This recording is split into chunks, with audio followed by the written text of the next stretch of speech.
Okay. Well, it's just random crap. I've gotta unfollow. Fuck.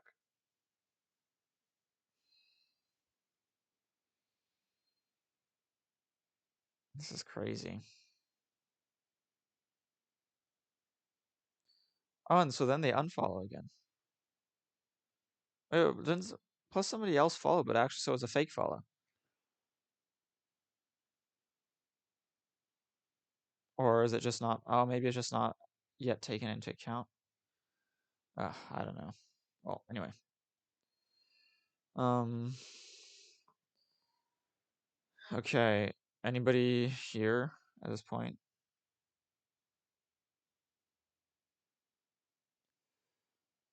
As part of the Republican contract with America, it was passed into law within Taxpayer Relief Act of 1997. Starting at $400 per kid in 1998, it grew to $500 per kid in 1999. It was then doubled by President George W. Bush to $1,000 per kid as a one-time stimulus, and also even allowed parents who didn't owe any income taxes to receive the checks.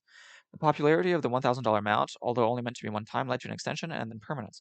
Starting in 2004, it was officially and permanently a $1,000 CTC, and there it stayed with some minor adjustments until Trump. In 2017, as part of the 2017 Tax Cuts and Jobs Act, largely due to Marco Rubio, the CTC was doubled again by a Republican president, this time by Donald Trump. Besides making the new amount $2,000, the refundable portion was lifted to $1,400, and many more American families were included by expanding the CTC beyond single parents earning $75,000 and couples earning $100,000 to single parents earning $200,000 and couples earning $400,000. By making it more refundable and making it more universal, Trump greatly improved the CTC. In 2021, the CDC has now been expanded again, this time by a Democrat in the White House, but only for 6 months. The new full amount of $3,000 for kids aged 6 to 17 and $3,600 for kids under 6 is now 100% refundable and available monthly for the first time.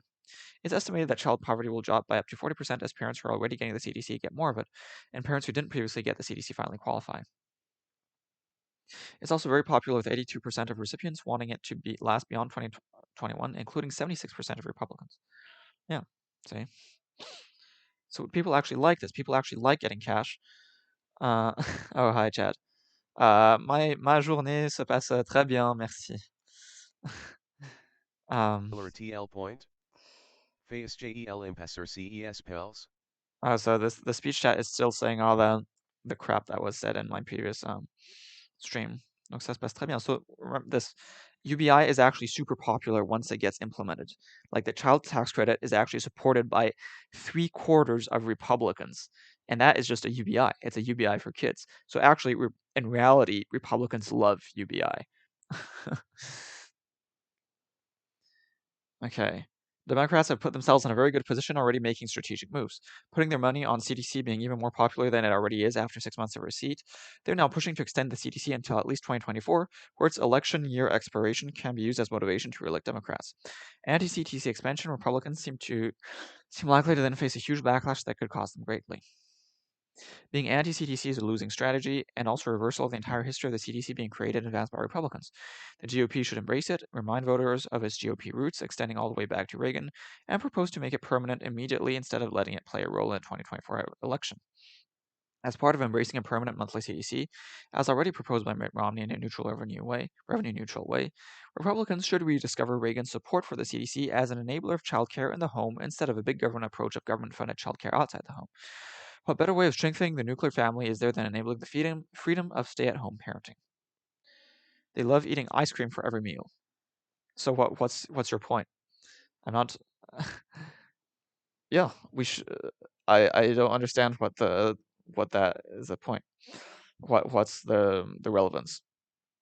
Pro-life conservatives should focus on how extending the CDC to start during pregnancy, as Romney already proposes. I didn't say 3/4 of. I said Republicans love getting free money. I've said Republicans love it. 3/4, even Republicans, who. What are you talking about? Should we allow children to only eat ice cream? No, of course not. You're just making some sort of weird, meaningless argument there. What I'm saying is that Republicans actually like this. Even right wingers, they actually like it. They actually like UBI. Of course, they actually like UBI. Okay, I agree. Sometimes people want things that aren't healthy. Children, but these are adults. These are adults. Okay, Chad, shut up. Shut up.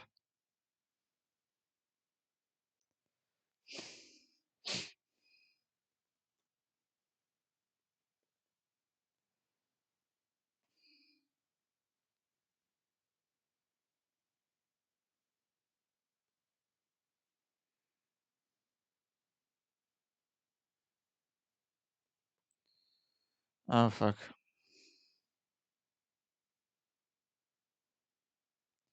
Who's the other person I banned? I can't remember the name. Crap, this is a problem. I can't remember. Oh, here. Oh, no, because I just get the stupid. What was the name? I can't remember. I'm gonna have to look at the. This is the problem. It's because I had to stop the stream. List. Where is this list of banned users? Moderation. Here, moderation. Oh, here, Deadman Ultra 666. Okay, there you go. Yes, it was. For some reason, it doesn't come up. I don't know why it doesn't come up automatically.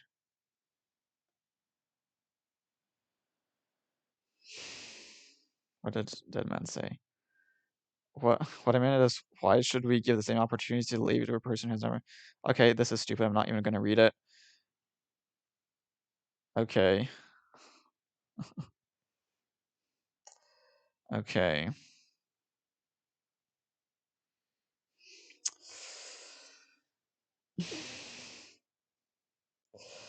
Let's see. Pro-life conservatives should focus on how extending the CDC to start during pregnancy, as Romney already proposes, would do more to reduce abortions in America than any other policy. Over 70% of women seeking abortions blame financial reasons, and about a quarter say they're the primary reason for getting abortion. See, that's so ironic. They don't want abortions, and yet right-wingers actually oppose measures that would help abortions like stop. And about a quarter say, yeah, when Italy began its baby bonus, abortions fell more than births rose. The Christian rights should be all over the CDC. In fact, religious groups like Catholic Vote already do support Romney's proposal, as do taxpayer advocate organizations like the National Taxpayers Union. Finally, Republicans should tout the pro-work incentives of the monthly CTC. Although it's true that Biden's CTC dropped the work requirements don't actually work, and by flowing to parents regardless of employment status, parents are already better off employed with a CTC than unemployed. And again, work in the home is work too. That work should be enabled and supported versus forcing parents to leave their kids in child care centers for the government to pay others to watch. Additionally, the evidence from basic income experiments is revealing that income that isn't conditional on work actually helps connect more people to the labor market. In the Stockton pilot, monthly cash recipients are twice as likely to find full-time employment than non-recipients. Whereas some conservatives currently claim it would be better to punish children for living in households with unemployed parents, that thinking just doesn't seem to be in the actual interest of the actual kids forced to live in poverty regardless of whether their parents deserve poverty. It also doesn't make any economic sense due to the over $1 trillion per year of cost of child poverty. Spending $100 billion a year to annually spend $400 billion less on poverty is a pretty sweet deal. Um, yeah. The truly conservative take on a monthly tax credit is that it should be made even larger than Biden has proposed and immediately permanent in a revenue neutral way. The CDC trusts parents as free individuals to make their own decisions with their own money. It avoids a big government services based approach. It supports and enables the important work of care in the home and even homeschooling. It conserves economic resources by reducing crime, improving health, and increasing lifelong incomes of kids as adults. It grows the economy by supporting small businesses, and it rewards employment by boosting all employed parents instead of facing parents with the usual choice of benefits or employment as most welfare programs do.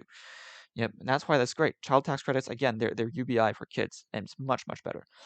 A permanent expansion of the CDC is a permanent expansion of personal freedom that further gets the government out of deciding which services are available to people and instead better enables individuals to decide for themselves how to best meet their own needs and the needs of their families.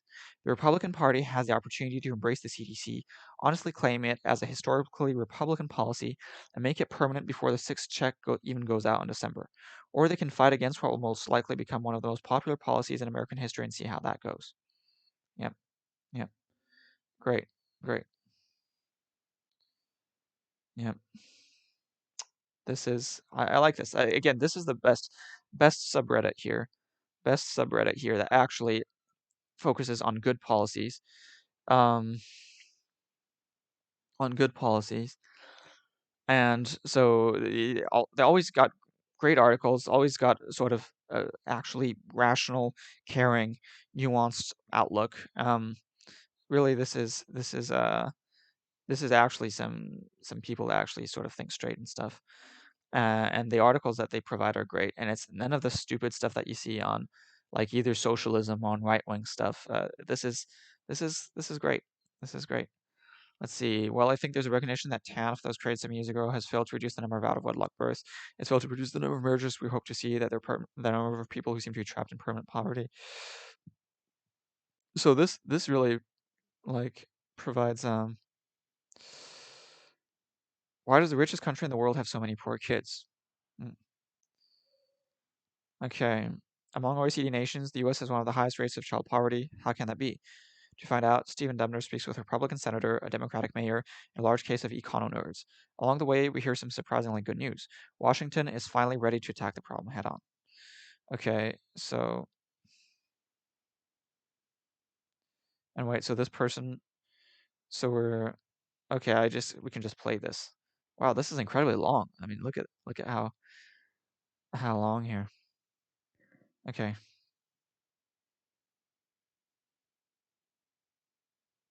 This is super recent, September 15. Why am I not hearing anything? It's not working. Oh, it was working. Okay. Okay, I'll be back. I was under the impression that raising children is pretty much foolproof. That if you just give them some food and they don't freeze to death or fall off a mountain or whatever, that they'll inevitably turn out perfectly fine. Would you say that's an accurate assessment? Yes, first and most important is keeping them alive and getting them to adulthood. And that's what most of the time of mankind has been focused on. But in the last 50, 100 years, we've expanded what it is to raise a child, and we've become much more focused on child development, cognitive development. So you're saying I have to talk to my children among all the other things I have to do? You need to talk and interact with them. Yeah, all of those things are really important. Sounds exhausting. Why would anyone want to be a parent? Well, it can be very exhausting. And for the longest time in this country, we've said to parents, you know what? It's all on you. So yes, this intensive parenting has become the norm, but our structures just aren't set up to support parents in that. The very patient person I've been speaking with here is named Dana Suskind. I am professor of pediatrics and surgery and co-director of the TMW Center for Early Learning and Public Health at the University of Chicago. And I hope you can tell I wasn't being entirely serious about the burden of child rearing. But let's be honest, parenting is a hard thing. And I say that as someone who has not only enjoyed parenting, but, this is a big but as a parent who hasn't had to worry too much about money. If you want to make an already hard thing harder, take away the money. Poverty and parenting can be a brutal combination, especially if you live in a society that doesn't go out of its way to help. This is a point Dana Suskind makes in a book she's writing. It's called Parent Nation. She begins with a quote from Nelson Mandela. There can be no keener revelation of a society's soul than the way it treats its children. So I asked her what the American way of treating children says about our soul. We have a beautiful soul, but we have a long way to go to support parents and children. We talk about putting parents and children at the center, but when you look at what we really do, we sideline them. Mm-hmm. And when you That's the thing, they're actually not pro-family. Rich nation, we lag behind in... Like, that's the thing, they pretend to be pro-family, and actually they're anti-family. They're anti-family. Almost any metric in investing in early childhood and in families. You write about the mythic idea of American individualism and how that affects child rearing. What do you mean by that?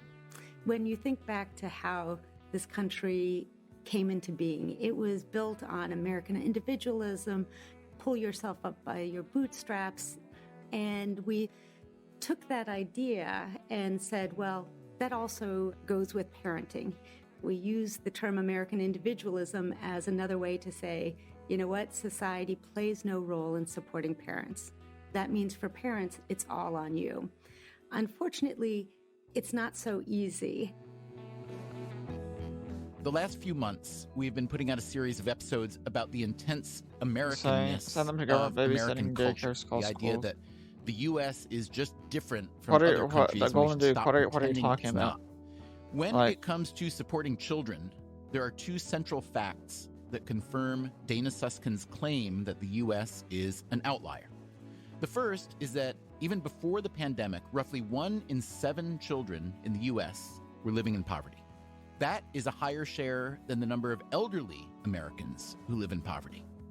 Here's the second fact. The U.S., despite having the highest GDP in the world and one of the highest per capita GDPs, You could do a deep dive and is doublespeak. That would be a relatively great thing. stingy when it comes to supporting kids and parents. Deep dive and doublespeak. Yes, of course. Right wingers. They claim to support families, and yet they don't want to provide a UBI. They don't want to provide a UBI for kids or for parents.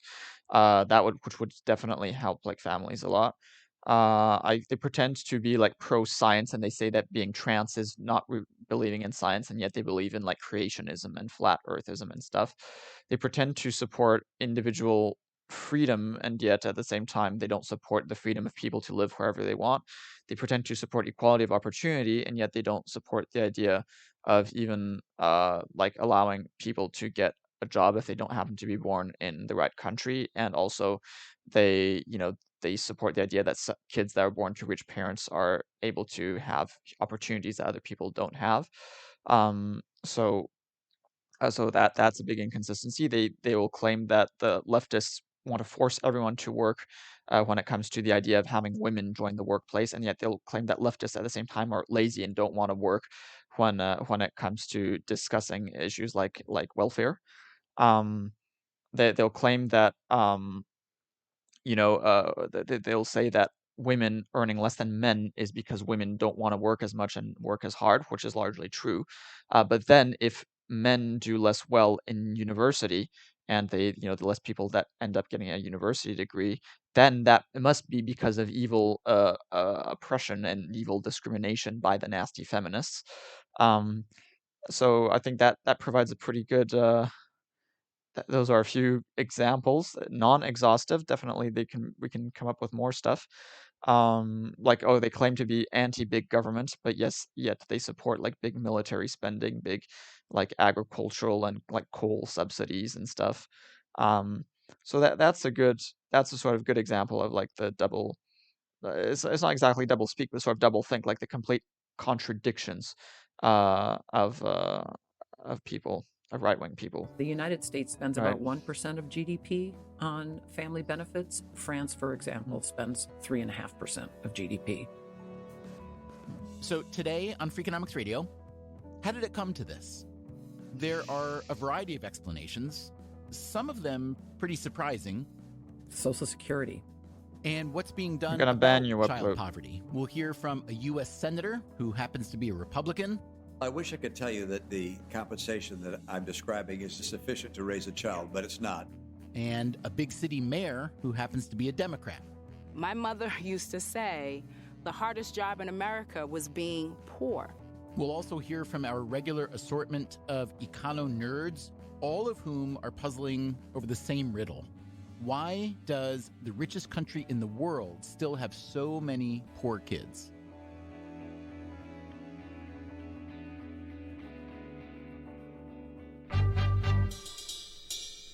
C'est ne jamais interdire plus.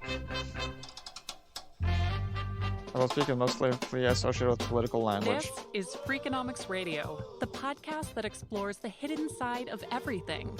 Here's your host, Stephen Dubner.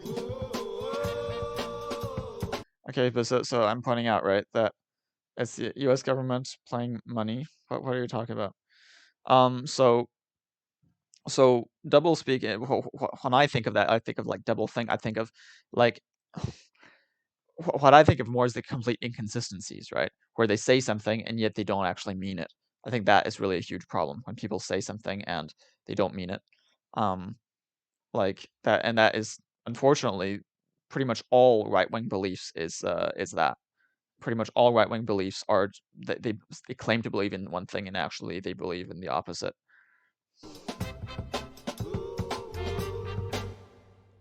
Dana Suskind's Research Center at the University of Chicago is about helping kids early. One of the biggest problems is that the most important growth during the first 3 years of life, the building of foundational brain development, is largely unseen. All children look cute. They all are interactive. You're like, oh, everything is going fine. But Susskind sees a hidden epidemic repeating itself from generation to generation. And it's not until later that the deleterious impacts of things like poverty and toxic stress, that you see the impacts on brain development. I always say, if we could just see those neural connections occurring, I would bet that we would invest quite differently.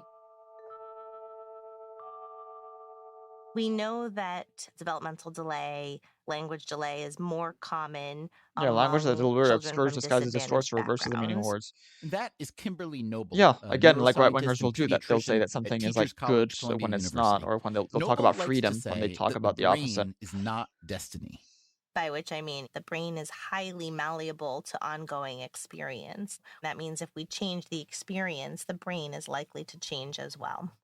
Decades of research has shown that growing up in poverty is correlated with many bad outcomes: cognitive development, school performance, even later in the job market. But correlational work really doesn't speak to causality, by which I mean we can't say for sure whether poverty is simply associated with those differences or whether poverty is really causing those differences. And so to address that question from a scientific perspective, we need to employ the randomized controlled trial. So Noble helped design and run exactly such a trial. It's called Baby's First Years. Her collaborators are Lisa Janetian, Catherine Magnuson, Greg Duncan, Nathan Fox, Hiro Yoshikawa, and Sarah Halpern-Meakin. It is the first project to analyze the causal impact of poverty on brain development.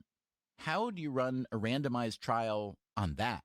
So, of course, you can't randomize people to live in poverty or not live in poverty, but you can randomize people to receive different amounts of poverty reduction. By poverty reduction, Noble means money.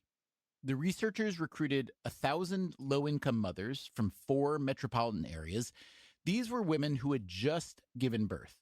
Right there in the labor and delivery floor, we approached them about enrolling in the study. They were told they had the opportunity to receive a monthly unconditional cash gift, which they would be free to spend however they like. This is where the randomization comes in. Different mothers would receive different amounts of money. So Stream what we is call the broken. high cash gift group receives Broken? $333 It's a not month, saying which it's amounts to broken to me. $4,000 a year. What do you mean? And what we call the low cash gift group receives $20 a month or $240 a year. And that difference in annual income has been associated in the correlational literature with improvements in school achievements, improvements in What do you mean time it's spent in broken? the labor force as adults, and even improvements in health as adults. But now Better? we're actually going to be able to test whether there's a causal relation there. This is the moment I'd like to tell you the results of Noble's study, but there aren't any yet, at least nothing the researchers are willing to share. So we'll have to keep an eye on that. But let's pull back for a moment and look at the big picture. As of 2019, 14.4% of U.S. children lived in poverty.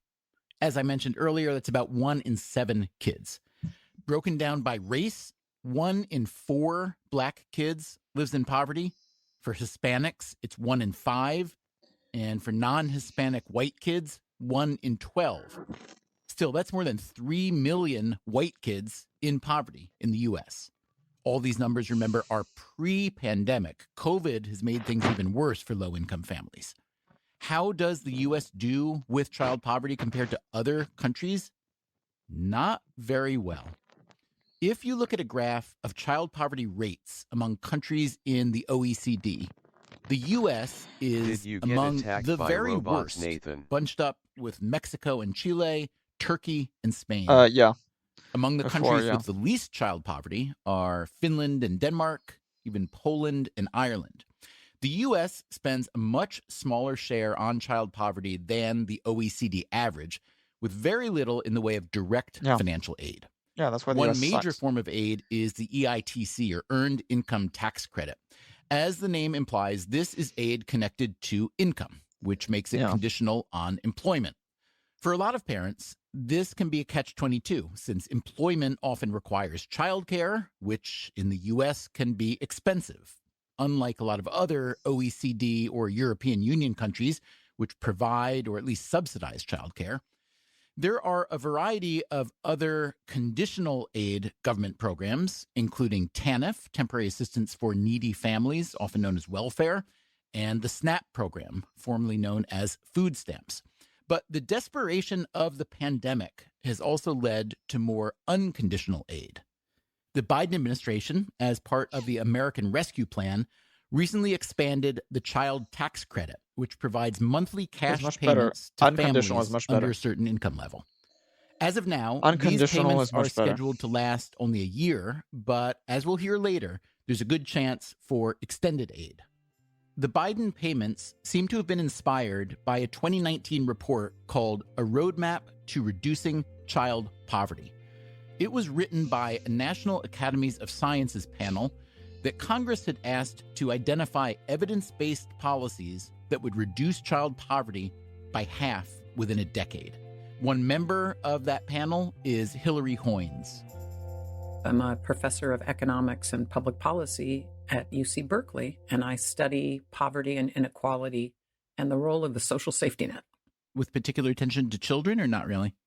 Very much with a particular attention to children.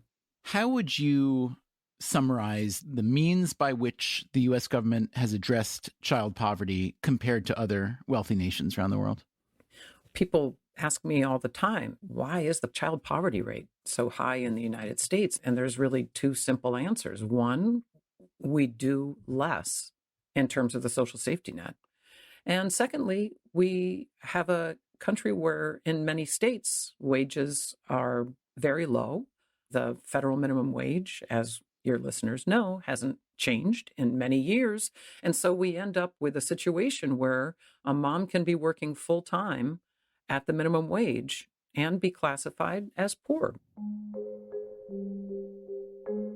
To be fair, the rate of child poverty in the U.S. used to be much higher. As recently as 1959, it was 27%, roughly double what it is today. But Hoynes says that progress has stalled over the past couple decades. We see reductions in poverty when one of two things occur. One is we expand the social safety net. And so that's part of the story in the 90s. The expansion of the earned income tax credit dramatically reduced child poverty. But the second thing that happened is there was an increase in employment among single mothers. And wages started to also show some real growth. And so those are the reasons why it declined in the 1990s and then really stayed stable, because there was nothing going on in the policy space and wages were at best treading water. One thing that I find curious is if you go back 50 or 60 years, you see that the share of older people in poverty in the U.S. was higher than the share of children in poverty. But that has flipped now. Now it's children who are disproportionately likely to be poor. What happened? Social Security. You know, the 1% of GDP on family benefits in the United States compared to 3.5% in France. If you look at spending on the elderly, we're actually pretty good. We expanded Social Security and that reduced elderly poverty. So is the problem really that children don't vote? I think the problem is that we don't see this as a necessary investment in society. But how can that be? Because every legislator, everybody was a child once, and a lot of them have children. How can that be? In my list of things that might have led us to this moment, one of them might be changing the conversation to this being an investment, because it used to be the conversation was all about, well, okay, I care about reducing child poverty, but I'm worried that it's distorting behavior. Remember Paul Ryan and the women in their hammocks, you know, everyone in their hammocks because of the social safety net. Like that was the discussion. The beginning of it, the middle of it, and the end of it. There has been all kinds of messaging, racist messaging around welfare queens and trying to put that on the backs of poor working women of color, specifically Black women. That was true in the 1980s, and there is a lot of that still with us to this day. That is Kim Janey, who since March has been the acting mayor of Boston. She is a Democrat and the first woman and first Black person in that job. And so I think people are making false judgments that are based in this racist notion of what it means to be poor. And so that certainly has an impact in terms of the willingness for folks to put forth solutions and policies when they think it will benefit a certain segment of the population that they deem being unworthy of that support. I can't imagine that what you say isn't true. On the other hand, it's odd because there are many, many, many, many white kids living in poverty as well. Absolutely. Absolutely. And that was true 50 years ago as well. But again, it was the painting of this picture that I think has helped contribute to where we are. Janey has been pushing to make Boston's economic recovery from the pandemic a more equitable recovery. The underlying disparities are jarring. According to a 2015... I just see, is anybody, what, I get a message? Viva la Revolution. Vive la Revolution. Yeah, let's see my stream just to see if it's stalling or Viva something. la Venezuela. No. Does my stream actually work or not? I wish people would tell me. Because see if somebody said stream is broken. So is it actually broken or not?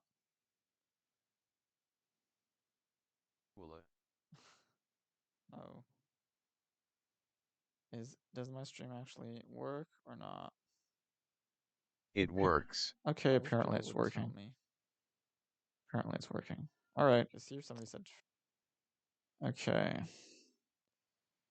I don't know if you want to look at something else. Otherwise, we could go look at the other UBI stuff.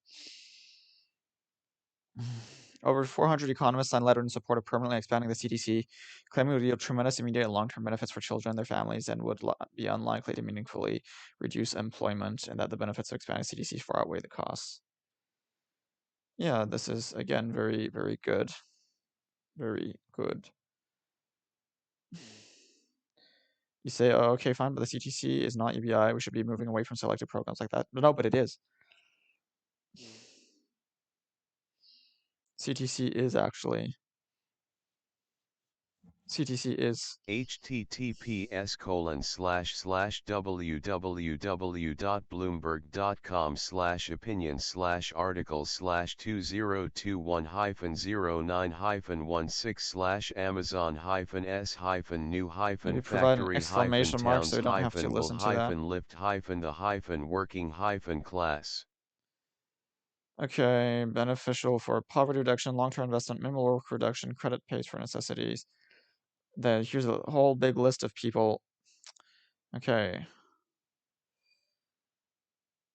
Amazon's new factory towns will lift the working class. Plentiful new jobs at higher wages in places with cheaper housing sounds like a solution to inequality. Yeah. But again, UBI to me is really all that's. I mean, of course, you need economic productivity, but we shouldn't necessarily be focusing on a specific company. I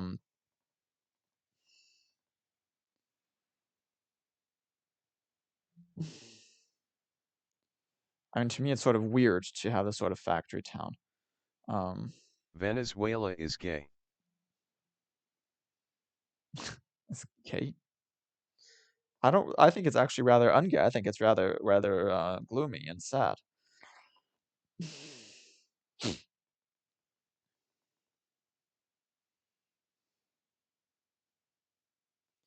Yeah, so you're saying that there's lots of these sort of warehouses and At stuff me that are being built. _NE_FRGO__or gay.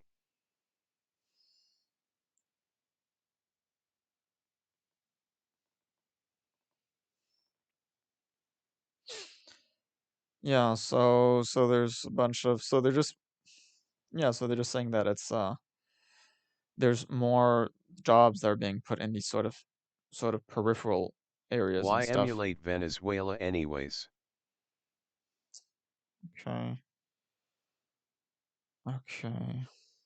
Or praise its system. Well, who is doing? Oh yeah, because I'm not sure Raskolnikov meant that, or maybe Raskolnikov did, but I think pretty much everyone acknowledges that Venezuela is just a catastrophe at this point. At me underscore any underscore forgo underscore the revolution brother. Let's see. Would UBI cause inflation? No, it doesn't, because it just causes inflation. It just causes inflation because if you pay for it At me without paying for it through underscore any taxes. underscore forgo underscore what do you Yeah. mean? So yes, it would cause inflation initially. It would cause a one-time inflation. Would cause a Overthrow the one-time. current government.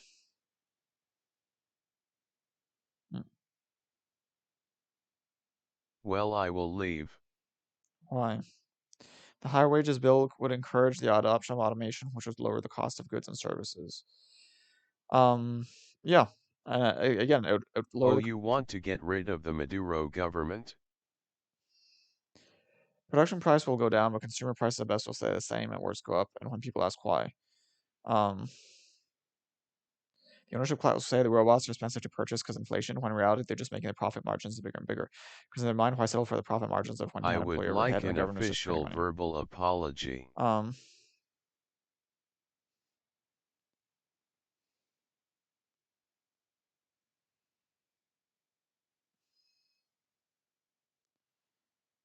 Yeah, there'd be initial adjustments. When you first implement UBI, there would be some initial adjustments. Some things would become more expensive, some things would become cheaper. No, you want an apology? Well, then come and give one.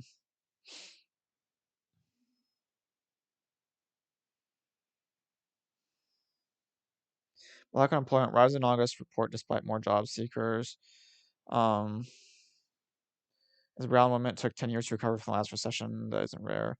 It takes white men roughly 1 to 3 years. Women of color roughly 7 You years. It know took me Reddit 10. comments are 80% bots, right? No, no. After the lack of food and resources and even the discrimination from having a job gap, I found a job in one of the most abusive industries I've ever been in. I can't quit another abusive job because they know I have a bad history and few options. Yeah, this is like the problem, literally. Yeah.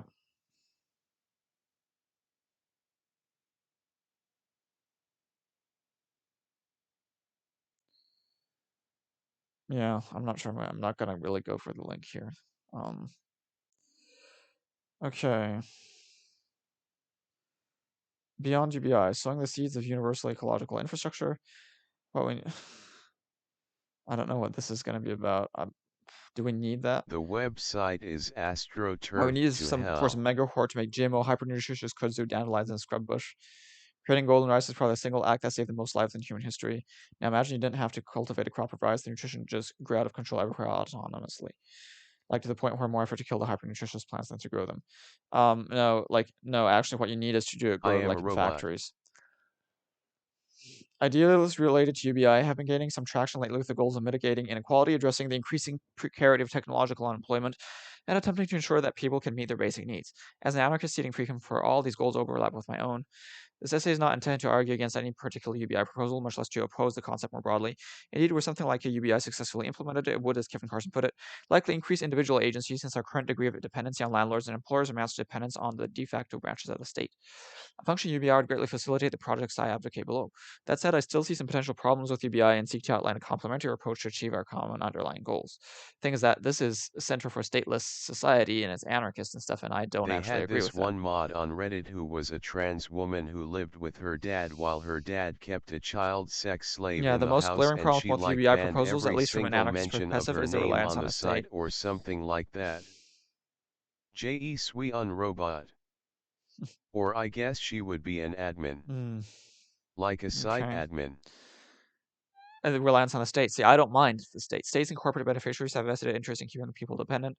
If one's access to the necessities of survival is contingent on one's citizenship or otherwise legal status under a state, then one is more likely to obey that state's commands, even when they're harmful.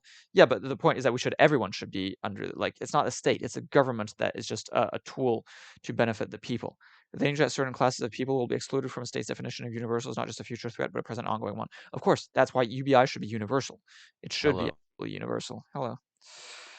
Migrants are regularly denied basic necessities and freedoms. The land and water of indigenous people is systematically stolen and poisoned. People are assaulted, robbed, imprisoned, and killed by police every day. To list Is the merely the title in ongoing French? crime of state. Yeah. Much less their bloody C4SS are left-wing market anarchists, I think.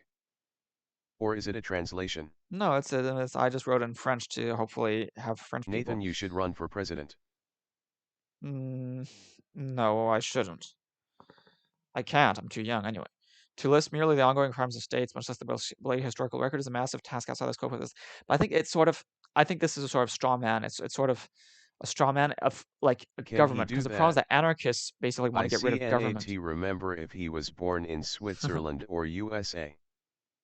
Doesn't matter. I'm still a natural born citizen since I was born in Switzerland, but because I'm still I am a natural born citizen, just like John McCain, who was born in Panama. If we are to meet our basic needs and dignity and freedom, we clearly cannot trust states. No, but again, that is not true. States have been bad, but it's just like anarchists, and that's a stupid argument. It says that states have done bad things, therefore we cannot trust states. That is stupid. That's like saying anarchists have killed people, which is true, and then we clearly cannot trust anarchists. So I could do the same thing. Here you say some propose creating a stateless cryptocurrency basic income. I find this laudable and wish this success, but as someone who lacks the relevant technical skills, I can do little to directly contribute. And if such a scheme still shares certain vulnerabilities with status proposals. Yeah, I don't agree with anarchists. I think this is wrong. An often overlooked problem, even for those forms of UBI that don't rely on a state, is the reliance on a medium of exchange. Once you receive your basic income in the form of X number of food stamps or dollars or crypto coins, you still have to find someone willing to accept them in exchange for what you actually need to live, like food, water, medicine, clothing, shelter, energy, etc. What do you mean? This isn't nearly as precarious of a situation as directly relying on the state, at least to the extent that such resources are not monopolized, but still a step removed from having direct access to basic things one needs to live. Yeah, but the thing is that it doesn't matter because people accept currency. And again, this is stupid. So it's the idea of universal basic services, but it's stupid because that way you don't. Universal basic income is better because that way you can choose how to spend your money. Essentially, I contend that universal basic income is neither universal enough nor basic enough. Its focus on monetary income is narrow, short-sighted. I disagree. So this is an anti-money person. Is at least as fragile as a program as the broader political economic system. And ultimately, yeah, but of course, but like providing basic services is also potentially can break down. So then you're just saying that potentially society could break down, but then any program that you're talking about could also break down too. And ultimately, it doesn't address the roots of our total dependence on the physical landscape and surrounding and underlying ecology. What I propose as both a complementary transitional strategy and a long-term component of future-free society is the growth and regeneration of universal ecological infrastructure. But that can happen anyway under like a market economy. That will happen. Many of the basic needs we must now spend money to satiate could instead be met directly via our interactions with the living networks woven intentionally throughout the human habitat. Our homes and surrounding landscapes could be designed and built so as to passively maintain comfortable indoor temperatures, collect rainwater, turn waste into living soil, and produce food, fuel, medicine, and myriad other useful materials and services. We can do this while simultaneously increasing biological diversity, providing forage and habitat for a greater variety of fellow life forms. Again, this sounds just like some sort of pie in the sky sort of magical thinking here. Like, actually, our capitalist economy is what has been enabling us to achieve this. Actually, our capitalist economy is helping us achieve this. So then it's this sort of stupid pie in the sky stuff that it's like not recognizing that capitalism already largely is doing this. And yes, it's true. One thing that we need to do is like tax waste and subsidize recovery of waste and subsidize stuff that is more renewable. Yes, definitely. But he's sort of suggesting doing this by getting rid of money and stuff.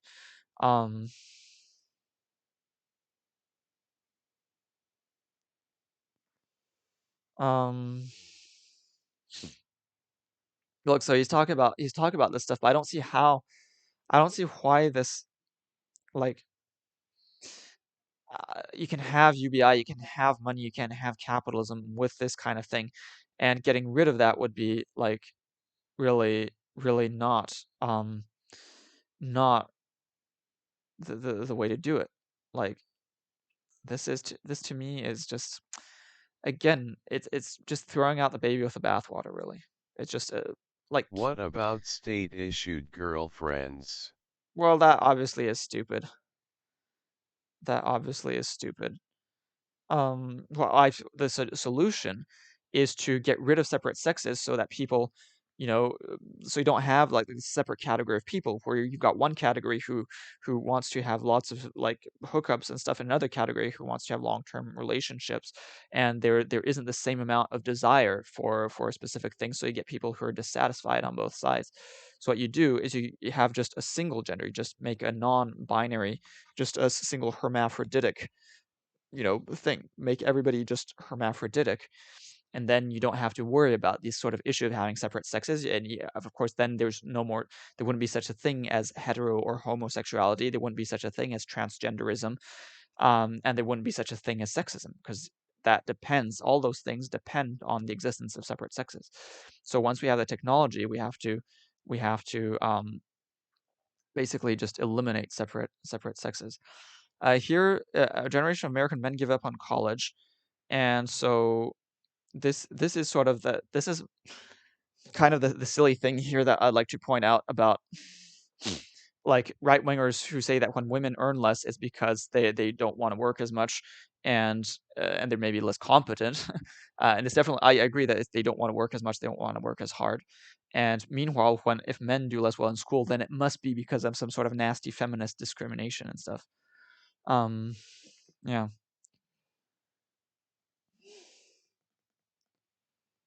Yeah, but here, yeah, I can learn anything online for free. Yeah, but it's true. It's true. You can learn anything online for free, and I think people should be learning stuff online and not really not go into college. I think college, yeah,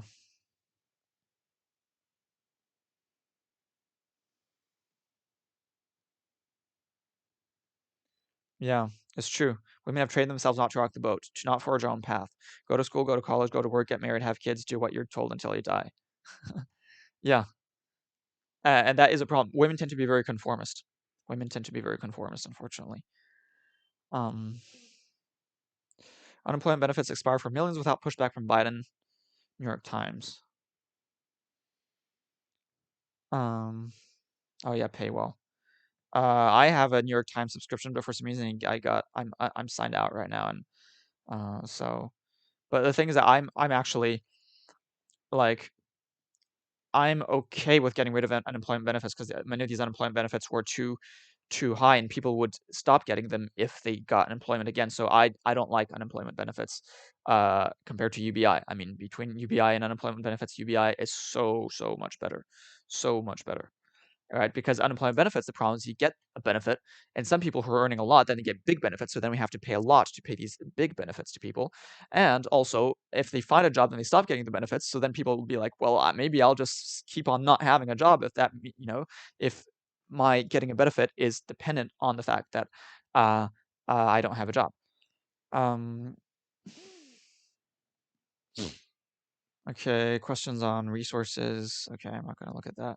What boomers have in common with the Taliban? Wait, I won't get into the details, but basically, for as long as anyone in the Taliban can remember, boys get fucked in the ass by men.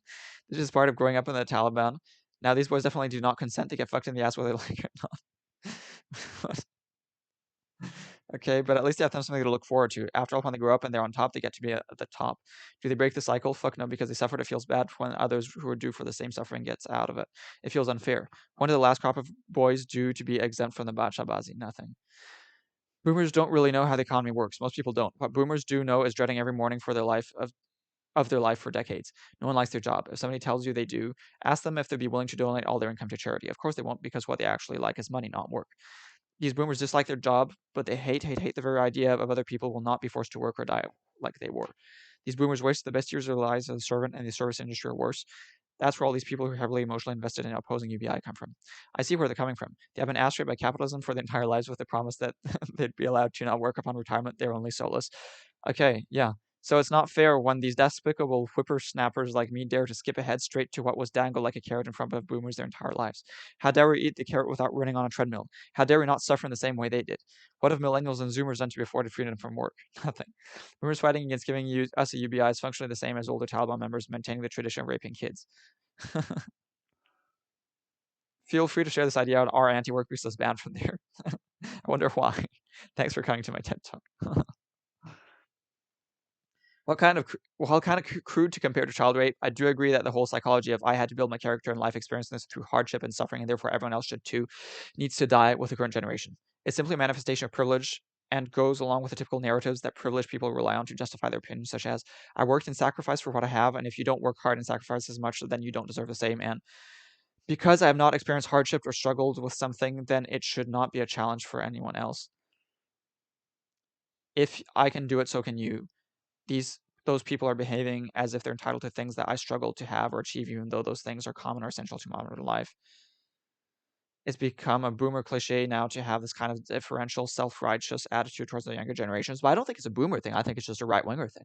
I mean, we're seeing a ton of kids, right-wing kids here saying the same thing. Honestly, it's incredibly hateful, I guess, towards society, needs to be shamed out of existence. Harmful. It's part of a generational issue baked into American culture that needs to change. But I don't think it's like boomers also engage in cult worship of the workplace. It's downright depressing to see boomers insist on making that 2-hour daily commute to work rather than work from home during a pandemic, no less, and use a bludgeon to prevent others to work from home. Yeah, I agree. I mean, but yeah. Yeah, however, under Taliban, Bachavazi was punishable by death as one of the main reasons the Taliban gained support from the poor Afghan people during the Afghan Civil War. Bachavazi has been around for centuries in Afghanistan and Pakistan, and usually is perpetuated by a wealthier man against a poor boy, and so the poor family has no recourse. Still a spot-on metaphor, though, but ironically, in this one case, the Taliban were the good guys. Okay. We have the Taliban murders girls and women at appalling rate.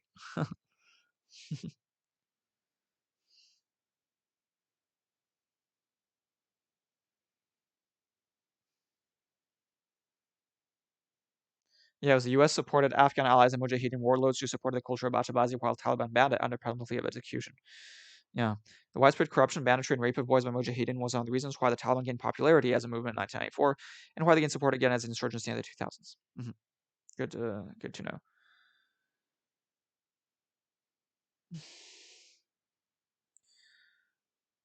An expanded child tax credit would reduce poverty to below 10% in nearly all states. Well, a proper UBI would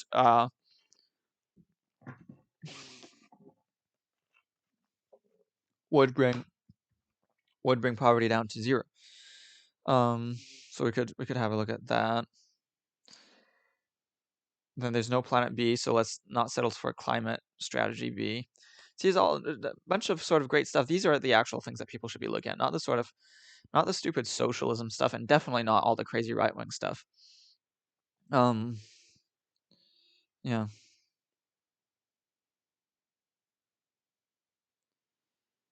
Yeah.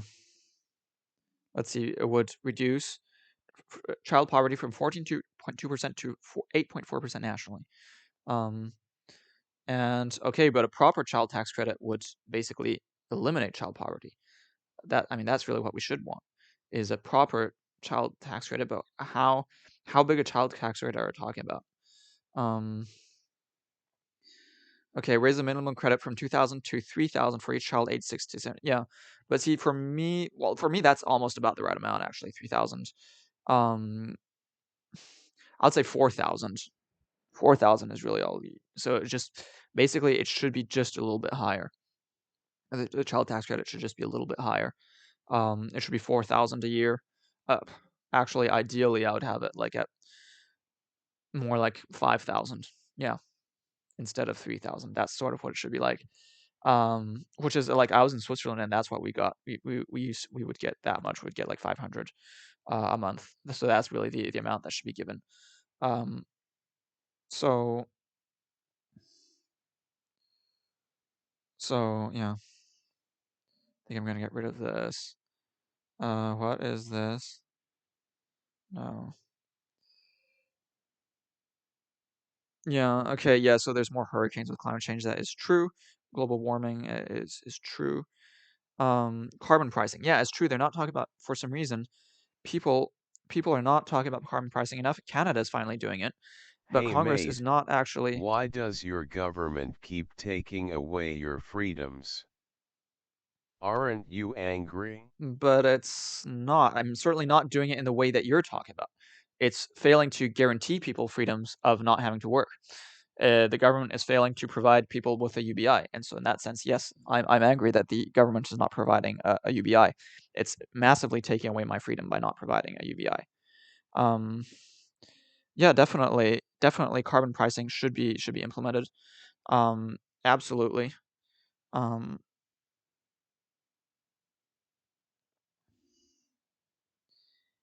yeah, you can, like, in any case, you could. Yeah. Okay, apparently Business Roundtable and U.S. Chamber of Commerce actually support carbon pricing. Um, yeah, no, we should absolutely. Um, and yeah, and you could just pay people back if it raises costs of energy, just pay them back through UBI. Okay, like literally, that makes much more sense to price carbon and then pay people back over UBI. That's the way to do it. And then so overall, they'll still have more. No, They'll I'm still have more money. talking about modern day New Zealand, lol. Well, what are you talking about? What's modern day New Zealand doing? Modern day New Zealand precisely is not providing a UBI. So that's the problem. Mm.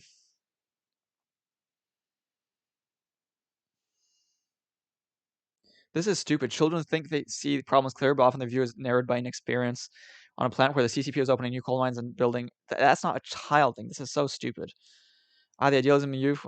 Who are all these fucking people? When one begins a pursuit for altering our planet's future by stating that we face grave risks posed by climate change as a monumental task that ultimately can be fixed, the educated reader can logically assume the remaining text supporting this thesis is long on serendipity and woefully short on content. These young people are no different. We can hope that time and experience will help them understand the various of trying to control the climate in a global fashion, even if you have the means and will to do so.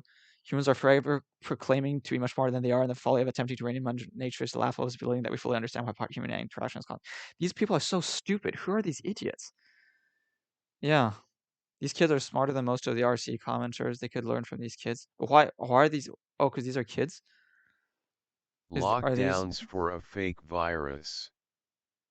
When is the Oh. last time the sun touched Oh, 'cause your they're student. gentle skin? They're... Oh, lockdowns? Well, no, the US, no, the lockdowns in New Zealand is great, because then when there isn't a lockdown, then you don't have any COVID, and then you're like, there's no mask, there's no distancing, there's nothing. So then just there happens to be a COVID from time to time, and then you've got a lockdown. That's much better. Young adults who are also focused on this, they will go far. I recommend, yeah.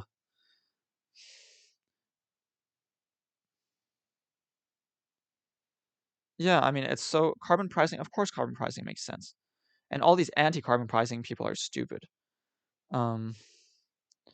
It's so fucking. They're such fucking morons. Anybody who opposes carbon taxation is just a fucking moron. It's such a fucking moron. Basic income is not anti-capitalist.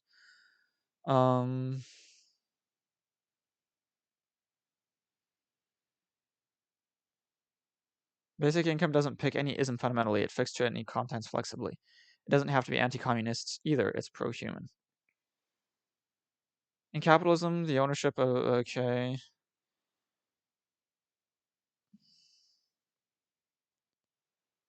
Yeah. Yeah, that's what we know, right? LOL, you think your government will just say, okay guys, we did it? Everything is open now. But it's true. It's true. It's not... Have fun. Yeah, but they do that all the time. Chad, they do that all the time. They have a lockdown and then they open it up. Like most of the time in New Zealand, there's no lockdown. There's just a quarantine one coming in. And then there's no lockdown and you've got like nothing. There's no COVID. There's no masks, no social distancing. There's nothing because there's no COVID. Okay. And then from time to time, unfortunately, the quarantine doesn't work perfectly. So occasionally there's a COVID that will come into the country, and then you have a lockdown, and then it's unlockdown. once the COVID is over. That's the way to do it.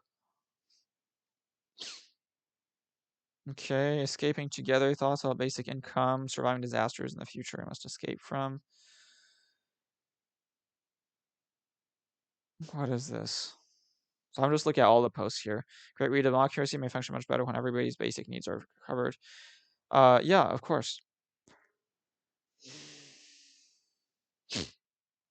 Okay, so they talk about the hurricane again.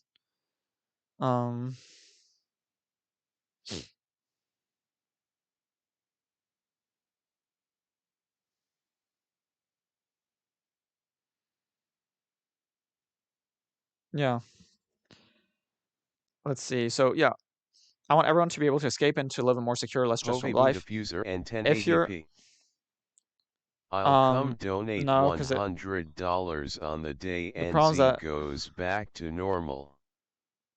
what do you mean back to normal? I mean it It is won't normal except for happen. the quarantine. Again, no, you're crazy, Chad. You're crazy. You're just stupid. Like, instead of focusing on actual issues like the fact that people are super poor, you focus on these stupid narratives of COVID and stuff. Like, you're such a moron. I want everyone to be able to escape and to live a more secure, less stressful life. If you're in an abusive relationship, I want you to be able to afford to escape it. If you're in an abusive work environment or one is being offered to you, I want you to be able to afford to escape it. If a hurricane is bearing down you or wildfire or flood, I want you to be able to afford to escape all of it. I want you to feel every day of your life that no matter what happens, you'll have enough money to survive, that no matter what danger faces you, you'll always be fully free to escape it. Yes, we tell ourselves that there are already mechanisms in place to help each other, but although some do exist, they do not mean they'll always help us, and rarely do they attempt to try to prevent us from needing any help in the first place. By default, they're built on the fulfillment of conditions, and if we do not meet those conditions for any reason, there's no help. This is why 13 million Americans living in poverty in 2019 were living in poverty without a single dollar in federal assistance. This is why I've been denied my insurance claim on the to leave your house. That isn't a real issue. Well, it's not true. You are allowed to leave your house. You just aren't. You are allowed to leave your house. It's just that you're not able to like go and there are tons of shops, and the shops that you do, you have to try to remain distance and you have to wear a mask. And that's Why just you now. don't stream daily? What do you mean? You can leave your house. That's not true. Of course you can leave your house. But it's true, you aren't supposed to like travel too much. You aren't supposed to like, and you just can't go like to the beach because you could get you can't go swimming because you could drown, and then that so this is why I've been denied my renter's insurance claim on the technicality that my evacuation was only urged, not mandatory, by requiring specific conditions to be met in order to help people, be it a specific form of action or a deadline or anything else bureaucrats come up with. Many people in serious need of help end up getting none as a result when those very specific conditions aren't met. We can do better. We can embrace universality and unconditionality so that no one is excluded and everyone always has enough to survive and always has something in case of emergency. Because something is always there regardless of any emergency. Instead of only trying to rescue people who have fallen off a cliff, we can do more to prevent people from ever falling in the first place. Yeah. We can catch people before they fall. We can feed people before they go hungry. We can achieve lifelong unconditional economic security for all. I'm not the first person to suggest we guarantee income unconditionally and universally, nor will I be the last. This idea, now widely known as basic income, has existed for centuries, independently born in the minds through the ages of those who looked at social ills like hunger and the crimes born of hunger and thought, why not just provide people with enough money to live? Why not? The production of food now collectively takes up about 1% of society's total collective time, so why is work still considered a requirement for the attainment of bread? And if the lack of bread creates so much crime, to the point the cost of the provision of bread is less than the cost of the provision of punishment for crime, why are we still punishing instead of feeding? Why the conditions to escape hunger? Why do we look at hunger itself as a motivator for the poor despite the rich not having had hunger as a motivator for thousands of years? I want humanity to escape poverty. We have the resources. We have more than enough food for everyone and more than enough housing for everyone. As we enter the age of automation, we even already have enough machines for everyone. We have enough artificial intelligence for everyone that has been trained by the data to produce by everyone. We have enough. We have had enough for decades, if not centuries. The only thing we lack is the collective will as a civilization to lift each other up, to universally recognize that all humans are equally worthy of existing, that no one human can stand between another and what they need to live. That understanding is the heart of UBI. It is the recognition of a right to existence made possible by society deciding that it is right and just to guarantee existence in a way we can never do as individuals, in the same way that we the people recognized long ago that justice, tranquility, common defense, and general welfare require the teamwork of representative democracy. The achievement of our higher ideals is a collective project, not an individual one. To escape the worst, we must escape together. We can decide right now to make it possible for everyone to escape poverty and to escape the many other disasters that befall us throughout our lives, and where not possible to escape them entirely, to at least minimize the effects of the disasters, and the time we spend suffering their effects. We can acknowledge the fact that anything that can go wrong will go wrong, and respond in kind with the kindness of building a floor under all our feet so that when we fall, there's always a limit to how far we fall. We can do this together and only together. And if we don't do this, I worry about what we can't escape. Can we escape the ravages of climate change so long as we can't escape the ravages of the chronic stress of month-to-month survival? Can we escape the limits of short-term survival thinking so long as we aren't all free to focus on long-term creative thinking and the dreaming that's a prerequisite for building a better world? Can we escape the rise of authoritarianism so long as fear and anger burn like a wildfire through all of society to the point nothing of democracy is left but the cinders of hate? We can build a better world. I know we can. We can escape this dystopian present for a utopian future. It's possible. But to build a better future, we must finally build the foundation that our civilization has been missing all along. And that foundation is basic income for all. Yes, yes, yes. We built a world that requires money to live, but we never provided money to live. In large crowds. It's time to change that. It's time we entrust each other with enough access to resources to lift each other, empower each other, and free each other to pursue more than just survival. We can escape together and thrive together. But first, we have to decide together. Can we? Yes. Yes. Yes, we can. Yep. Absolutely. The case for a robust attack on the tax gap.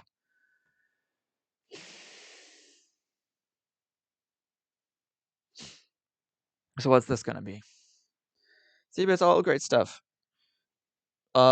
True. It does spread in large crowds, of course.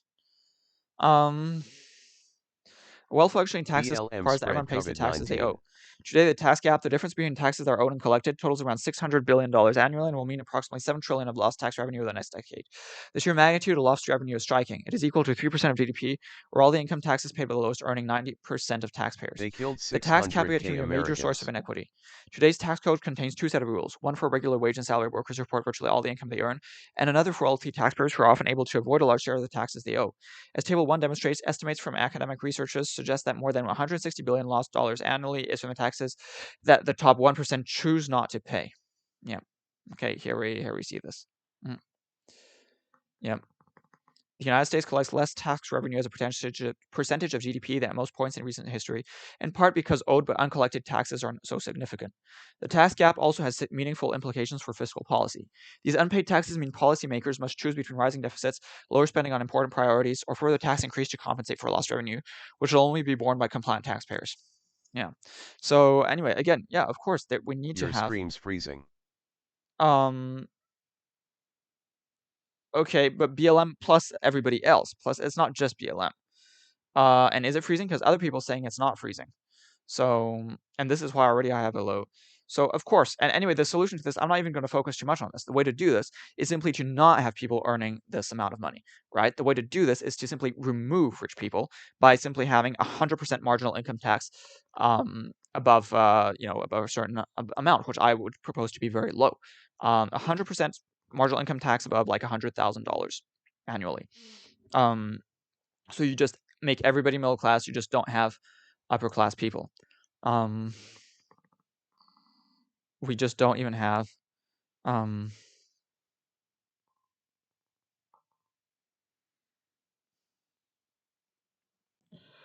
We need to have a universal basic income and an income cap and a wealth cap for everyone.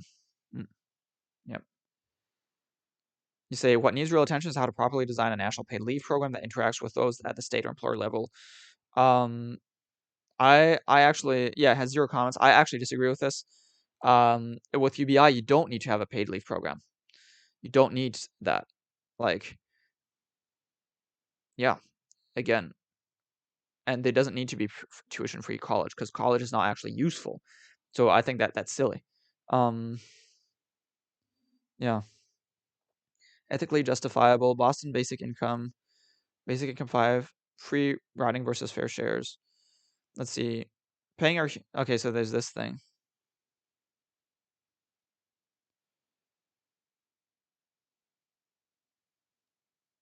Yeah, so I disagree with these two people. I've seen this Traf Amador in person before.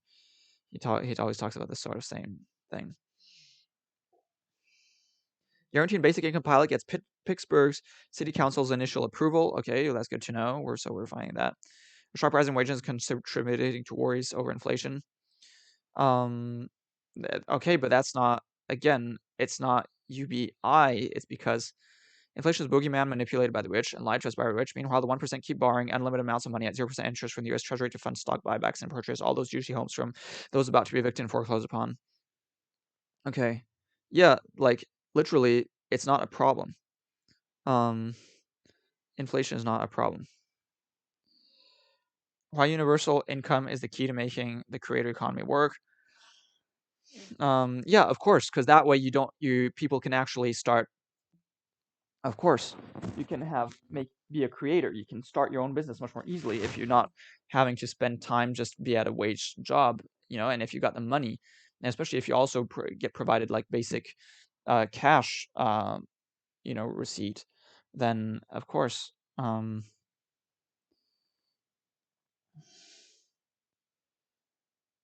how the child tax credit can break cycles of addiction. I would agree that also, because that way addiction is often caused by people being poor and not having prospects. And if you have better prospects, you're not going to have addiction.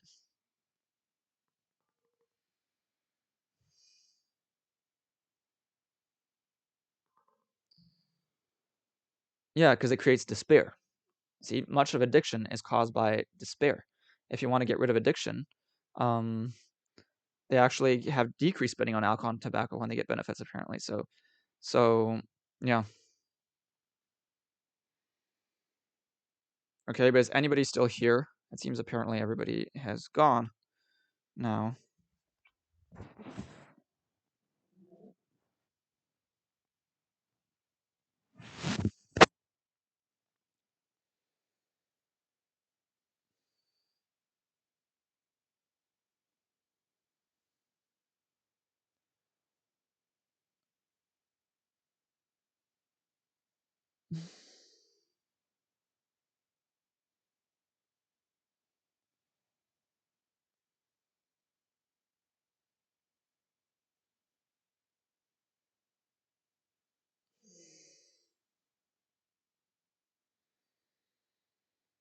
Anybody here?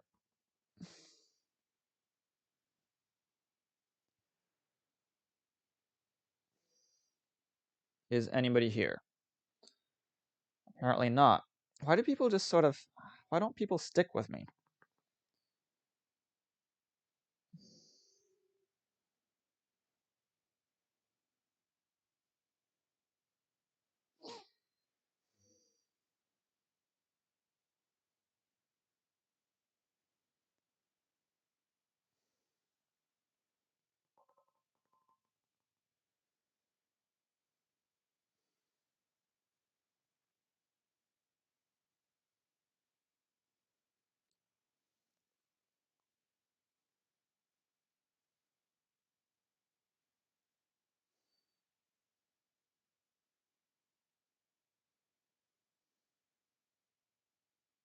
Listening. Oh, you're here. Okay. Yeah, for instance, U.S. politicians on the right have for income redistribution and universal insurance under the theory that inequality is a fair price to pay for freedom. Yeah. It's so stupid. If by on the right you mean every politician except maybe like 5 or 6, then yeah. The U.S. only has 2 right-wing parties, one moderate and the other fascist. Yeah. Only one party who tried to get universal healthcare passed in the 90s, though. It was a healthcare mandate, no, which is what the ACA is, and it's basically mandated money corporations and your liberal wet dream. A poor substitute for universal healthcare. Both right-wing didn't say the Dems weren't fascist. I didn't say the Dems were fascist. Okay. I believe the Democratic Party has its own form of nationalism. They're not the same, but both are harmful. I prefer the Democratic one over the other one. Yeah, they're both extremely neoliberal. Dems differ from Republicans on some social issues. Dems did not embrace LGBT issues nationally until very recently. Clintonian third-way Democrats are basically Republican light. There are some leftists among them, but they're not terribly influential in policy. The Clintonian Congress people still very much control the party. Republicans have just death marched themselves further off the deep end, while Dems have done some slight leftward shifting, but certainly still conservative party, though, yeah. The right invokes freedom. The left just doesn't want to be seen as overly nice because that's just naive. Yeah. At a certain point, inequality results in a lack of freedom. We don't need to all have exactly the same amount of money, and hard work and investment should be rewarded, but society should not have people with personal navies or space programs at the same time people living on the street who can't afford food. Except that freedom requires each human being on the planet to be included equal in a globally standard process of money creation. Yeah. Yeah. Price of inequality is early death, of course. And we already knew that. Screw the parties, call out these politicians, individuals who can put their feet to the fire. For decades, the people elected politicians with the worldview that says everyone should work for a living and enrich the owners of capital. The people got exactly what they voted for. Yeah. No, it didn't. The politicians swindle the people with lies they never intend to keep while making themselves rich. Nonsense. The people know the creature they're getting, and they vote for them every election cycle. It's not politicians' fault the electorate is poorly educated and credulous. Yeah, people always vote for they want this. Like, literally, they want this. This is the best TLDR I can make. Originally reduced by 94%. I'm a bot. American babies are more likely to die before they turn 5. American teens are more likely to die before they turn 20. And American adults are more likely to die before they turn 65. Americans are more likely to kill one another with guns, in large part because Americans have more guns than residents of other countries do. Americans die more from car accidents, not because our fatality rate per mile is unusually high, but because we simply drive so much more than people in other countries. Okay, this is interesting. If a bot can actually do that, that's pretty amazing. If a bot can do that, I mean, that's pretty amazing TLDR from a bot. I mean, it goes to show the power of AI and the importance of not allowing AI to create like a Skynet or something. Have you been furloughed since the start of the pandemic? Why do you need modern monetary theory and why it needs universal basic? I disagree with the modern monetary theory. I support funding UBI through taxes.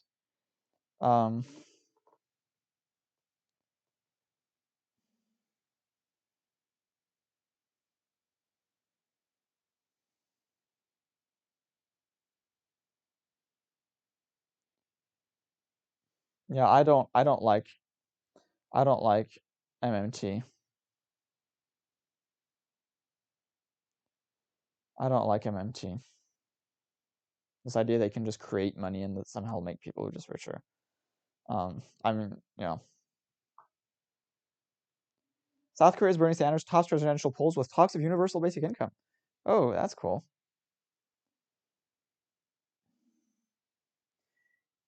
Okay, 20 March 2022. Okay. He no longer compares himself to Sanders. I wonder if the success of Parasite is helping the basic income movement. Falling prices create the same outcome as a UBI? No, because not everybody. The point is that UBI gives everyone. Falling prices do not create the same outcome as UBI because some people don't have any money. So even if the prices fall, if you don't have any money, things are still way overpaid. So no, it's definitely not the same. More purchasing power. Yes, more purchasing power, but UBI is not just more purchasing power. It's creating a basic threshold. Falling prices does not provide a basic threshold. It's a movie where a poor family decides to leech manipulate a rich family because they're living in poverty and have no choice. Basically, the basic income of the poor family would have no real motive to do that to survive. Okay. The movie is more an expression of the already existing discourse instead of the source of said discourse. There's lots of movies about that topic. Another closely related example that's also known to Western audiences would be Snowpiercer. It also shows archetypal class struggle. There's others as well, but it doesn't mean these movies don't matter at all. Media transport a message that they're definitely part of said discourse. Okay. Pursuing popular stuff, good or bad, while also using xenophobic scapegoating of foreigners is not a good sign. Reeks of liberal Trumpism. Yeah. That sounds terrible. Is he doing that? That sounds terrible. Let's look at the article. I hate this sort of nationalism, this sort of pseudo-populist. Nationalism is never populist, okay? It's always anti-populist. Always anti-populist. Nationalism is always anti-populist because literally it means about shitting on most people for the benefit of a specific group of people. Oh, here. South Korea's Bernie Sanders tops presidential polls with talks of universal basic income. A South Korean politician who once said he aspired to be a successful Bernie Sanders is leading the field to replace Moon Jae-in as president after rising to prominence with an aggressive pandemic response and a populist economic agenda. Lee Jae-myung, the governor of Gyeonggi province, has led in many recent national polls and dominated the early rounds of the ruling Liberal Democratic Party primary, including the latest voting over the weekend. As governor, Lee advocated for universal basic income and instituted cash payments to all 24-year-old people for a year. When the COVID-19 pandemic hit, all province residents also received regular payments. Under Lee, Gyeonggi also took aggressive steps to combat the pandemic, introducing restrictions on gatherings that were later adopted by the national government, raiding a church at the center of a large outbreak, and imposing a controversial requirement that all foreign residents be tested. Yeah, but so you see then that we're seeing this. We're seeing that there's this thing of the sort of nationalism. That sort of image was once seen as a liability in the face of establishment competitors with closer ties to the outgoing moon. But with many South Koreans disillusioned by runaway housing prices, a poor employment outlook for young people, and a string of corruption scandals, that populist message has driven him to the head of the pack as he looks to blunt conservatives' efforts to capitalize on voter discontent. Lee no longer compares himself to Sanders, the progressive senator who unsuccessfully sought the Democratic Party nomination for U.S. president, and has expressed willingness to adjust his policies to avoid strife while embracing compromise and consensus. But he still casts himself as someone who will take on the establishment, which at the moment is largely his own party. Only politicians who have the courage and driving force to put up with the resistance and backlash from the establishment can keep and fulfill promises and achieve results, Lee said during a primary in the eastern province of Gangwon on Sunday. And I have never made a promise that I could not keep. Expanding welfare state. Born to an impoverished farming family in a remote mountain village in the country's southeast, Lee, 56, attributes his focus on economic equality to an early life as a child laborer in chemical factories that left him with impaired hearing and a wrist deformity. When elected mayor of Songnam, one of the largest cities in Gyeonggi, in 2010, he initiated a plan to establish a new, larger public hospital with unprecedented numbers of negative pressure rooms and intensive care beds. The facility now serves as the National COVID-19 Center and has treated more than 3,000 patients. Keeping people from disasters and infectious diseases by providing public medical service is one of the government's most fundamental duties, and my political career began from there, Lee told Reuters in December. A longtime advocate of universal basic income, Lee vowed to provide $1,850 to all citizens and another $1 million to people aged 19 to 29 every year if he takes office. It is on. $850, that sucks. $850 a year is nothing. $850 a month, that's not UBI. $850 a year is not UBI. $850 a month is UBI. Okay, so this is, okay, he proposed a carbon tax. I like that. National land tax scheme to increase taxes for all property holders and cut transaction costs. Okay. Okay. Medium burden, he wants to transition from a low burden, low welfare state to medium burden, medium welfare state while minimizing tax resistance. Okay. Thank you.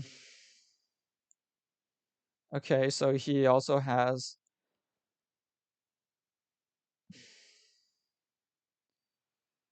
Okay. Interesting, but $850 a year is not UBI. That's like not even $80 a month. That's nothing. That is not UBI. That is silly.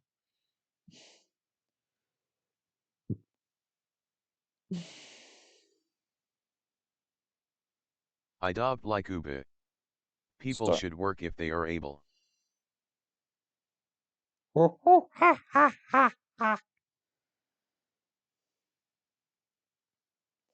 European Citizens Initiative. Start unconditional basic incomes throughout the EU. Okay, so, but this is just going to be some sort of, yeah. This is beautiful. Let's get this going. Scottish wants to be a European. Please, let's get this too, so it's there when I get back in. Yeah.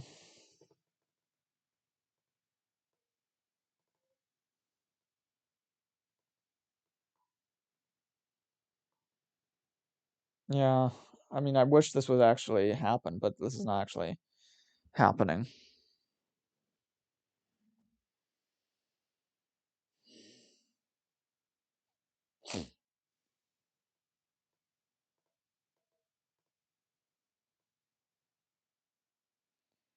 So here this person is talking about the politics and practicalities of UBI. It's a bad habit.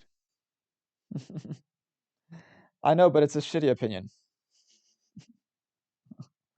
No, I'll unban more quickly. I know, and look, the thing is that I do unban it, but like, my point is that it's stupid. My point is that it's dumb to just be anti-UBI.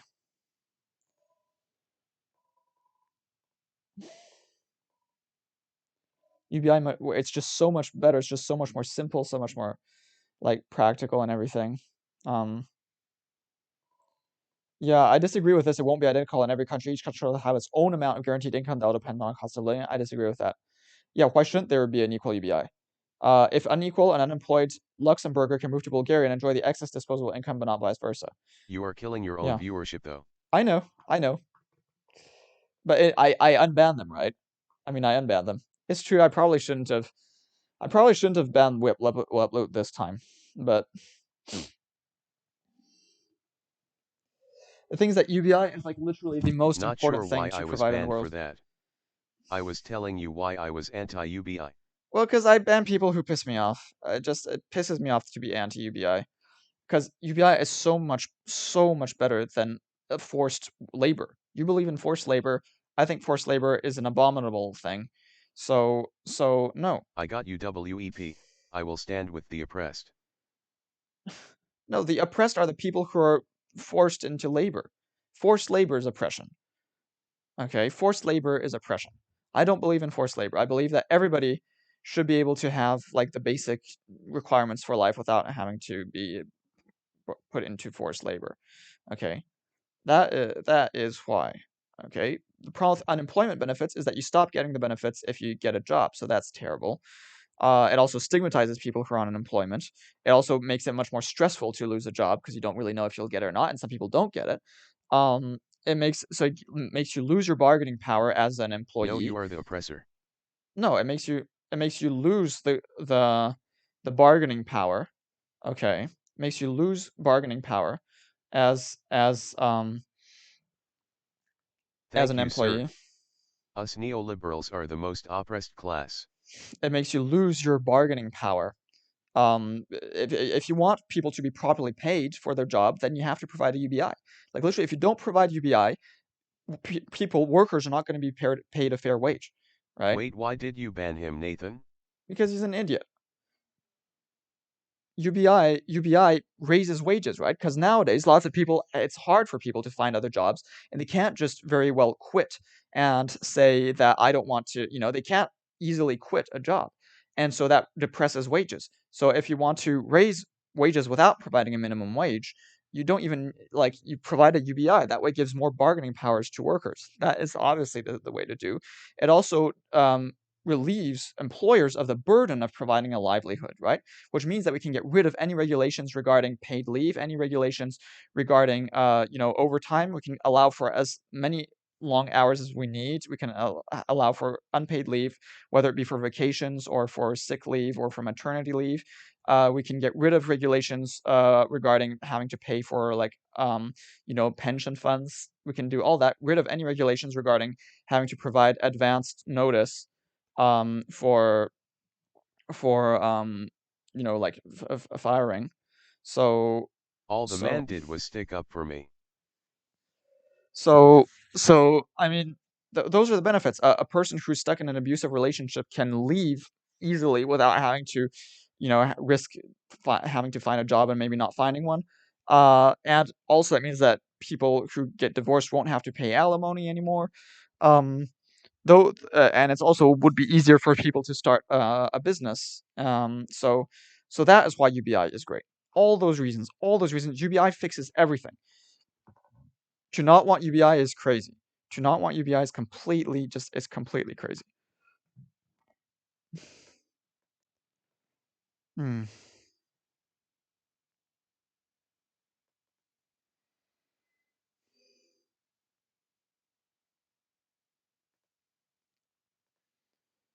I actually disagree with that. Children should get UBI. Children, there should be direct UBI. That's child tax credits. Yeah. Yeah. So I don't know what they're saying here, but yeah, definitely.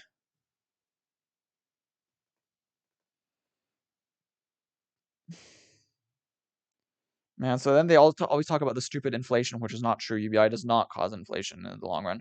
It just makes some things. It would initially make a few things more expensive, and then it would stop doing that. AOC unveils bill to extend unemployment checks that kept millions from poverty. Yeah, but unemployment is not UBI. I don't like unemployment checks. Why aren't there more comments? What happened to the comments? See, that's a problem with unemployment, and that's the problem with unemployment.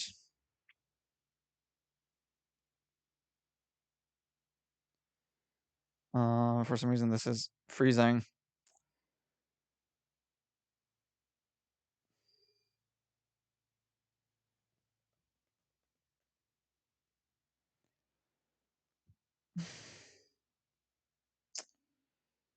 Okay, well, so let's see.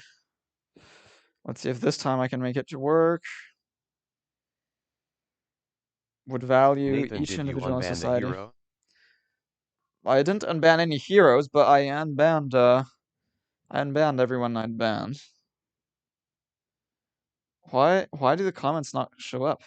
Oh, here. Why are the comments not showing up? What's with that?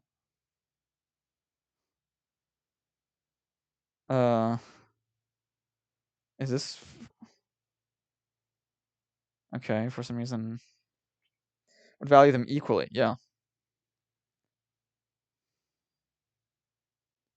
Wait, equality of outcome, not equality of opportunity? Wait. No, I think he means the opposite, equality of opportunity, not equality of outcome. Or oh, so it says, yeah, okay. But yeah, we should have kind of both, really.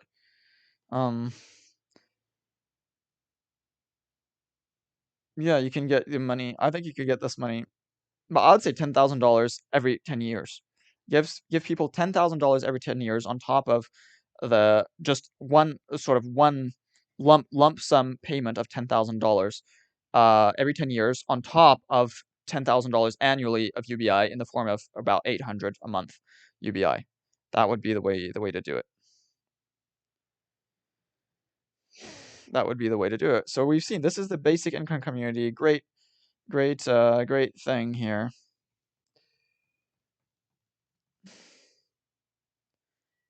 Election could have been about basic income. What are they saying here? UBI grassroots fundraiser with UBI.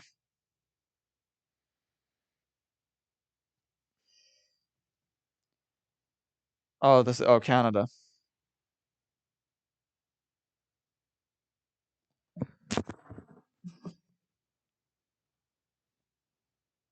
Yeah, the election is nothing. It's not if there wasn't a big idea that could have, yeah. Yeah, so the election, they're not actually talking about that. They're not talking about UBI for some reason.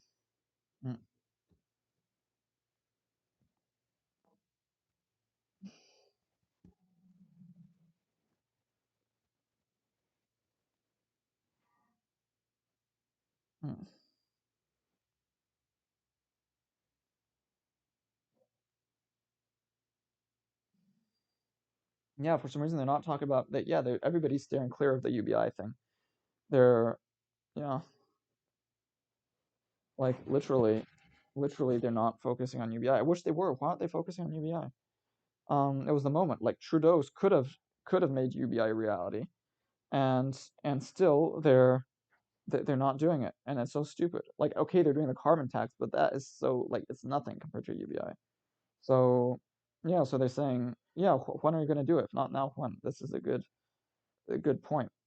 It's election about nothing. Yeah, of course, it's so fucking stupid. This should be the number one issue. UBI should be at the forefront of everybody's minds. This is what we should be talking about. Absolutely, UBI and nothing, like everything else is just insignificant.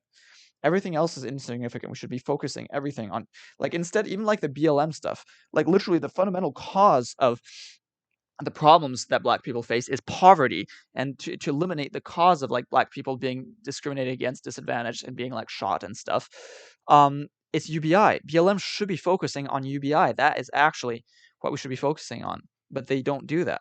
See, if you wanted to actually address the root cause of the problems that black people face and that's motivating these BLM protests, which UBI is the solution to that. Like literally, UBI is the solution.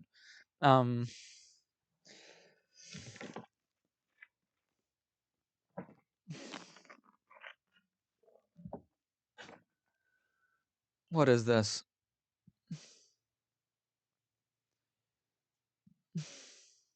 This, you can't ban your best friend. Okay.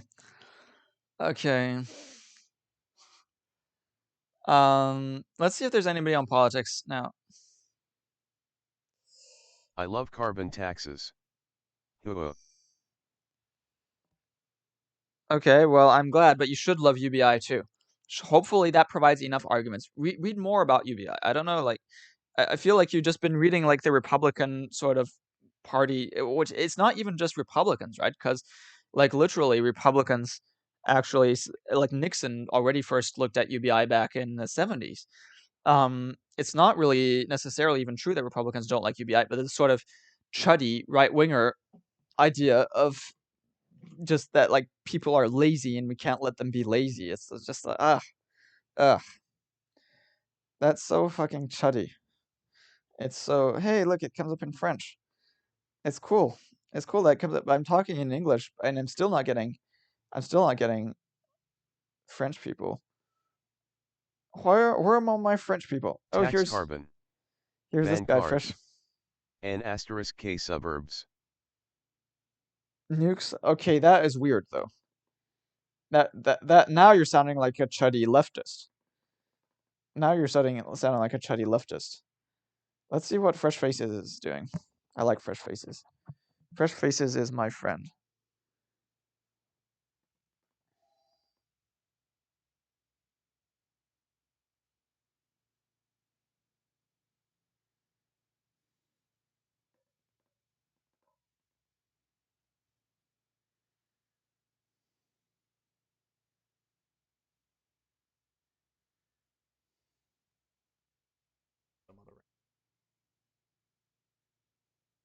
All right. So, with that, unless any other random person wants to come in and no Nike suburbs. No Nike. What do you mean Nike suburbs? Money follows. I think you meant nuke suburbs. So I do appreciate everyone who was here. I think we're gonna have to start doing more late night Thursday ones because this was a hell of a stream. What does Nike suburbs? Oh, so he's stopping the stream. I did a little. I got as far as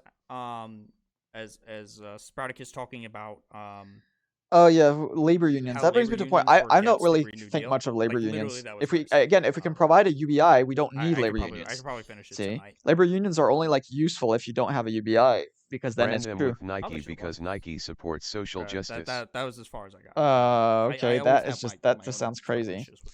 But UBI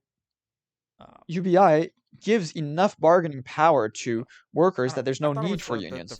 So I mean, I'm okay with, unions should be allowed, but they shouldn't be given any special privileges. There shouldn't be like, the government shouldn't be like favoring unions. So wait, who's it? It was that. Feel free to. Yeah. Who's Independent Thought then? Oh, on the video. Yeah, I'll watch it and I'll leave a. What does he say? All right. So with that, thank you guys for being here. Tomorrow we'll be back at 1 p.m. EST. If you want to have conversations about stuff, or you think that I should change my time frame so that more people can watch, join the Discord. Okay.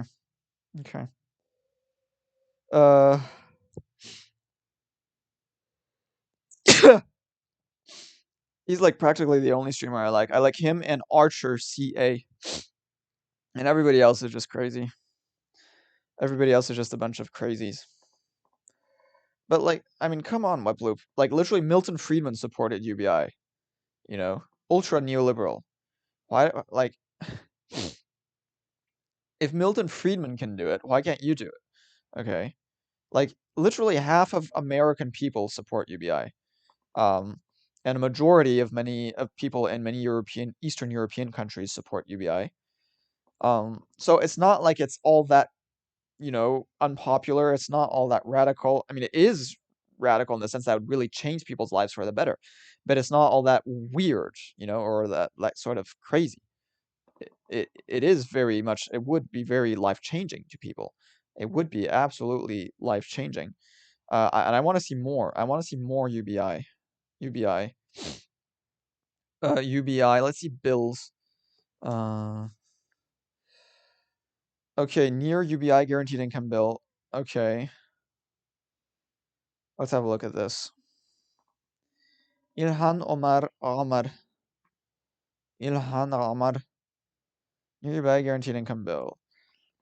Support Act of 2021, which would commit the U.S. to studying and eventually implementing a national guaranteed income. The first phase of the bill would provide an annual $500 million in grants to fund and evaluate local guaranteed income pilot programs. In 2028, the bill would establish the guaranteed income. Why wait till 2028? Jesus. Like, the bill would establish the guaranteed... Name one country with successful UBI. Iran. But in any case, it's true that countries haven't really done it enough. But that's no good argument. Just because they haven't done it is like a terrible argument. And there is UBI for children in Europe, and that works fine. And it works, actually, it's super successful. Which would create an income floor across the entire United States. This paper describes the GITC structures and estimates its budgetary and distributional impacts. Beginning in 2028, the GITC would provide $1,200 per month for single filers and $2,400 for joint filers. It would also provide $600 per month for each dependent under age 18, but none for adult dependents like college students. Wait, you mean that dirt poor country dying of every disease possible? LOL. Iran is not dirt poor. And in any case, UBI is not about making the country richer overall. It's about making the poor people richer. In any case, then they scaled it back, and like in any case, it's stupid to say it doesn't work because nobody has done it. Like it hasn't been tried massively. So, and on the pilot stuff, it works fine. In the pilot programs that have been done in various places, it works fine. It works very well. They did it like in Dauphin, Canada. They did it like that thing in Finland. They've done it in various things. It works fine. It works well.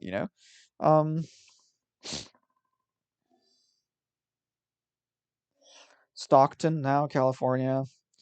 It would also provide $600 per month for each dependent, but for adult dependents like college students. Yeah.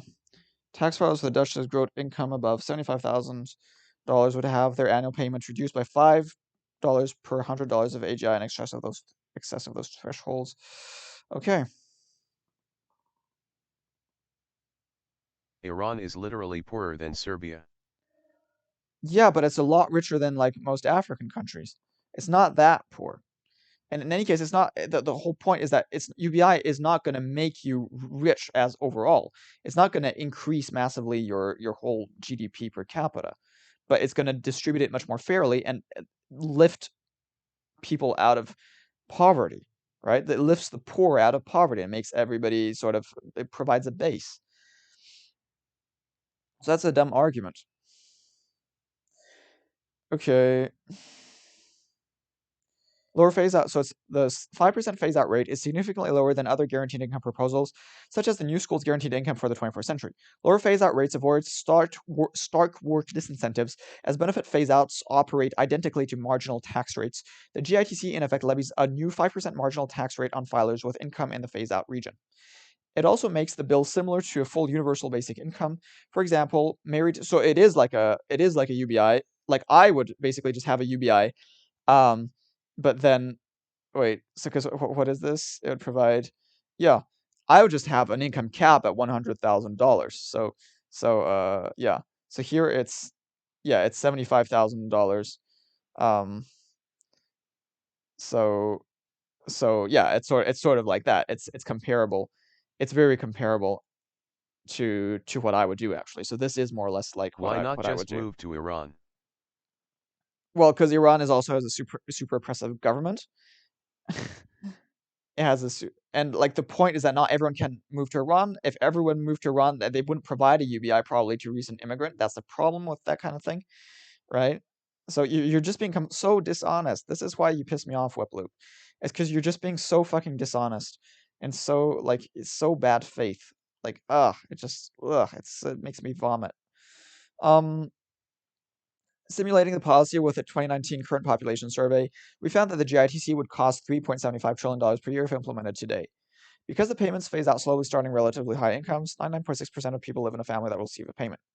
Yeah.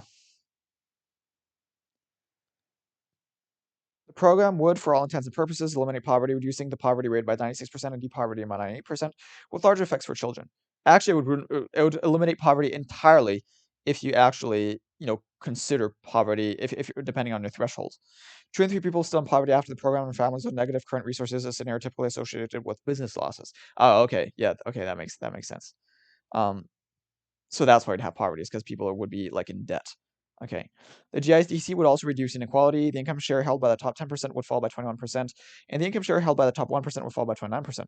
The Gini index, a broader measure of inequality, would fall 24%. Conclusion. So yeah, this is great. This is great. As of 2019, the guaranteed income tax credit would cost about a fifth of GDP, nearly doubling the federal budget. By 2028, however, the Congressional Budget Office projects that the GDP will be more than 40% higher than it was in 2019, and federal revenues will be more than 50% higher. Since the phase-out thresholds are set in nominal terms, the budgetary impact would be somewhat smaller in but it shouldn't be. I disagree with the nominal terms. It would be somewhat smaller in 2028 than our estimates suggest. Nonetheless, it would be very costly, and without funding provisions, our distributional analysis is limited. By providing a generous benefit without any work requirements or phase-in, the GITC would virtually end poverty. If the monthly child tax credit is any indication, though, operating the program through the tax code threatens its ability to reach the poorest families who don't normally file taxes. Making the GITC universal would enable it to operate outside the tax code, such as through the Social Security Administration, like Senator Mitt Romney's child allowance proposal, which would bring it the higher accuracy of Social Security payments. Universalizing the GITC would add 11% to its cost. The Support Act's guaranteed income tax credit made the closest legislation to universal basic income the U.S. has seen. While many important details are as yet undefined, it could mark the beginning of a new conversation around basic income legislation. See, I'd prefer to have a very specific policy, like UBI, like in protest. Like right now you have all these. I feel they're not focusing enough on policy. What I'd want is like instead of having like BLM protests, I'd want a very specific demonstration that is just specifically intends to provide a UBI, right? Just a very specific policy that intends to provide a UBI, and I'd want to see just massive demonstrations in favor of UBI. That is really what we need.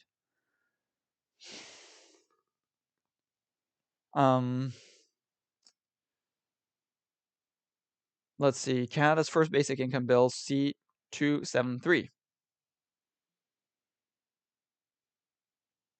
Okay, California. Bill Gates says the world isn't ready for UBI. I totally disagree with that. I'm not even Bill Gates. That just tells me that Bill Gates is stupid. Sign the petition below and tell your MP to vote yes. Okay. Okay. Oh, this was in 2020.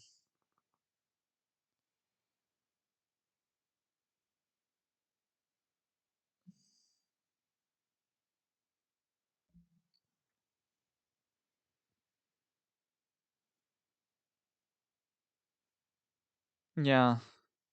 But again, it shouldn't be a specific requirement. It should be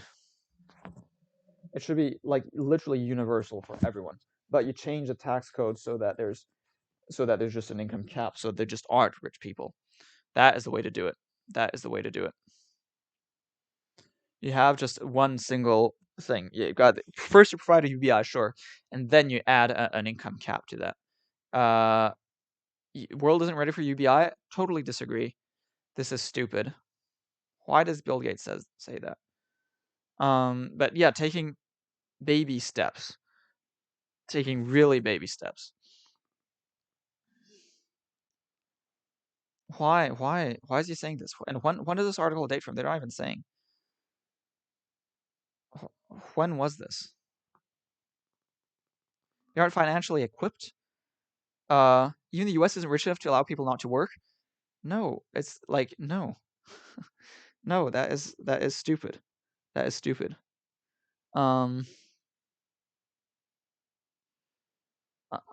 Jesus. So you're sort of Bill Gates sort of kind of person that like,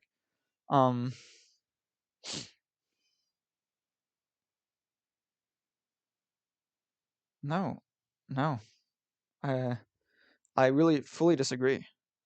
I fully disagree.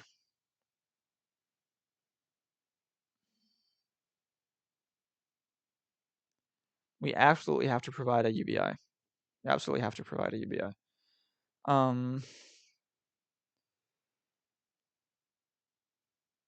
Why aren't we getting it? We need it. I want people to advocate for this. I want people to actually I want people to implement it. I want people to talk about this a lot more. UBI.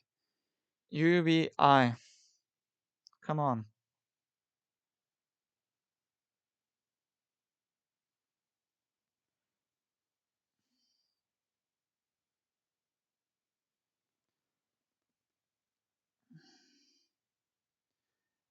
Come on, people.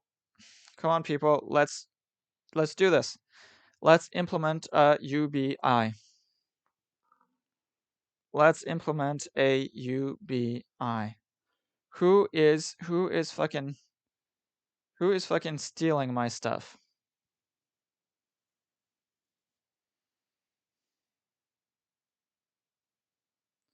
Who is stealing my viewers?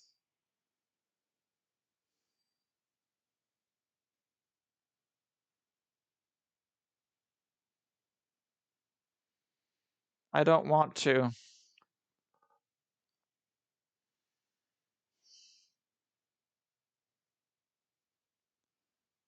I need viewers, but the problem is that my viewers are chuds.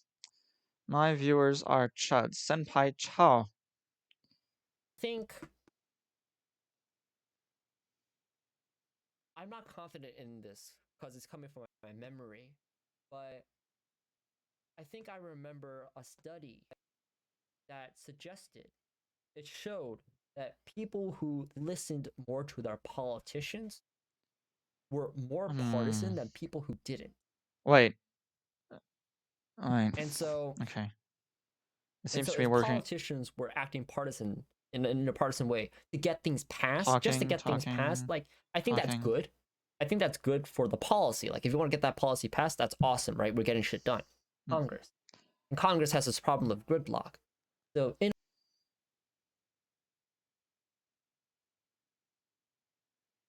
Man, why does it keep buffering? I need a new. No way. Like, a lot of people just I need a better connection. Get over there that are too many leftists at this platform. Disregard the partisanship. You'll get more viewers if you don't talk about universal basic inalienable. I think it's a negative. You are a safe space for chuds. They flee from leftist screamers. A healthy democracy in the long term. Why do they even bother coming to me? I'm not passed in the short term. I mean, from their perspective, like for them, I am a leftist, right? For them, anything that isn't some sort of crazy chuddery is leftist. Like literally, they call liberalism leftism. They think liberalism is the same thing as communism. Like, so of course to them I'm leftist. Anything is leftist. Even free market stuff. Even like pro-capitalist, pro-corporation people like the Clintons are considered leftist by the chuds. So of course I'm a leftist. So that really confused me. As in like, hey, we got this bill, you guys negotiated, had conversation, and you actually got a lot of the provisions that you wanted in them passed. It's in the bill. The stuff that you wrote. Free marketplace of ideas. And then for you to like vote against it, like, why is that happening? Yeah. And then here's another element. These Republicans, I know they're so completely crazy. They like literally vote against it. Not be considering. Republicans are just a lot of completely crazy. Like, I would say the bill continues to get passed. I'm even a liberal. When the Republicans vote against it. That the reason why the Republicans vote against it is to act partisan for their constituents. Yeah. Well, chuds don't flee from leftist screamers, they get deported. You have the constituents become more partisan because they listen to the politicians, but then the politicians want to satisfy their constituents by being more partisan. And then it then turns into like this cycle of this vicious cycle of more partisanship. Yeah. He's right, but I like so like it feels really weird that like if politicians voted as partisans, but only did so for the strategy and not really more so I'm for, centrist like, the and even I get partisanship, deported. then like it then feels really weird. Well, I mean, I'm much more Because lefty I than think they you, I don't guess, and I realize get that deported too. they're affecting their constituents in a way that incentivizes them to Right. behave in a certain way. I mean, I got deported. I I get think deported that's everywhere. like the complications of a democracy. Is that a lot of times They don't even we support kind of the want person who supports politicians to UBI. do the things that the constituents want. But the thing is that what the constituents want That is true, oftentimes even leftists get are not deported. the best things to do. And the thing is that the thing is that Republicans don't even like in a want world stuff. in which we are really informed, okay, is that we commit to actions less on what was the rules? incentive benefits. What was the rule? I didn't see that. But more so based on ideals. So, like, what would be the ideals of a democracy? I would say low partisanship. Maybe And Ubi is too no extreme for questions, like, leftists. that it ends there. Don't be partisan, right? Yeah, in a way, it's more But then more because of how progressive. democracy is structured, I think leftists are chuds. is we want our politicians to listen to their constituents, yeah. So I think there's the dilemma when it comes to like democracy and partisanship and polarization. And I think in countries in which there is a democracy, but we don't really see a lot of partisanship and polarization, it's because of a number of reasons. I don't know if you can read this though.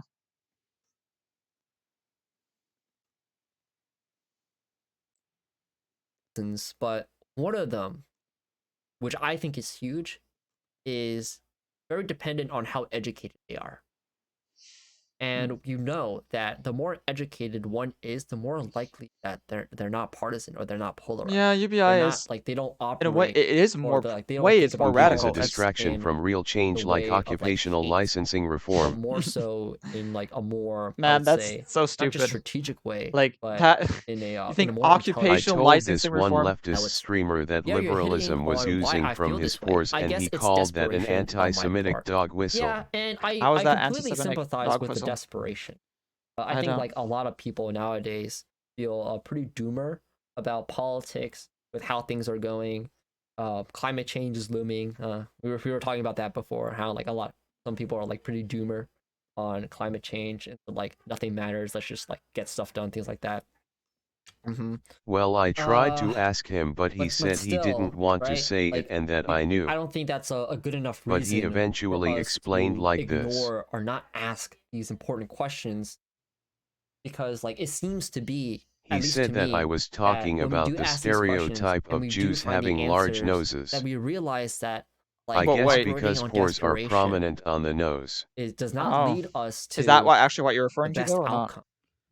Is that what? Okay, Is that then what Nathaniel, you? hi. I Is that what you meant? support sortition.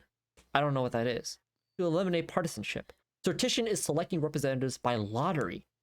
This would be way better.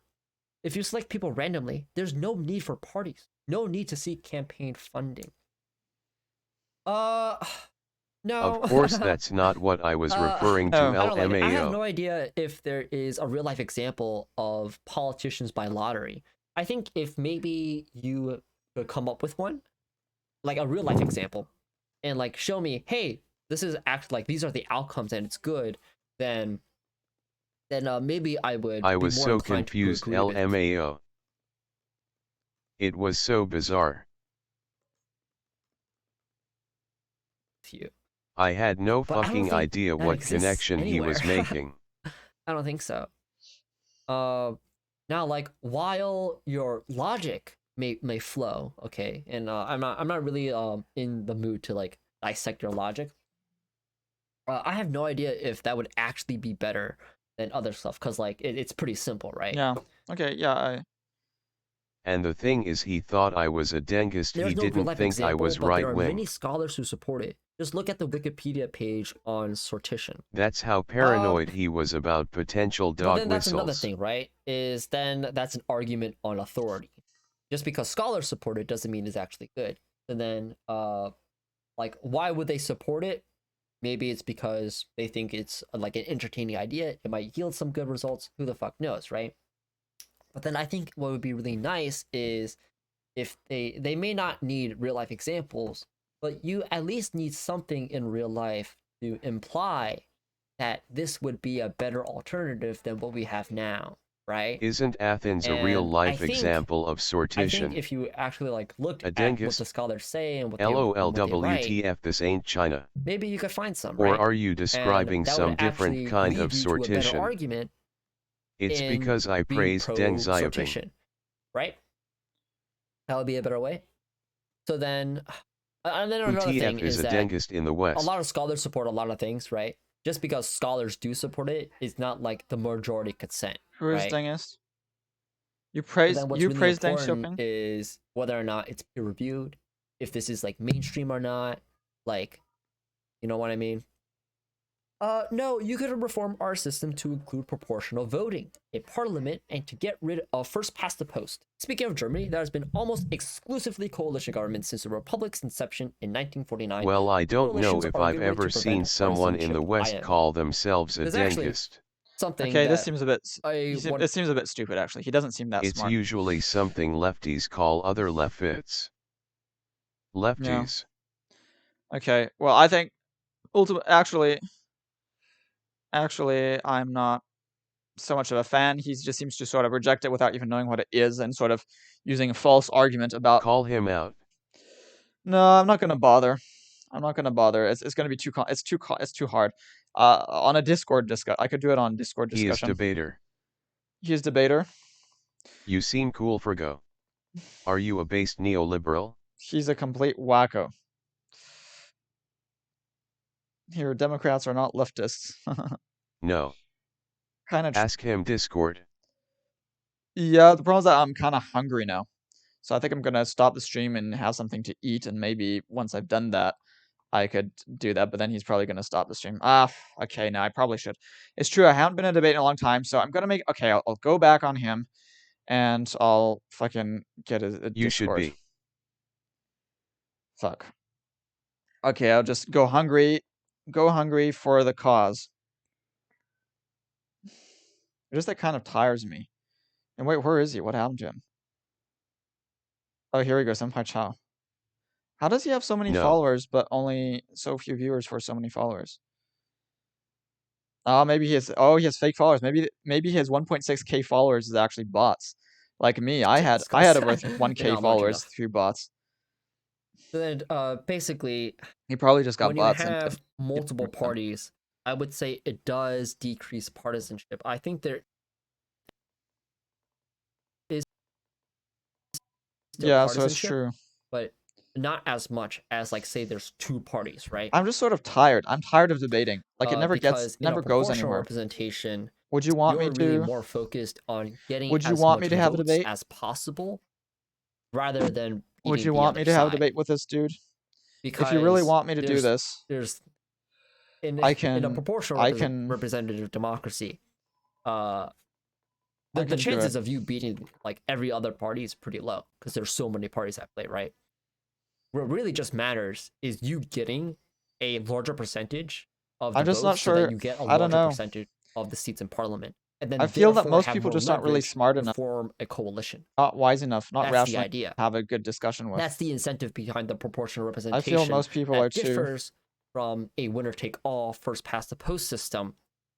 And then you kind of just like lead down, okay, well, then they each lead to differences in how partisanship and its dynamics, boom, boom, boom, blah, blah, blah. Yeah, debate him. Here's this tweet, which I found pretty informing. That is a YouTube link. I'm sorry. This is the Twitter link. Should I call him Chao or Senpai? I haven't read this paper, but I'm very interested in doing so. I might read it on stream. Who knows? Okay, but not tonight. Yeah, but the Wikipedia page provides the arguments. Okay, so maybe it does, and I might take a look at it. But as of right now, I'm pretty iffy about what like. Oh, he's been streaming for a long time. Something like hey Chow, would you like to have a voice chat Well, discussion? calling No, him definitely not senpai right would now. be positioning I'm yourself in a sorry. subordinate position. I was just on a panel before, and I'm really spent. I am like already spent.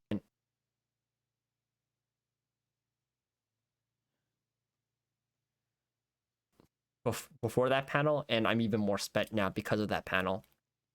So I apologize. However, I think for the future, I would be open to voice chat discussions with other people. You could join my Discord. You could even just have like a text discussion in my Discord.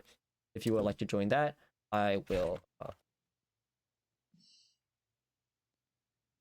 Wolkenstein, I really appreciate your response. I apologize for derailing you. No, it's okay. See, like, I can understand the tiredness argument. Subordinate No position. worries. Yeah, and I Thank don't you want very that. much for understanding. That is why I And opted don't on worry about Chow. the derailing, But because sometimes like, it can make them more was, like you more. I think this is something Sometimes it can that be is useful. going to come up later in this video, because Destiny was talking about how he But- doesn't like partisanship and things like that for reasons. So it's gonna come up, right? We're just ahead of the curve. There was a Democrat on there. Did you hear about this kid? He's a 29-year-old YouTube star. No, what's his name? He's His 29. name is Kevin Paffrath, Paffrath, and he's got 1.7 million subs on YouTube. He's that a his real personal name? finance dude. Oh wait, that's on realtor, Destiny. And he was Kevin our best Paffrath? option for the Democrats, but he was Garbo. He put a 52-minute video on his website, as if anybody's going to watch an hour-long video to learn about who he is. Mm-hmm. And one of his top policy positions was to end homelessness in California in 60 days. Okay. Wow. Please don't. Okay, so what's really No, it's good. interesting He's is not an that actual socialist. IRI will talk about how like nobody is Call going to him watch Chow a 50-minute Chan. video, but in other countries, Why? there will be like literal news networks Why don't you come on? that will have Come on the stream and 40 say minutes something. straight of one On this candidate. chat. No ad break, no advertisement. It's just 40 minutes of a candidate sitting and Bro. talking about their policy. He's like a And people Poliscus actually guy. watch that. This happens in Europe. Yeah. The The problem is that he's like too. It becomes really weird that He's in one of. I get America, we have such. I would say the problem is that he's one of these people that has a very narrow Overton window and who tends to really think inside the box, and who basically dismisses any sort of I novel don't idea. want to juggle 2 streams. My internet is Fair enough. struggling right now. Fair enough. What I want to say is that, yeah, he's one of these people who just sort of only thinks within the paradigm of the establishment. That's sort of my impression. And, like, likely he probably I'm wouldn't support having UBI. issues with just yours. Okay. Like, it's, like, even he probably wouldn't support UBI. Again, he doesn't support Shortition because it's not within the sort of typical paradigm of what can be done. And so that's kind of my issue with these people. Often these people that are really into politics and that have studied politics a lot, bizarrely, they actually aren't that innovative. They're actually very sort of, they're very narrow in their focus, and they don't think outside the box, unfortunately. And this is sort of my issue with people who are like too much into sort of, yeah, political science, who like spend too much time studying politics, and they end up being formatted. They end up being formatted and only believing in a sort of limited array of possibilities. Like for a long time, UBI was completely completely outside the scope of what was considered possible, and now finally it's starting to become considered possible. But this is only very recently that this has been happening, right? Deploy the National And Guard. this is kind of my messing issue with around. people like Bingo. this. It's the governor's responsibility. The buck of homelessness stops with the governor, and that's exactly what I'm going to do. On day 1 in office as governor, I'm going to declare a state of emergency, and we will deploy the National Guard everywhere there are homeless people in California. And guess what we're going to do? For the first 30 days, we are going to provide 3 meals a day, clothing, and safety and I security. think Poliscus-focused people might tend to be that way. I think political science would mostly concern what are basically knob tweaks in the current system. Yeah, that's my impression. Though there is political science that engages with other things, of course. Okay, so wait, is this guy actually 19? Can you even be governor? No, he's 29, not 19. California when you're 19? Like that sounds incredibly young. Holy shit. But what I did wanted to say is I didn't watch the video, so I had no idea. I read if, an like, IRI interesting is paper being, about different charitable to his succession laws positions. in Like, medieval Europe and the sort of maybe this stats guy those laws actually had. wanted. Wasn't he 29, not 19? Maybe In 29. terms Okay. of regicide and if it was wars 29, and stuff. that's more believable. He definitely did not look 19, for sure. I heard 19. Maybe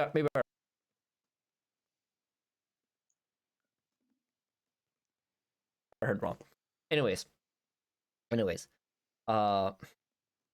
it was really good that Destiny's editor August would actually put up that clip there, and to me it came off as like a huge virtue signal, and like there was some sort of a plan, but like definitely not a good plan. I think we could all agree on that, and I think that was like what made like people make fun of him. But like even if that was a plan, it definitely wasn't like a really detailed plan, and I think that's because of the nature of the video. I kind of wanted to go back and like just kind of analyze the short bit of the video that we've been exposed to. So there's music involved. It's there's like looking at like the background. It's like it looks like it's his backyard. It looks nice. And like he's talking. I know that it was weird, but it was all just degeneracy, right? All that medieval stuff is just degeneracy and terrible stuff. I know you like that. I know you like that stuff. What you do to inform people on your position. His positions seem not detailed. Yeah, he doesn't actually. According to like what I was referencing before, like politicians in Europe at a news desk, or like they're getting live streamed and they're just talking about their positions. That's this is also in general like my problem with, and they have like you know, on Twitch is that either you get political science guys who only think within establishment, or you get really extreme people, either really extreme conservatives like Menefrego here, or extreme like socialists. And I don't know, you don't get people who don't adhere to these. You don't get so many people who don't adhere to either extreme stuff, but who also don't like who also outside of the box. Like that's kind of the problem. You don't have many people who think outside the box but don't believe in sort of weird stuff. That drive housing prices up by limiting supply. I would say reactionary. That allows people to afford rent and food. I actually agree. You know what? You sound like a Yang Gang person. Okay, are you a Yang Gang person? You sound like a Yang Gang person. By the way, I am. I was also a Yang Gang person. There are homeless folks for the first 30 days of my administration. Yeah, I don't need 19-year-olds out there. It's a reactionary. Confronting the homeless population. 19-year-olds in the National Guard. You're kind of Yang Gang? Kind of figured. In Venice, California. So, total disaster. That was our best bet as a Democrat. And surprisingly, the best choice would have been a Republican. This is the closest I've ever come to voting for a Republican. And I can't vote for Republicans. But the LA Times editorial board said that hold your nose and vote for this guy named Kevin Faulconer, who's a former mayor of San Diego. Pretty moderate, pro-vaccine, pro-environmental issues, stuff like that. It's really fucking sad that like pro-vaccine is where the bar's at right now. Jesus Christ. Yeah, it's true. But, well, this is still Trump's Republican Party. So then why I like this guy. Pro-vaccine the standard right now is I like him. I think maybe Destiny. I have no idea if he's implying that like it's Go and follow him. that people should be pro-vaccine, or like it's stupid that we are that like politics right now is kind of dictated by whether or not you are pro-vaccine or anti-vaccine. Like it's pretty obvious as to why the latter is the case. It's because, well, COVID, and there's debate, and like there are actually people who want to argue against it, and so it's a salient issue, right? I have no idea. He seemed well informed in regards to political science, at least from what I've seen of him. Because it's No, he seems well it's informed. so obvious that people should be pro-vaccine. Likely a bit of both, maybe, yeah. It just like it comes off in different ways, and I like to consider like different possibilities, different interpretations, and to go with that. Yeah, somehow it still is. Do you think he's gonna run in a couple years? I don't think he's going to run. He's a loser. Biden whooped him hard. He got booed at a recent rally. And you know what? I believe totally in your freedoms. I do. You got to do what you have to do. But I recommend take the vaccines. I did it. It's good. Take the vaccines. But you got, no, that's okay. That's all right. You got your freedoms. But I happen to take the vaccine. If it doesn't work, you'll be the first to know, okay? I'll call up Alabama and say, hey, you know what? But it is working. For telling people to get the vaccines. Yeah, I really liked Trump doing that. I wish he did that earlier, like when he was during president. There's definitely been multiple studies that suggest that Trump and his rhetoric was the #1 reason as to why people were being vaccine hesitant or not taking the vaccine. And so, but I also like kind of want to look at what would be like the Trump vote. Okay, so like the 2024 Republican and type primary. Good. Starfire winner is followed. Oh yeah, people have been following me. So the Nathaniel Starfire winner. Thank you for the follow. I've seen really Starfire win one of my appreciate things. the support. It really helps the channel a lot. Okay, so poll: Trump leads 2024 GOP primary, trailed by Pence. Okay, and when was this? This was July. Okay, Nathaniel. A couple months ago. Holy shit! What do you mean, Nathaniel? What the fuck? I'm not Nathaniel. Oh my god! Wait. Wait, what is this? Boy. Oh yeah. Crap. All right. So 56% GOP voters, according to this poll. Everyone calls you that LOL. Haley, I know. Ali. I know because they don't see, right? Because anybody below Holly. What is L? You know, L is not a thing. L is not. Nobody knows L, right? So they know Nathaniel is a thing, but L is not a thing. So they don't really think. They don't imagine that's going to be Nathan L. Pence, because it is kind of weird. Was raising money, or like Pence had allies who were raising money, and it kind of like suggesting that he was going to make. I know I could change my name to capitalize it, but I just better. No, never mind. And small This is letters. So sad. God, I've considered capitalizing it, really but it looks better. I don't post more it looks better in Discord. small. I guess. That is interesting, though. I never read your name as Nathaniel. Yeah, speaking of partisanship, there's. Well, because you see on my stream, you see Nathan L on the thing, right? So, yeah. So he's out of touch with his own party. I hope he runs. Because Okay. Oh, when was that? When was that rally? Okay. Because like I'll be really interested to see if let's see if we could look that up again. Not. Okay. I kind of like the sort of laconic, you know, the sort of laconic aspect. That's why. I like sort of laconic way, the sort of laconic look of not having the capitals. Like in the sort of like the casual poll without Trump in the race. Capitals. DeSantis dominates.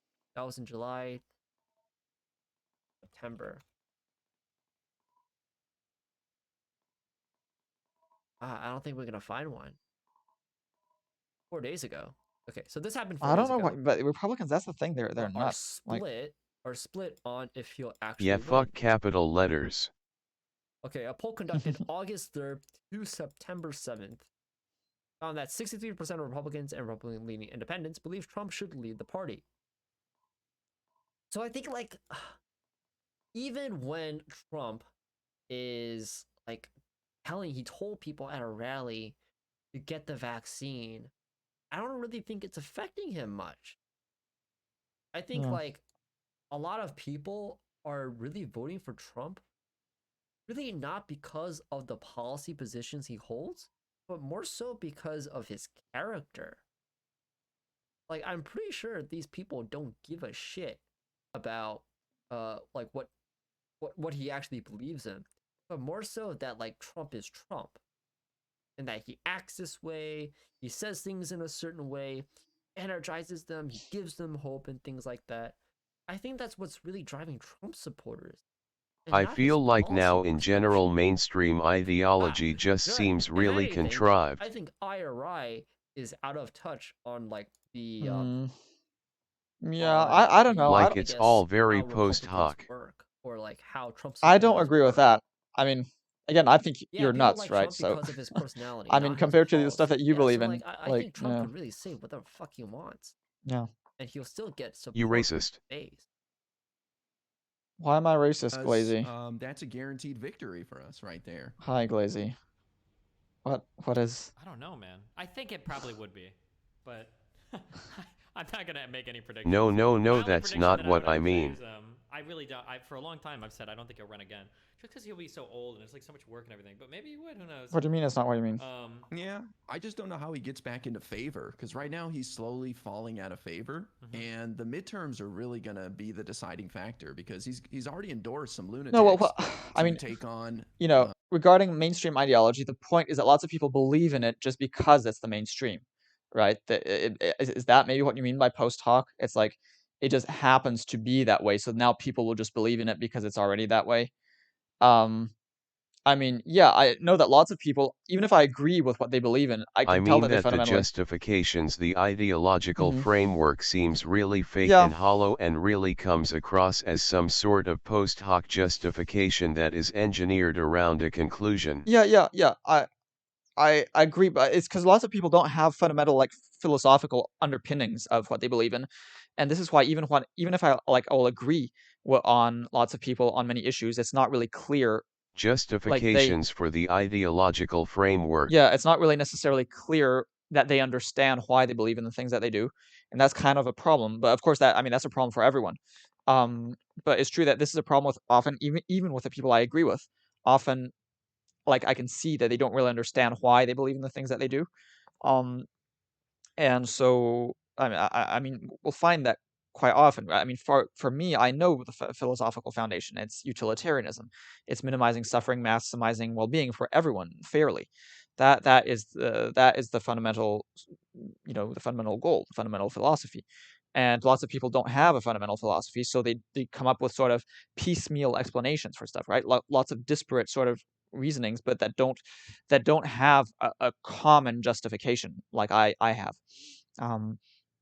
And it's true that is unfortunate. It's unfortunate. Yeah. People lack fundamental understanding of why they believe in things that they do.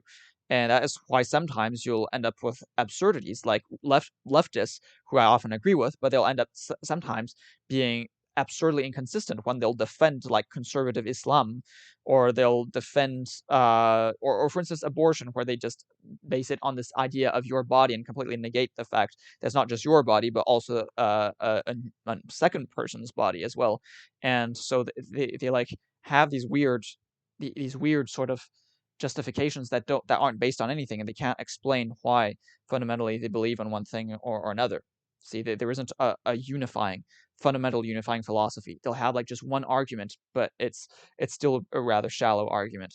And this is typically a problem there. Or like again, how I've said that, the age of adulthood is somewhat arbitrary. Like it could be like I've been advocating to make people adult at 14. For me that is okay, but for them no, and they say and they don't have a proper justification for it, and that is precisely why they end up like that, is because they have these very strong beliefs without Porque having el glazy te de Joe racista? No idea. I think just for no good reason. At So Glazy. I think, but Glazy last time already Glazy came and just said one stupid thing, and yeah, why did you say I was racist, Glazy? That is the question that Starfire Winner is asking. Starfire Winner is a I Peruvian also hate the way Spanish the bot speaker. says no. Okay. Why'd you hate the way the bot says no? The Islam thing is actually interesting though. BC or a pedo? Wait, that in any case, that's two different topics. Anyway, so like they don't have a proper understanding. See, It they just don't have. sounds bad. They just like regarding like for they say they can't consent. Okay, but why can they then consent to having sex change? Okay, like that's the inconsistency of leftists. Where they think that a teenager is developed enough to have a very invasive surgery, but is not invasive enough to have sex. I mean, but they're not developed enough. They're not mentally equipped to decide whether or not to have sex, but they are mentally equipped to decide whether or not to But the change their Islam thing bodies. is interesting because from the ideological side of things, modern progressivism seems to be a combination of two sort of strains of thought. Well, because it combines, on the one hand, it combines universalism with tribal self-determination, and that is why you have a huge inconsistency, right? And I side entirely with universalism and completely against tribal self-determination. But the problem is that most leftists, they don't understand that they suffer from this inconsistency, and so they kind of end up believing in both at once, and kind of it just becomes a bit of a mess, right? And that is how that happens. I mean, at least, I mean, you're crazy, but at least you're somewhat consistent, I suppose. Although I still just don't understand why you'd believe in that One kind of is craziness. actually kind of Puritan in the sense that it's a universalist millennialism and seems to sort of adopt cultural aspects of Christianity but within a secular left-wing framework. And the other comes from things like critical theory and embraces particularism. Okay, so but you're sort of seeing it, you're sort of dividing it into sort of a different way, as looking like. You seem to sort of divide it in a different way. I'm not sure about the Puritanism, but universalist millennialism. Particularism. I don't know what particularism actually is. But is that precisely like the idea of like the opposite of universalism? Like the idea of like moral relativism? Is particularism like moral relativism? But I would get the impression that they kind of believe in both at the same time. That's the thing. Just the opposite of universalism. Okay. Like, yeah. Particularism. Okay. But they kind of believe in a sort of universality of particularism. I still it kind of exist within this kind of framework still of allowing for the universality of each tribe to be able to live as it wants to. It's kind of what it's about. I don't know if it's kind of pure. I mean, I feel like there's a bit of Puritanism with respect to sexuality, for instance, but that's a very different from the kind of the Puritanism that you're talking about. I mean, I'm of course the first type, right? I believe in the sort of. I don't know if it's adopts. I just wouldn't necessarily agree with combining the universality with the cultural aspects of Christianity, because I've noticed that definitely there is for some reason there is definitely lots of taboo around sex, but I disagree with that, right? And then lots of these people get very upset with me for disagreeing about these taboos surrounding sex. Well, Puritan can mean two different things, right? Yeah. So there's that kind of Puritanism that weirdly it has gotten adopted by the left, and they end up being very. And also, you could say that the particularism ends up being Puritan in the sense that it's pro-religion. So it has that association with Puritanism, that sort of, it's an association with the United States tendency, for instance, to have allowed Puritanism was for a sect of Protestantism. Yeah, but you see, like the United States allowed Puritanism to flourish by allowing for freedom of religion, and that same tolerance for freedom of religion And then ends up Puritan also can refer to a behavior that was common among them. like by allowing freedom of religion, it almost ends up, exalting religions, and this is sort of what the left ends up doing. So it does. The United States left tends to be very influenced by very like conservative. I just mean that like, in a lot of traditions. ways the worldview is very Puritan in the first sense. In the first sense, what you mean in the second sense? But like, I guess. But I guess, yeah, Puritanism can, what we notice is that American leftism is influenced by these kind of Puritan-like movements, right?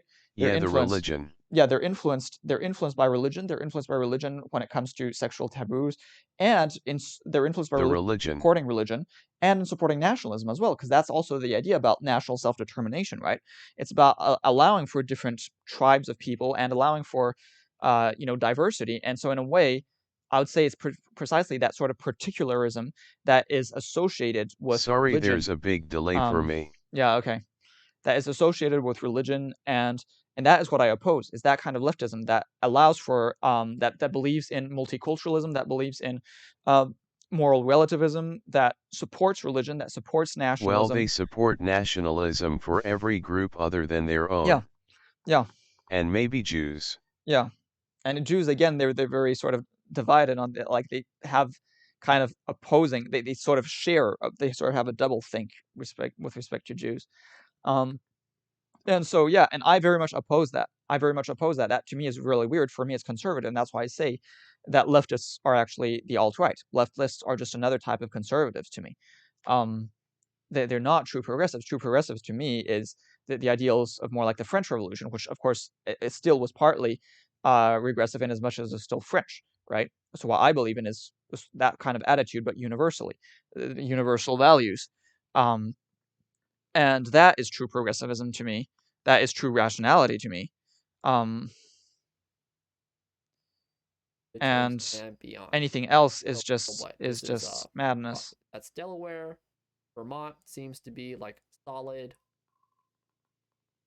competitive D, and then boom, right? There are 2 Democrat-leaning seats and 4 Republican. The new map so far. Wow, this is actually going to be really good. Oh my god, this is awesome! Wow, I'm giving this to you guys. I just close it out. At me _Fergo_Puritans is not a derivative of Protestantism. Yeah, but Calvinism is a derivative of Calvinism. Yeah, but Calvinism is a type of Protestantism. So I think there's still a lot of time. Look at the old map. Holy. Wow. The old maps are like really. Isn't Calvinism a form of Protestantism? This was. Yeah, it is. It's really hard because I hate Calvinism. Fucking hate it. Have always it's like had an edge. Like when the it came to, bad. State legislators. Really the evil product of it's my own city, my own fucking city, bred this evil into the world. And it's fucking terrible. It's like the Christian equivalent of like Islamic sort of fundamentalism. Redistricting, gerrymandering, things like that. Factions of blue in the sea of red. Yeah, no way. Somewhat. But then, like, this really sucks. So, like, let's look at Mississippi, right? I can't. So let's go to the old map. Let's look at Mississippi. Okay. So this is, like, I would say one of the strategies of redistricting. And Mississippi. Calvinism is another form of Catholicism, not Protestantism. It is terrible because you have one state, you have one district that's no. really solid blue. No. But all the other districts are red. And what you could do is you could district to the point where in these other districts, there is a lot of Democrat voters, maybe like 30%. But because it's 30%, they're not going to be winning. Why do you believe that?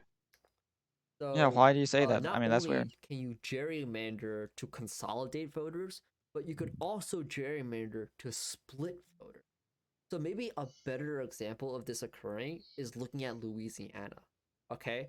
Like, looking at like all these other districts, there's a high possibility that there are like good chunks of Democrats. You know that, right? Sortition and direct democracy. But because of how the lines are drawn, no, Calvinism is. And so there are like Calvinism is a type of Protestant. To redistricting. Calvinism is terrible. Por favor. Yeah, I'm sorry that I'm not speaking to you in Spanish this time. I don't speak Mexican. It's not Mexican. It's called Spanish, and it's Peruvian in this case. You could divide them in a way to your benefit. And so then, like, here is like this concept. Yeah, I'm sorry, Starfire. I'm sorry, Starfire. Multiple times on stream. Lo siento, pero ahora. It's really like an awesome. Again, if I start speaking, Manfredo's gonna leave if I speak in Spanish. Traduce eso. Okay. XD. Oh, you want me? This guy is So say you Peruvian. have Yes, this Starfire state winner, with like a unless box, right? Starfire winner lied to Okay. Starfire And you winner, have is Peruvian. 4 districts. Where blue, say you have like 49. Oh my god, that's too big, too big. Decrease it, decrease it. I So might say be you have going like for a 49 smoke blue. soon anyways.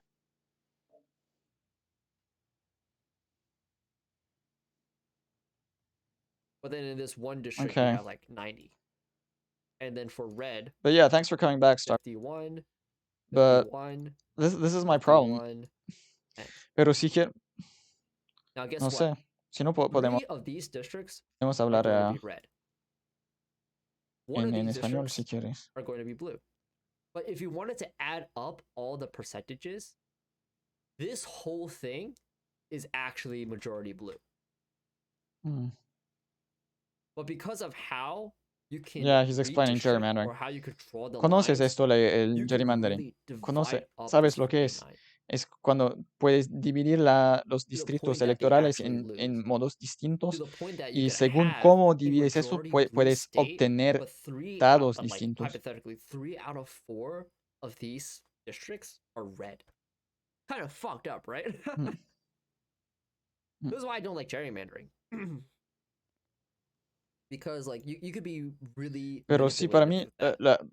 idealmente el Sedition would sistema also electoral solve sería the con la issue of sortición districting. I y want sedition plus direct democracy. eliminaríamos Wow, like a, Nathaniel, a you la had, like, elección. one La crazy idea sortición. with sortition, which like goes against a lot of conventions, and then another thing, direct democracy. Oh boy, man. Oh boy. That sounds good and all, but it's a bit utopian in regard to the next election cycle. Yeah. But you see, he's only focuses too much on I what agree is with like that too. supposedly possible. See, this is stupid. Like, why again? So Yeah, this Maybe pisses this me off. is wrong is what they taught me in Eso. universal history. If you have a source that contradicts me, send me the link please. Bueno, no tengo una fuente, pero para mí calvinismo, mirámoslo en en español. Iglesia reformada, ¿no? Y eso es el producto de mi ciudad, es una cosa que muy mal. Pero sí. Influyó notablemente en el desarrollo de las doctrinas de la Reforma protestante.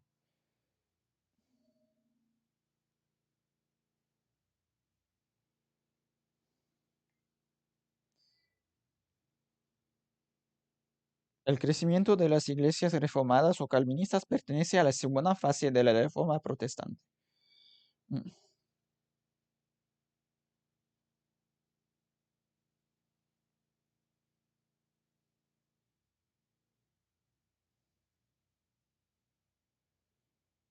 Pero eso sí, a mí eso no me gusta. Sobre todo especialmente la predestinación. Para mí eso es horrible.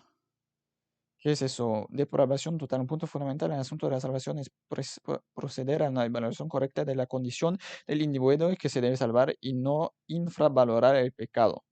A la luz de las escrituras, el estado natural del hombre es de depravación En mi total. defensa Sí, es eso es estúpido. education pública Por XDXD. consiguiente, una inhabilidad total de parte del hombre para ganar o contribuir a su salvación.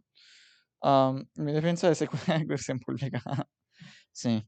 Para mí eso es protestantismo. Es iglesia reformada. Elección incondicional, la actitud de los hombres hacia la depravación total, como la declaración bíblica de la condición natural del hombre, determina por ello la actitud hacia la doctrina de la elección incondicional. Esta sigue a la doctrina de depravación completa. Si el hombre en verdad está muerto, prisionero y ciego, etc., entonces el remedio para todas estas condiciones debe descansar fuera del hombre mismo, esto es en Dios. Pero es tan estúpido porque en el mismo tiempo creen que hay la damnación. Entonces eso es completamente injusto que haya damnación. Si no podemos salvarnos por nuestra propia acción si no tenemos la posibilidad de salvarnos. En cualquier caso, para mí es horrible. De todos modos, para mí es horrible porque, digamos, el cristianismo, cuando hay esta noción de infierno, para mí es horrible, porque es una cosa horrible. Nadie merece de sufrir algo así. Y para mí, todo el cristianismo, todas las doctrinas cristianas que creen en el infierno son completamente inmorales y satánicas. Pero el calvinismo es aún peor porque no cree que hay ninguna posibilidad de escapar a ese fin, ¿no? Entonces eso es aún peor. Entonces, sí, para mí calvinismo no, calvinismo no. Es el producto de mi propia ciudad y es la cosa más horrible. Pero mi ciudad ha también producido cosas buenas. Ha producido también cosas buenas, también el internacionalismo, ¿sí? Es un poco como la sede del internacionalismo también. Y eso es una cosa que me gusta mucho. Eso es el aspecto bueno de Ginebra.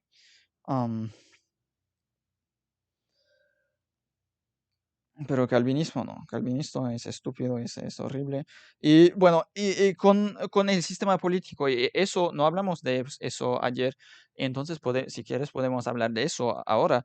Para mí el sistema político ideal es, como dije, como escribí en el otro stream aquí, es una combinación de sortición y de democracia directa. Entonces, la sortición es el hecho de elegir a personas no con elecciones, pero solo con la lotería, dependiendo del azar. Y eso es una cosa, para mí es superior, porque así toda persona tiene la misma probabilidad de llegar a ser un representante. Significa que no tienes que tener mucha plata para poder ser elegido, no tenés que hacer una campaña, y entonces no dependes de personas ricas Check Lauren Southern Live live Lauren Southern Live. Okay, you want to go on Lauren Southern Live? Is that on Twitch or on YouTube?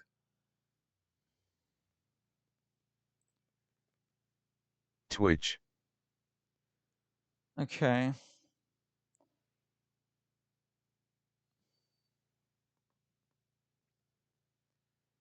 She is queen.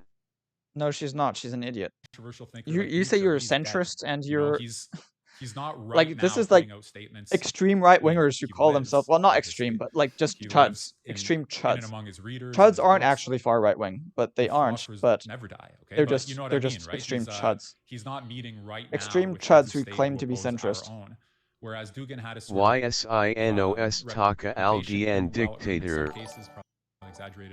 No, entonces eso es también lo que tengo que explicar, es que la sortición solo funciona si hay un cierto número de representantes. No funciona cuando se elige a una única persona. Entonces lo que prefiero es que tengamos únicamente cámaras de representantes y no tengamos cosas como presidentes, donde hay una sola persona en esta posición.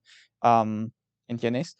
Y porque con eso no se puede tener sortición. Para mí lo que quiero es solo tener cámaras, y en lugar de tener una persona como un presidente y ministros y así, tenemos una cámara de representantes ejecutivos, ¿no? Ejecutivos al lado de una cámara de representantes legislativos.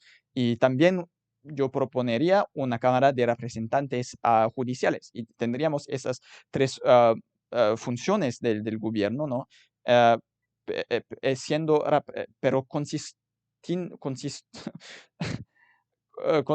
en cámaras de representantes y no el sistema que tenemos ahora. Y esos representantes serían elegidos por sortición, por ese mecanismo de loto, de lotería. Eso para mí sería mucho mejor, como expliqué, porque así no tenemos ese problema de tener políticos enraizados y corruptos. Naturalmente sería también posible de corrompir a representantes elegidos, porque, por ejemplo, una gran empresa podría decir a un representante Más cámaras, elegido más por su funcionarios, afición. más gasto público.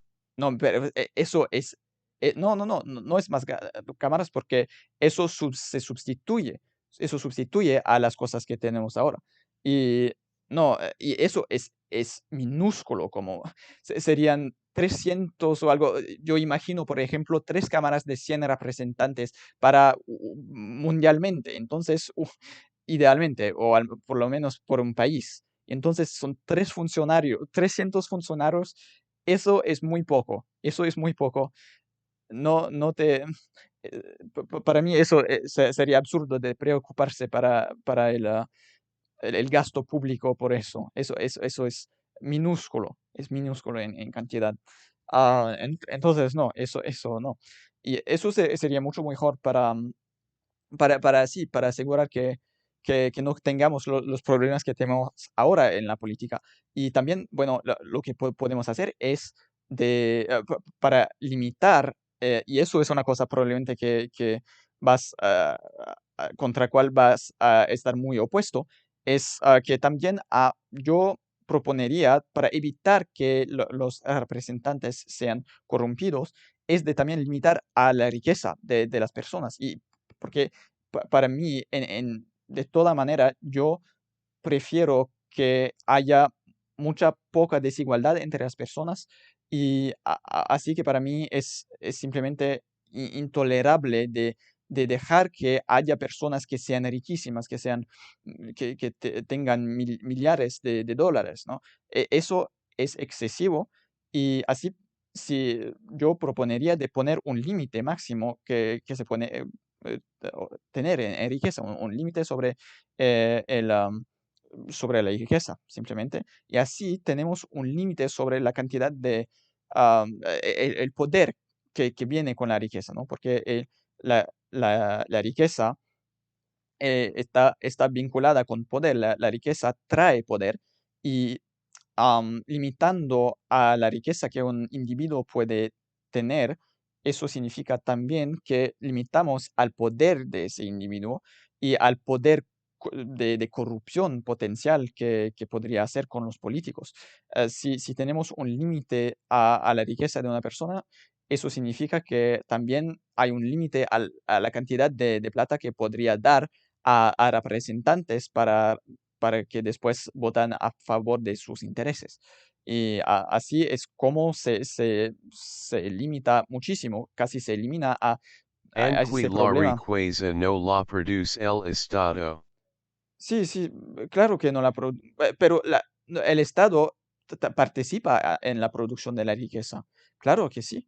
El Estado la- el Estado fornece la estabilidad necesaria a la economía, a la productividad económica, y así el Estado es necesario para una producción económica y para la riqueza. Eh, y así, pero no se debe ver como el Estado. Para mí, yo no quiero ver esta dicotomía entre Estado y pueblo, ¿no? El Estado debería ser una herramienta para el pueblo, debería ser una herramienta que utilizamos para tener una sociedad que funciona mejor, que es más más estable y más rica y con más prosperidad. Eso sería, normalmente debería ser el papel del Estado. Am, Ah, pero no, justamente si eliminamos a este problema de políticos corruptos y personas poderosas, entonces el Estado se vuelve a lo que debería hacer, se convierte en lo que debería hacer, es decir, una herramienta para nosotros, un modo para nosotros de distribuir la riqueza en modo más equitable. Eso es lo que, y eso es lo que apoyo.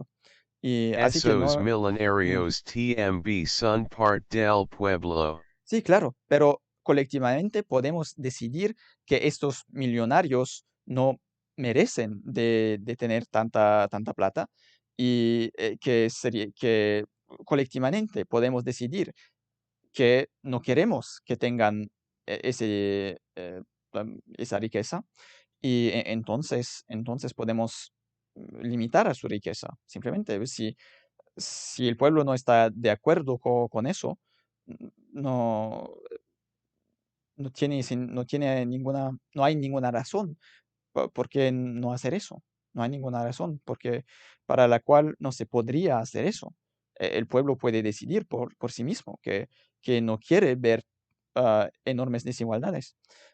Y eso no significa dar muchísimo poder a una entidad un poco abstracta como el Estado, que está removida del pueblo. No, es a través del Estado que se hace eso, pero no es el Estado mismo que obtiene más poder haciendo eso.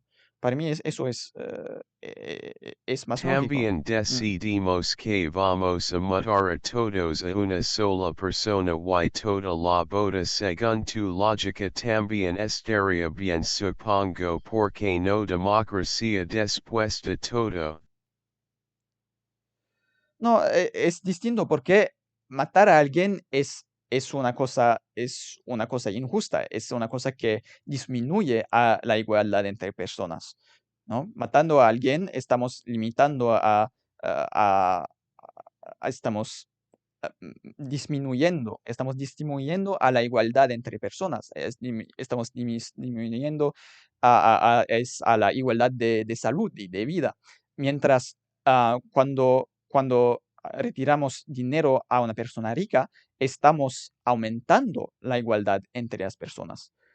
Estamos aumentando la igualdad entre las personas y así estamos haciendo una cosa que estamos mejorando la sociedad en vez de empeorarla, como sería el caso si matamos a una persona.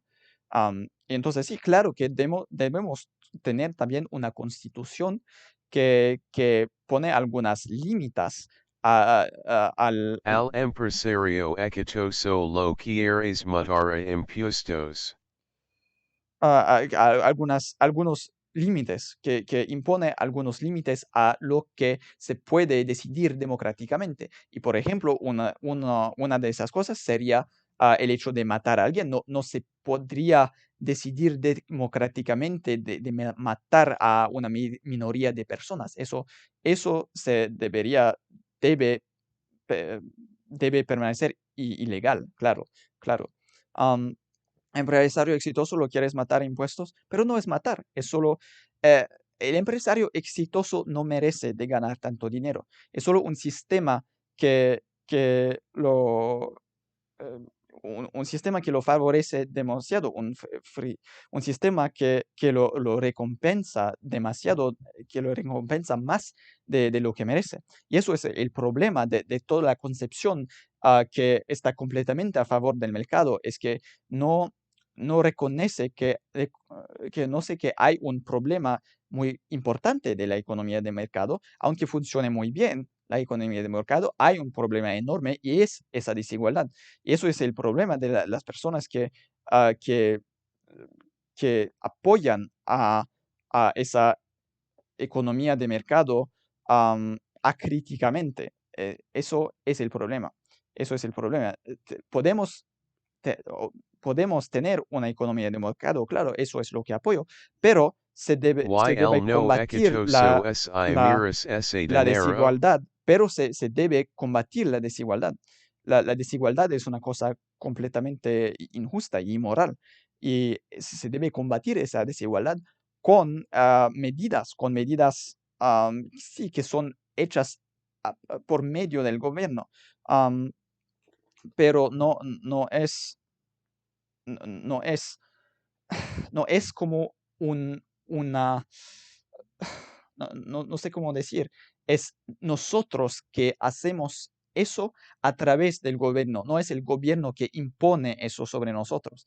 Eso es la diferencia de concepción. Y el exitoso no se merece tan dinero. no merece más dinero, pero no merece una tal cantidad de dinero. ¿Merece ganar un poco más? Sí, sí, pero no tanto. No se merece tanto.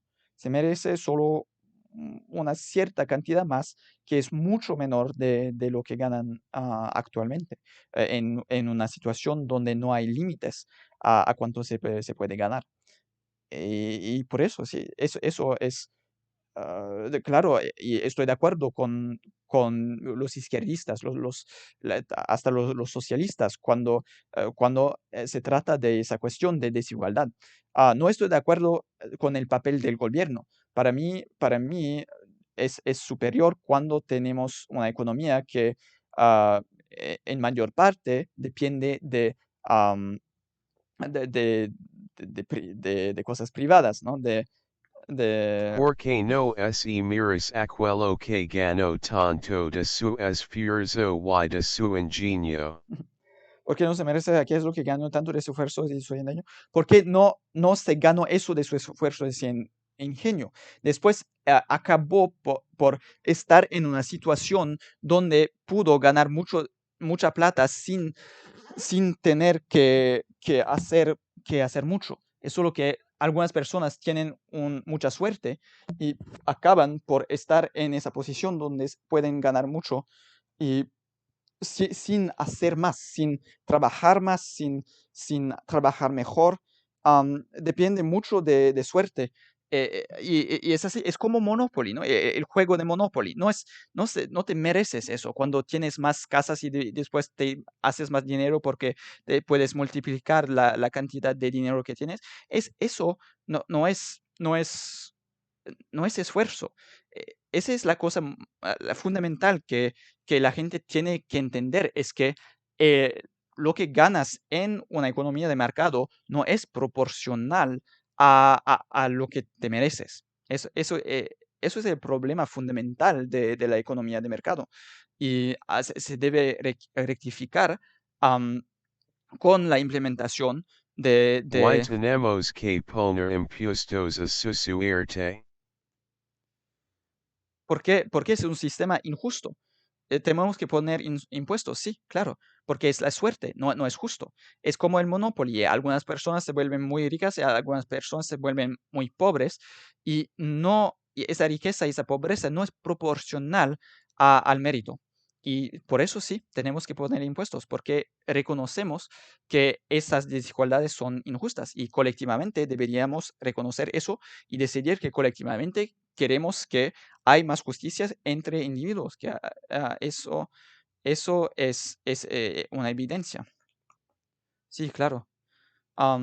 Tiene que equidad, necesitamos a más equidad, ¿sí? Porque, porque es un concepto ético fundamental. La equidad es un concepto, es un valor ético, es un valor moral fundamental, casi el valor más importante. Y ese es el gran problema de la economía de mercado. Claro, eso es un gran problema. Y, y eso es el gran problema de nuestras sociedades actualmente, es esa desigualdad, es esas enormes desigualdades que no son proporcionales a- al mérito, no son proporcionales a Injusto lo que se pero merecen. libre. Yo Sí, creo que unar impuestos a las desigualdades me parece muy violento. no. Impuestos a desigualdades no es violento, no es violencia de, de imponer impuestos. Eso es donde los libertarios van demasiado lejos y se alejan de la realidad y de la lógica. No es violento de quitar a plata que no es merecida. Es como en Monopoly, no sería violento de quitar a la plata que una persona pudo ganar por la suerte de haber ya tener más casas, ¿no? Es, no es violento, es justo, es violento de dejar a esa desigualdad. Si no quisiera pagar ese impuesto? Eso sería inmoral, eso sería falso, sería malo. Pasa Discord. ¿Quieres hablar en ACI hablemos Ah, mejor. sí. No había pensado. Espera. English. ¿Qué English? Ahora, right now I'm speaking in Spanish because I've got a Spanish viewer here. Okay. I didn't know if you could. Well, why? Oh yeah, because I said my stream title. I put my stream title in French. Yeah. Let's see. LOL. How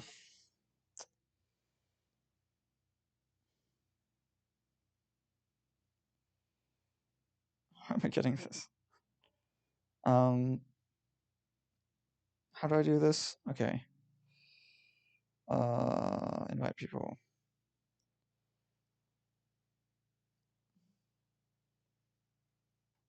https://discord.gg/ruzihgif. In moral pero estaria en mi derecho no. I think it's working. No, pero si mi derecho, yo pienso que no. Si la sociedad dice que estoy en tu derecho, sería en tu derecho, pero Were you that guy who was a doctor, or am I thinking about someone yeah, else? I'm a doctor. Lo que yo opino es que la sociedad no debería considerar que eso es tu derecho. No debería ser tu derecho de rechazar de pagar tus impuestos. Debería ser un deber de pagar los impuestos. Eso para mí es obvio. Es obvio que debemos la sociedad depende de reglas. Debemos aceptar algunas reglas. Y eso incluye los impuestos. Debemos consentir a algunas reglas porque la sociedad depende de eso y una sociedad What are both you talking una about? sociedad más justa, o una sociedad mejor, una sociedad más ética, más moral. We're talking about the concept of whether or not we allow people to earn whatever we want, what we think about taxes. Basically, Starfire Winner here is a libertarian, and I am just my own thing, and I believe in basic income and income caps and wealth caps. And so what I'm saying is that because I believe in fairness, and what I'm saying is that the market economy does not provide fairness between people, and the only way to limit unfairness, it's impossible to provide total fairness, but to limit excessive unfairness, we provide a basic income and an income and wealth cap. That is the way to do it. Let's just see.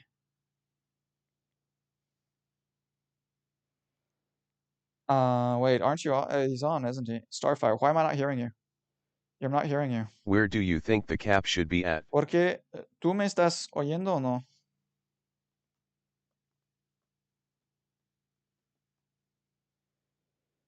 No, yo no te oigo. I'm not hearing you. I'm not hearing you, Starfire. No te oigo.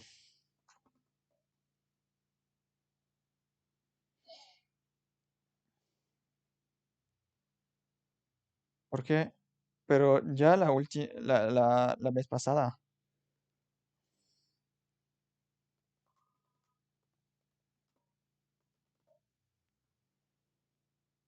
La vez pasada sucedió también eso. Where do you think the cap should be at? It's hard to know exactly. Just basically the lowest possible that still enables the economy to function well and to progress. I don't know what's happening. No sé por qué. Estás muted.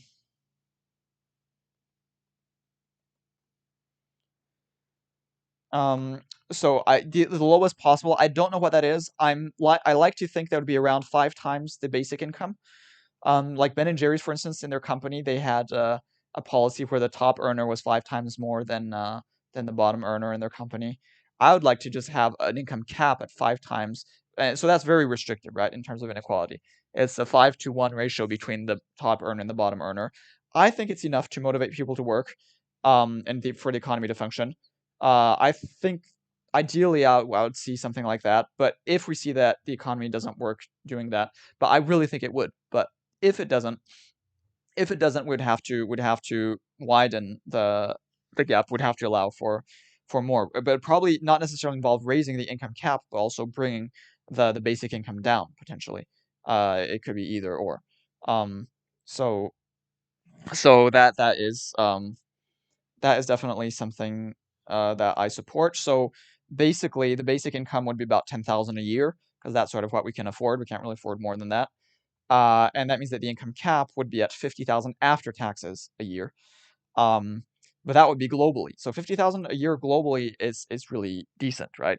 I mean, that's in the that would be equivalent to the hundreds of thousands, if for a person in the United States. In comparison, like quite a few, several hundreds of thousands.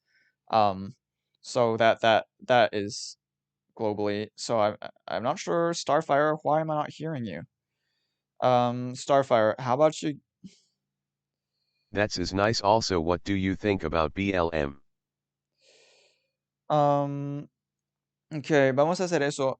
Te he mandado una friend request y así te estás hablando, pero no te oigo.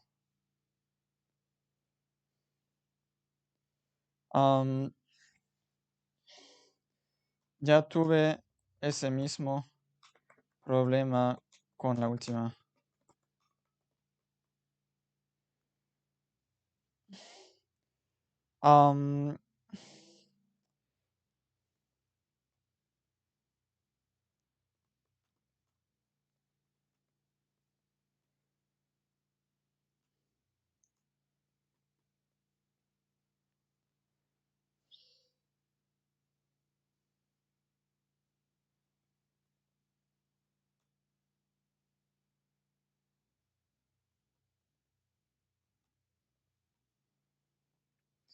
Yeah, so what you say, BLM. So what do I think about BLM?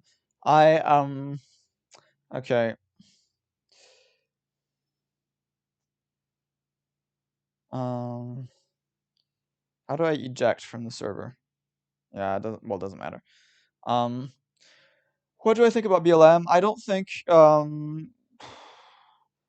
I support, I support the idea, of course, that like, the people, I guess I don't necessarily support the racialization. I mean, I support the idea, how should I put this? There is some amount of systemic racism, although I don't necessarily agree with all the instances of things that get called systemic racism.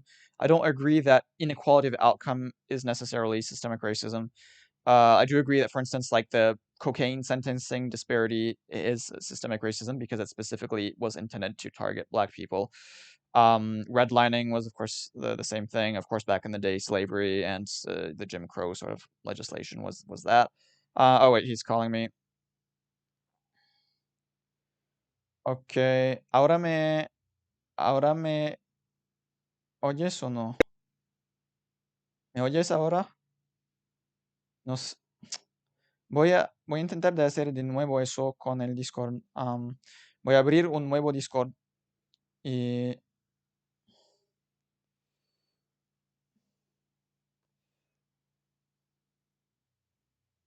hagámoslo de nuevo.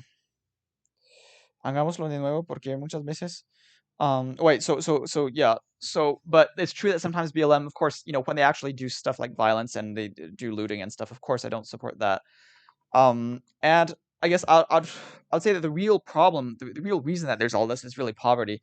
And so I'd want to address the poverty with a basic income, a universal basic income, not dependent on race, just a universal basic income for everyone. And that would actually solve the problem of that most of these Black people face, because it's not all Black people really, it's especially poorer Black people. And these people are just, they don't have enough, they don't have enough money essentially. And so that is what causes the violence. Okay. Oh yeah, so maybe it was me. Espero que no fue mi culpa. ¿Me oyes ahora? Porque antes no teníamos el volumen. Yes, clearly rioting is bad, but 93% are peaceful. Ahora estoy oyendo los sonidos de Discord, pero no te estoy oyendo a ti. Y no sé si tú me estás oyendo o no. ¿Oyes? ¿Oí? Ah, sí, ahora he oído algo. Te oigo un poquito. Ahora sí oyes, un Ah, sí, poquito. ok, Ah, ya está. Al ok, fin. sí, al fin. Ok, entonces, bienvenido y dime, háblame, ¿qué qué quieres decir? Estamos hablando de,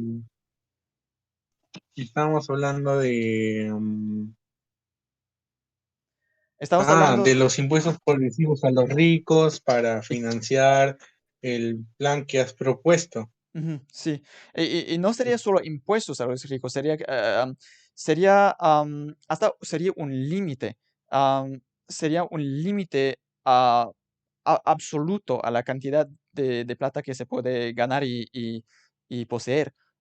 Así que eso no sería una fuente de plata. La fuente de plata sería los impuestos a las personas que están, todos estaríamos debajo de ese límite, entonces deberíamos aún así pagar impuestos estando debajo de ese límite. Lo que propongo es un impuesto llano, como dicen, un flat tax, no sé si se dice es un impuesto llano o algo así en español, pero sería un flat tax, es decir, que es proporcional Sí, pero no a cuánto pensaba que ganas. no puede que haya un rico o dos que malgasten el dinero, ¿no? Pero, Mm, o sea, a veces necesitamos algunos ricos que son los capitalistas, que son normalmente los que influyen en la producción. Entonces, Sí, si eliminamos prácticamente con impuestos sus ganancias, bajaremos tanto su producción como sus futuras inversiones. Y sí, eso lo probablemente si es sé. que no es global ese impuesto, se Ujú. pueden ir a otro país en paraíso fiscal. Y Sí, eso es lo que pasa siempre. Ahí sí, claro. ya, por ejemplo, en Argentina es el mejor caso que te puedo dar de impuestos a la riqueza, Ujú, que siempre termina mal porque el empresario termina yéndose. ujú. Claro, hay diferentes, ¿no? Economías como la de Estados Unidos que tal vez puede sobrevivir, pero por ejemplo, en Sudamérica no es muy viable eso. Ujú. No mata la producción, definitivamente. Al menos es lo que he visto. Sí, sí, sí, claro, pero digamos, con referencia a ese tema de la, de la, ¿cómo decir? La huida de capital y y Is that guy you speaking evitar with, a los Chud? impuestos. That guy is a libertarian, Dan Fence. Um, this is Starfire Winner that I'm speaking with. As you can see, maybe you can see if some comments above. Lo que quiero decir es, sí, eso es la razón para la cual necesitamos un sistema de Ask impuestos if he is global, Chud. de eliminar a esos paraísos fiscales, tenemos que eliminar a todo eso para poder tener una política económica justa y equitable mundialmente y de evitar a ese fenómeno de los ricos que se van cuando aumentas sus impuestos. Es por eso que también que necesitamos a un sistema global. Am, y bueno, eso fue el segundo argumento que diste para no imponer ese tipo de sistema. El primer argumento fue el No, hecho yo que tengo esto, necesitamos... ¿Cómo? claro, Dime. yo como libertario Ajá. concuerdo contigo es que se van a ir Ujú, a paraísos fiscales, pero ujú, también hacerlo globalmente y quitarle esos paraísos fiscales ujú, es como quitarle la elección de que ellos puedan elegir dónde vivir, porque prácticamente en todos lados ujú, estarían pagando lo mismo, le ajá, estarían quitando lo mismo y no los dejamos respirar tranquilos. ujú. Sí, pero para mí eso es lo que debemos hacer. Para mí no es un derecho fundamental que debemos darle a la gente de darle esa posibilidad de escapar a impuestos. Para mí eso es un argumento Pero se llama que empiezan los ricos es un argumento de los ricos para poder No, no solo, beneficiar de no, a eso. ver, ese es un mito, o sea, Mm, no solo los ricos huyen de a paraísos fiscales, mm. también lo hacen las personas con pequeñas empresas o Sí. personas que ni siquiera tienen una empresa, simplemente quieren escapar de su país por la gran cantidad de Ujú, presión fiscal que hay en su ujú, país. Entonces, no solo los ricos lo hacen, o sea, los ricos lo hacen porque necesita que su empresa sobreviva, pero cuando un rico se va, o incluso si no se va, los que estamos abajo, la clase media baja, la clase baja, nos vamos igual porque queremos unas oportunidades mucho mejores que las que nos da la política económica de algún país en el que vivimos, ¿no? Por ejemplo, la gente que migra de Venezuela se va de ese país con la esperanza de encontrar mejores oportunidades. Los Bueno, cubanos se van a Estados Unidos para encontrar mejores oportunidades. Entonces, si les quitamos todo eso, sería quitarles la libertad de elección sobre dónde ir. Ujú.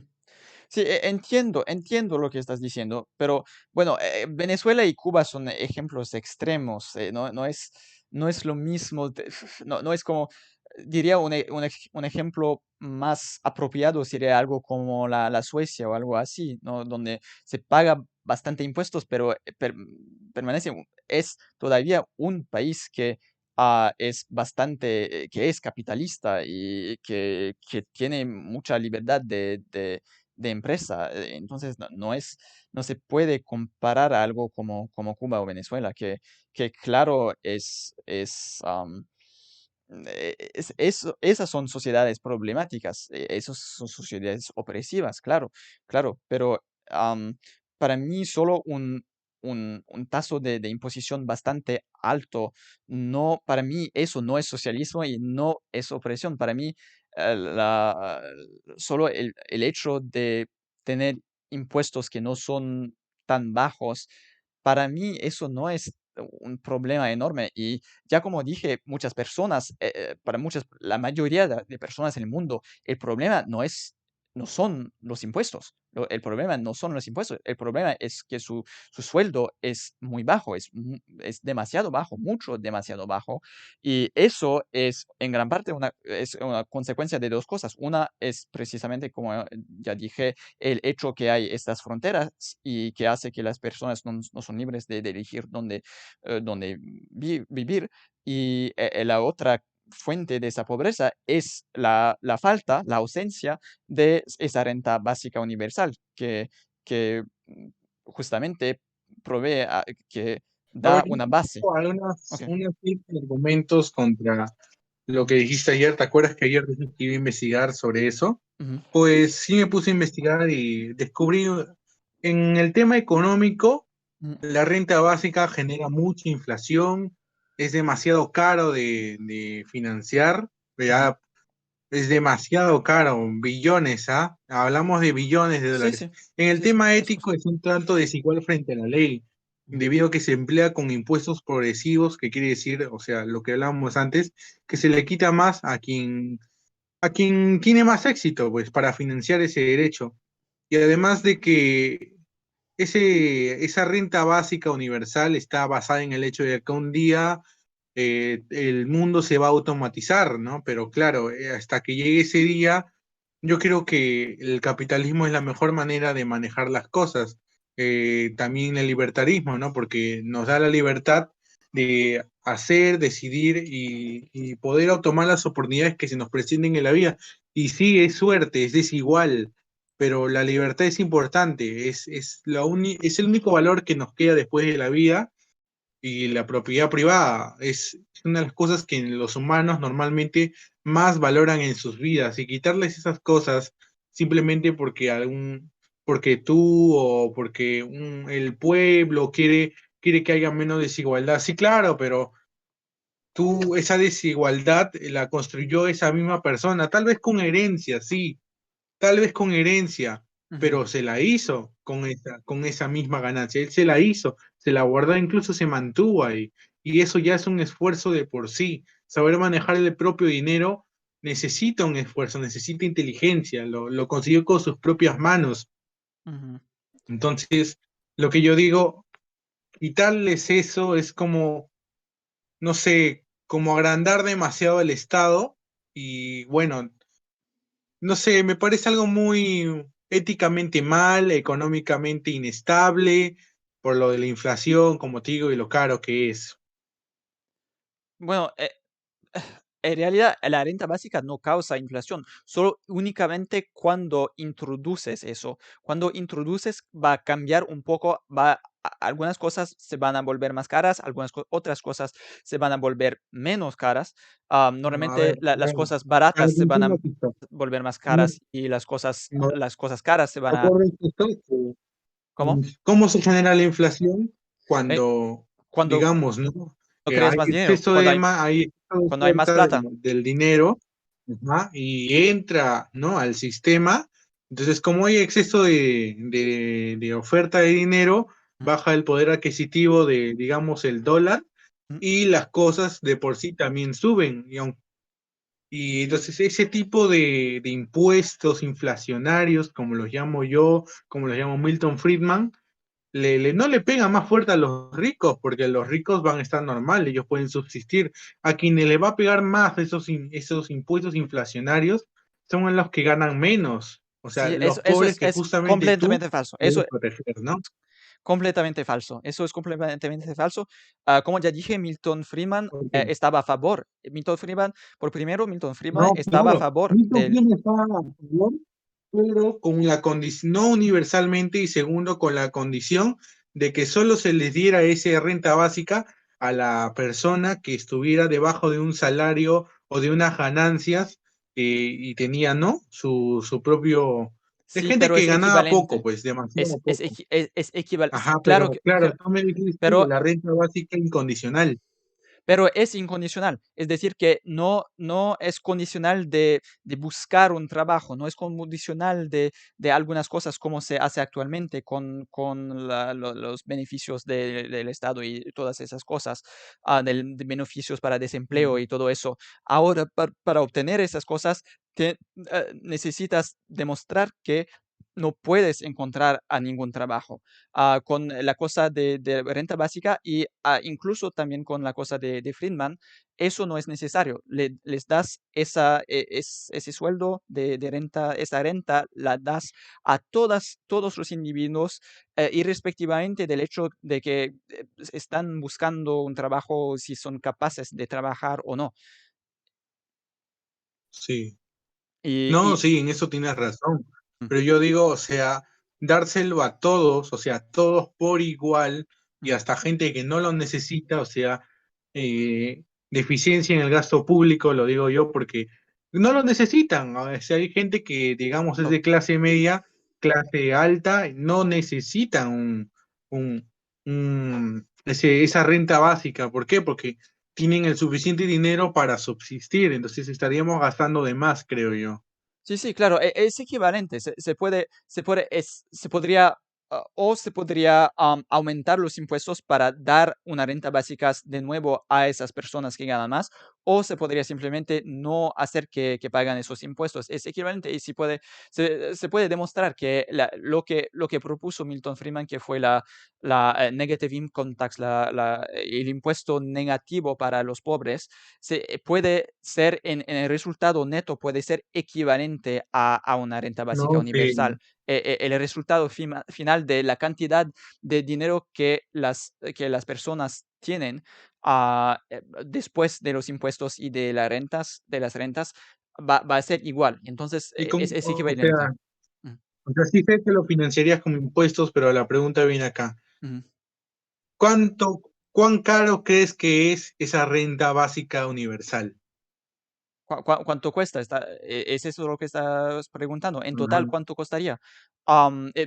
Es bastante simple. Tienes que multiplicar la cantidad de plata que les das a la gente por la cantidad de gente que hay, por la población, por el tamaño de la población. Y es claro que es muy, muy importante, es muy grande, claro, pero para mí eso vale la pena. Pero sí,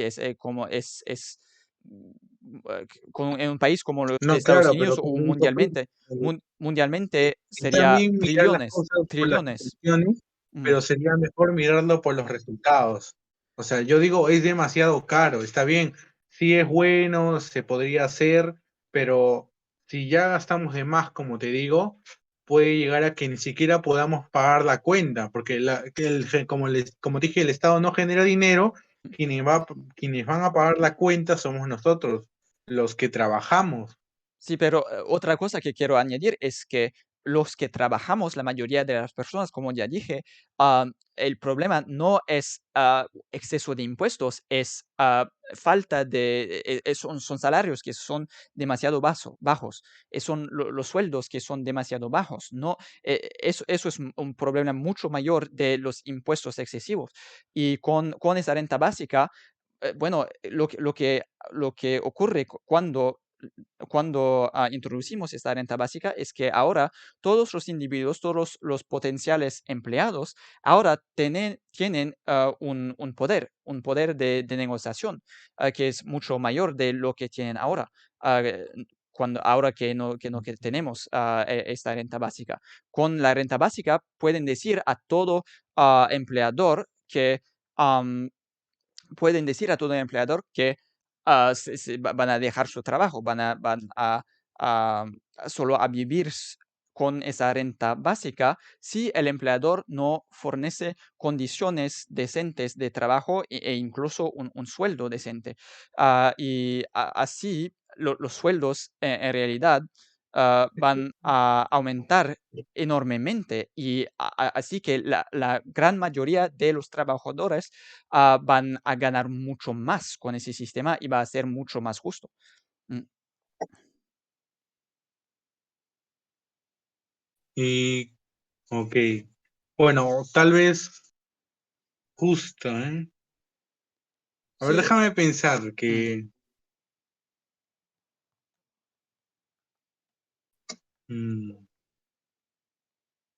Bueno, es que claro, Ujú.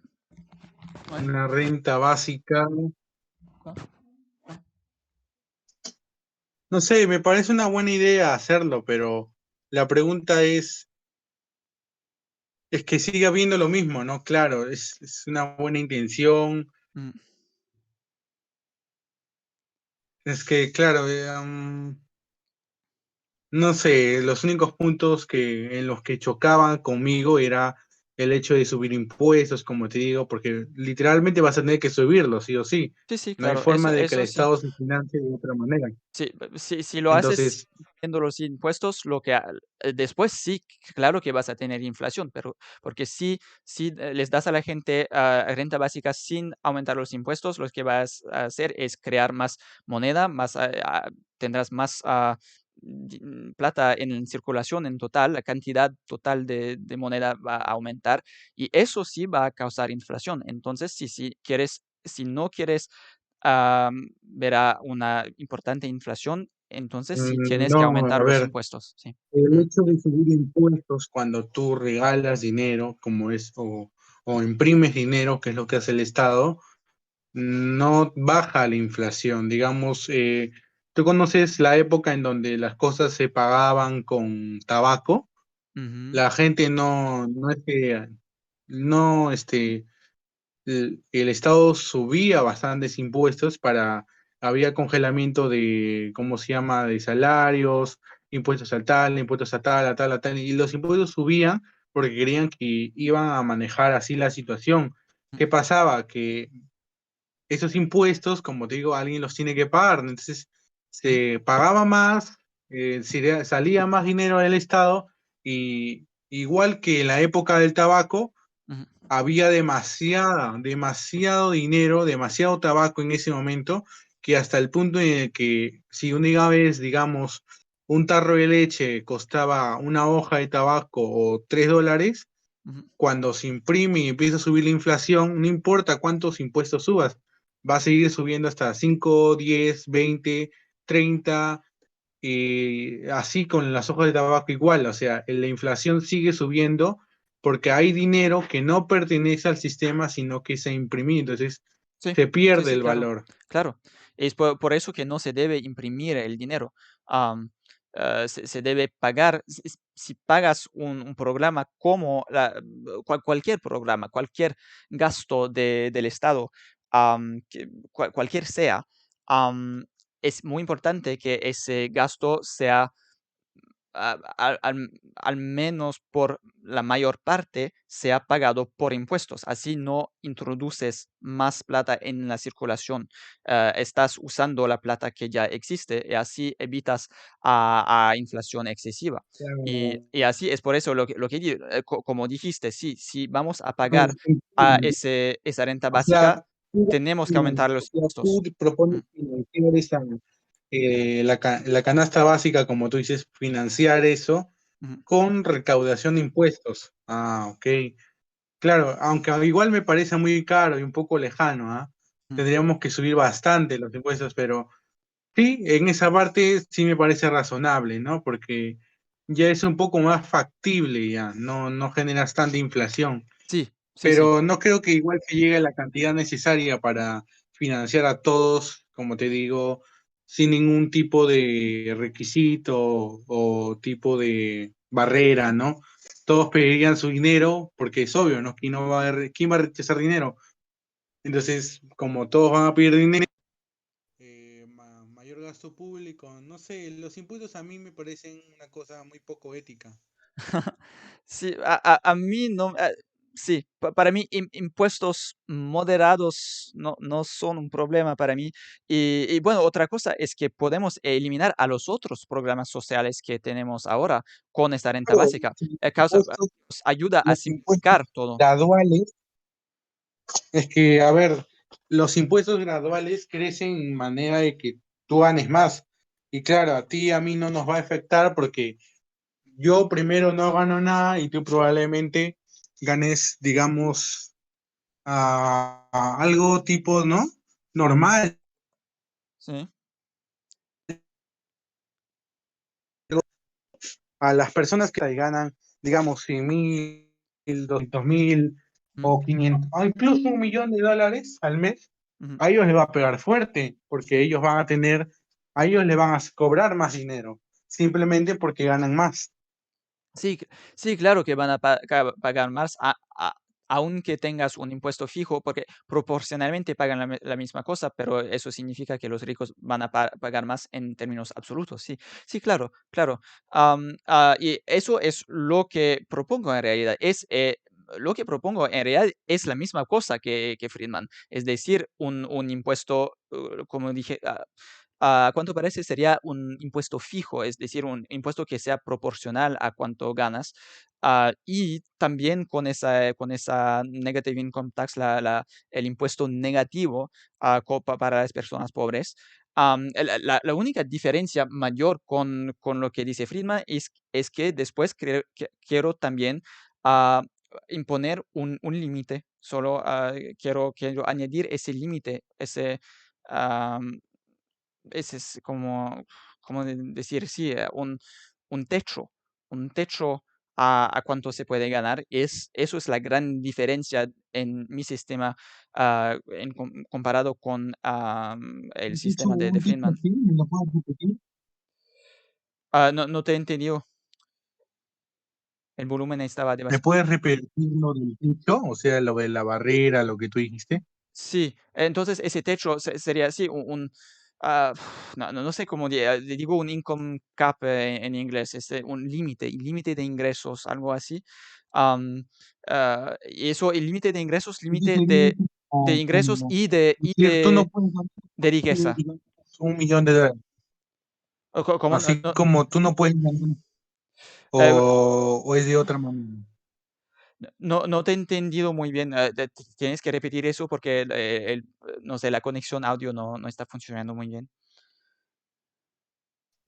Lo que digo es, ¿te refieres a una ley o un decreto que diga, por ejemplo, que nadie puede o se le va a quitar todo la ganancia que exceda, digamos, más de $10 millones? Sí, O sea, todo algo lo que así, exceda. algo así. Algo de ese tipo. Sí, sí, exactamente. Sería un impuesto de 100% para O sea, todas las ganancias o todas la riqueza que excede o ese. sea, tú le quieres poner un doble impuestos a los ricos, o sea, un doble. O sea, Sí, simplemente por el sí. hecho de que los ricos van a pagar el doble, no solo el impuesto progresivo, sino también el hecho de que no pueden ganar más Ujú. que la barrera que tú quieres poner, ¿no? Ujú. Sí, sí, Mm, para mí eso bueno, claro. eso es el problema es que, como ya dije, el problema es que la economía de mercado naturalmente trae a enormes, no solo desigualdades, pero desequidades. Es decir, que son desigualdades que no son merecidas. Para mí eso es mi concepción, es que esas desigualdades no One son el viewer. resultado Did you ban de everyone? no, just everyone's going because I'm speaking in Spanish, so nobody wants to nobody understands what I'm saying.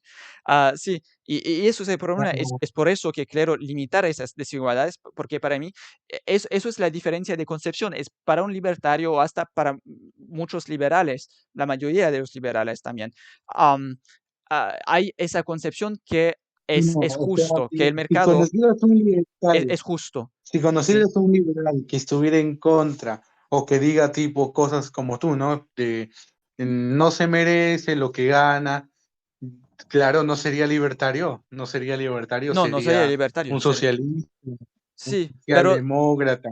algo En así. absoluto, sí. No, pero sí, para mí lo que estaba diciendo es eso, es que los libertarios y muchos liberales, la diferencia que tienen de concepción en comparación con mi concepción es que para ellos es justo. Para ellos lo que se gana en la economía de mercado es justo. Y para mí no es justo. Y por eso, para esa cuestión, precisamente, yo estoy de acuerdo con los socialistas que es injusto. Lo que no estoy de acuerdo es todo lo demás del socialismo. Y para mí el socialismo es claramente una doctrina opresiva, es una doctrina que es lejos del ideal, pero estoy de acuerdo con los socialistas sobre ese tema. Am, es decir, eso. ¿En qué medida estás de acuerdo con el socialismo? ¿Cómo? O sea, ¿cuáles son tipo las soluciones que a ti te parecen demasiado extremas ya? No sé si te he entendido bien, pero sí he entendido correctamente lo que estás preguntando. Me estabas preguntando lo que no estoy de acuerdo con el socialismo, las cosas que sí, No, que o lo no. que te pregunté es, ¿qué propuestas son las que tú consideras ya extremas del socialismo? O sea, Sí. digamos que un socialista viene y te dice, pues yo quiero Sí. expropiar todas las empresas. Eso Sí, sería como más extremo, ¿no? Eso para mí eso es Ese tipo de demasiado cosas extremo. para ti Ese ya tipo de son cosas, extremas. es la expropiación, total, el hecho que el Estado se encarga de la producción económica, de toda la producción económica, eso es el problema con el socialismo. Y también hay un problema que, en realidad está compartido con el liberalismo, con el libertarianismo, con todas las doctrinas económicas que que no tienen esa renta básica y eso es el trabajo forzado. En todas, con el socialismo como con el capitalismo, tenemos ese problema que la gente no tiene, no puede elegir de trabajar o no tiene ninguna elección para poder trabajar o no. Am, hay ese problema de trabajo forzado, en realidad, porque en capitalismo, sí, Bueno, claro, no es en el forzado por el socialismo gobierno, más que en el capitalismo, ¿eh? no es En el forzado por el socialismo más que en el capitalismo. sí, pero en capitalismo el problema es que, claro, no es el gobierno que te va a forzar activamente, pero si no te quieres morir de hambre, vas probablemente a tener también que trabajar. Entonces, tenemos el mismo problema con capitalismo que no tiene la renta básica. Sí, pero introduciendo la renta básica, ese problema desaparece. Entonces, para mí es mucho preferible de tener una cosa, un sistema donde la gente, Un sistema que proteja la supervivencia de los individuos, así tipo una barrera por si fracasan no mueran, sino que vuelvan al sistema a competir de nuevo. no he entendido, ¿qué quieres decir? O sea que tu proposición de la renta básica lo que busca principalmente es proteger a los individuos de los fracasos. O sea, si un individuo fracasa, sí, normalmente lo pierde todo y sí, por ende también hasta puede perder la vida por falta sí. de dinero, falta de comida y esas cosas, ¿no? Que pueda tener lo suficiente para subsistir Ujú. y volver a competir en el mercado, ¿no? Sí, O sea, sí. simplemente proteger su vida. Sí, sí, es eso, exactamente, exactamente. Y para mí eso es eso es normal, eso para mí no es aceptable de dejar que gente fracasa así completamente. Para mí es necesario permitir a todos de tener lo mínimo, siempre de saber que pase lo que pase, que en cualquier caso esa persona va a poder lo mínimo para poder sobrevivir, para poder tener comida y un techo. Mm, Es solo eso. Y claro, después, me parece muy buena la idea, ujú, pero eso de los... cuando ya chocamos en el punto de... O sea, todo está bien, pero chocamos en el punto de los impuestos progresivos y también el límite a las ganancias. Eso ya a mí, por ejemplo, ya me parece demasiado extremo, sí, sí, porque ya es como legislar cuánto una persona puede ganar, cuánto una persona puede subir su calidad de vida a través de sus ganancias. Claro, porque uno dice, sí, lo único que necesita tal vez son, digamos, en mi país, ¿no? Unos $1 millón y vives toda tu vida tranquilo, 2 millones incluso, vives tranquilo y no trabajas, no haces nada, comes normal, tranquilo, así, tus cosas normales. Pero claro, igual no es como que, no es como que un poco invasivo el tema de los ingresos impuestos progresivos, porque ese es el único problema que tengo, todo lo demás estoy de acuerdo. ujú, ujú, Por ejemplo, cuando me aclaraste lo de el financiamiento con, en vez de deuda pública o imprimir dinero, vas a financiarlo con recaudación de impuestos, lo cual me parece muy bien, pero claro, si vas a poner impuestos progresivos, a mí como libertario me choca porque es un trato desigual frente a la ley, ¿no? Entonces, sí, supongo que eso es lo único que concordamos y tampoco es como que tampoco podamos ponernos de acuerdo. ujú, Eso ya es en base a nuestra doctrina, ¿no? ujú, ujú. Sí, bueno, yo claro, es siempre un poco lo mismo con los libertarios, es que estamos de acuerdo sobre mucho y bueno, sobre algunas cosas, bueno, no conseguimos Claro, chocamos. a acordarnos porque sí, es una concepción distinta y como ya expliqué, la raíz de esa diferencia es probablemente ese hecho que un libertario considera que el mercado es justo Que los y ciudadanos yo están no, de pero el mercado acuerdo con es lo que bueno, piensa pero Juan. ¿cómo? Dime. Claro, los libertarios piensan que el mercado es las ambas partes del mercado, que son la oferta y la demanda, que somos, por ejemplo, tú y yo, cuando eres stream, eres la persona que me da la oferta de ver tu stream, Ujú, y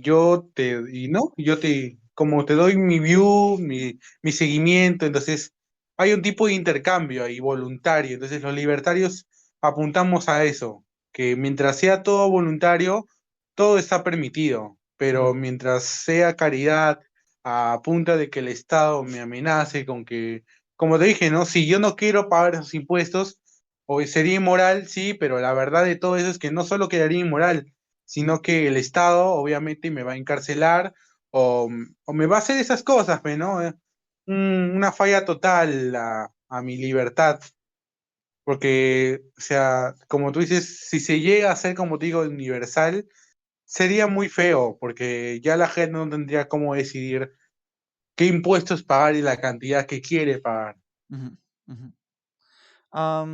Pero lo que quisiera también añadir ahora es, lo que pensé es que cuando mencionaste esa cosa de ahora lo que estamos haciendo con eso, con el streaming, con Twitch y todo, es un ejemplo de la desigualdad y es por ejemplo, los streamers aquí en Twitch, algunos tienen mucho éxito y la mayoría tienen mucho poco éxito, como yo, que soy un pequeñísimo streamer.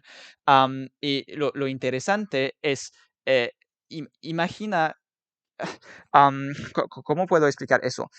Yo diría que el éxito no es proporcional al mérito, a cuánto se merece de tener. Es decir, que, por ejemplo, si yo ya fuera conocido, si yo ya fuera famoso en Twitch o algo así, entonces probablemente seguiría estando famoso, porque no es como si los streamers famosos en Twitch son tan mejores. Y eso es lo que quiero realmente apoyar aquí, es que las personas que consiguen a obtener éxito en una plataforma como Twitch o también en el mundo, en toda la economía en general, esas personas no son personas que realmente hacen un trabajo mucho mejor. Depende mucho de suerte y hasta si hacen algo de mejor, es solo un poco mejor, ¿no? Es un poco mejor y eso es lo que los permite de Mira, por de ejemplo, ahí obtener tengo ese. un contraargumento. Mm, Digamos, tú dices de los streamers, ¿no? Sí, Pero quien financia a los streamers somos justamente la gente que los ve. Entonces, como tú dices, el pueblo dice que, ¿no? Que es injusto, o nosotros decimos que es injusto, pero nosotros mismos somos los que decidimos si darle esas views o no, sí, porque somos audiencia. pero Su no ganancia, tienes. su popularidad se eh, basa en lo cuán entretenido es y al público al que llega.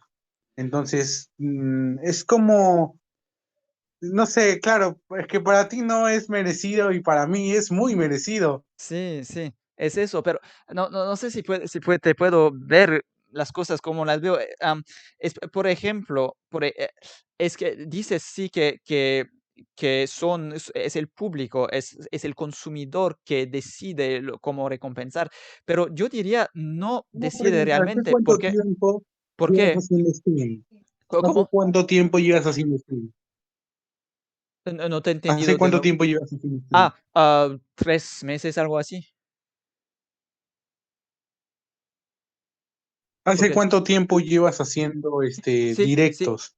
sí, 3 meses, En tu, más o menos 3 meses, ¿no? y digamos, ¿no? Un streamer que conozcas que sea un famoso. Sí, probablemente más tiempo también, sí, sí, sí. Pero hay también muchos streamers que hacen eso después de muchos años, que hacen eso desde hace muchos años y que todavía son muy desconocidos.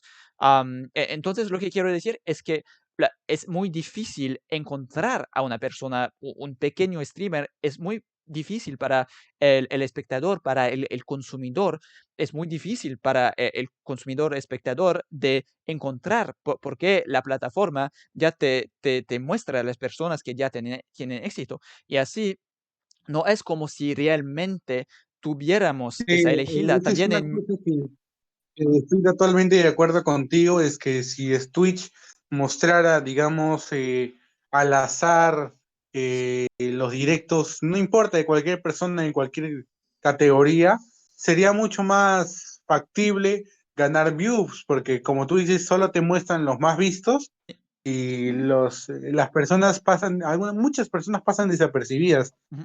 Sí, sí, es Pero exactamente eso eso. es, como te digo, Y es es exactamente. justamente es parte de la autoridad que Twitch usó, su autoridad para utilizar ese modo de búsqueda. Ujú, ujú, Pero claro, en un libre mercado, que es en la realidad, ujú. eso jamás existiría. Tú para ir a un mercado tienes que caminar y caminar y no solo te vas a encontrar con una tienda de comida a la que tú quieres ir, sino te vas a encontrar con miles de tiendas y tienes que buscar tu producto y como te digo, de repente te encuentras una cosa, otra cosa, ¿no? Es un tema de política. Como dije, a veces la gente no es pobre porque quiere, es pobre por culpa de sus políticas. Ok, Y pero, en este caso Twitch tiene muy mala política.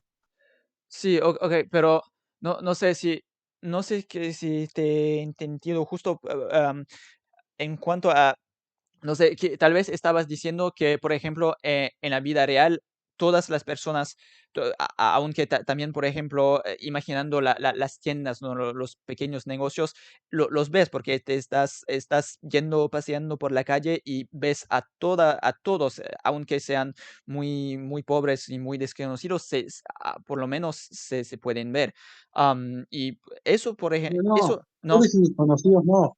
Mm, Hablo de que esas tiendas no son de tu interés, no son por lo que viniste ahí. O sea, digamos, no es, tú vas a comprar tomates y por ahí te encuentras una tienda, digamos, de calzados, ujú, de ujú, zapatos, ¿no? ujú. No ha sido por eso ahí, pero como ya la encontraste, pues terminas yendo a ese lugar. Es el tema del libre mercado, ¿no? El hecho de que la gente decide cómo encuentras las cosas, porque el tema de la disposición y todo, y tú al buscar encuentras cosas que ni siquiera sabías que necesitabas, Sí. pero uno decide, ¿no?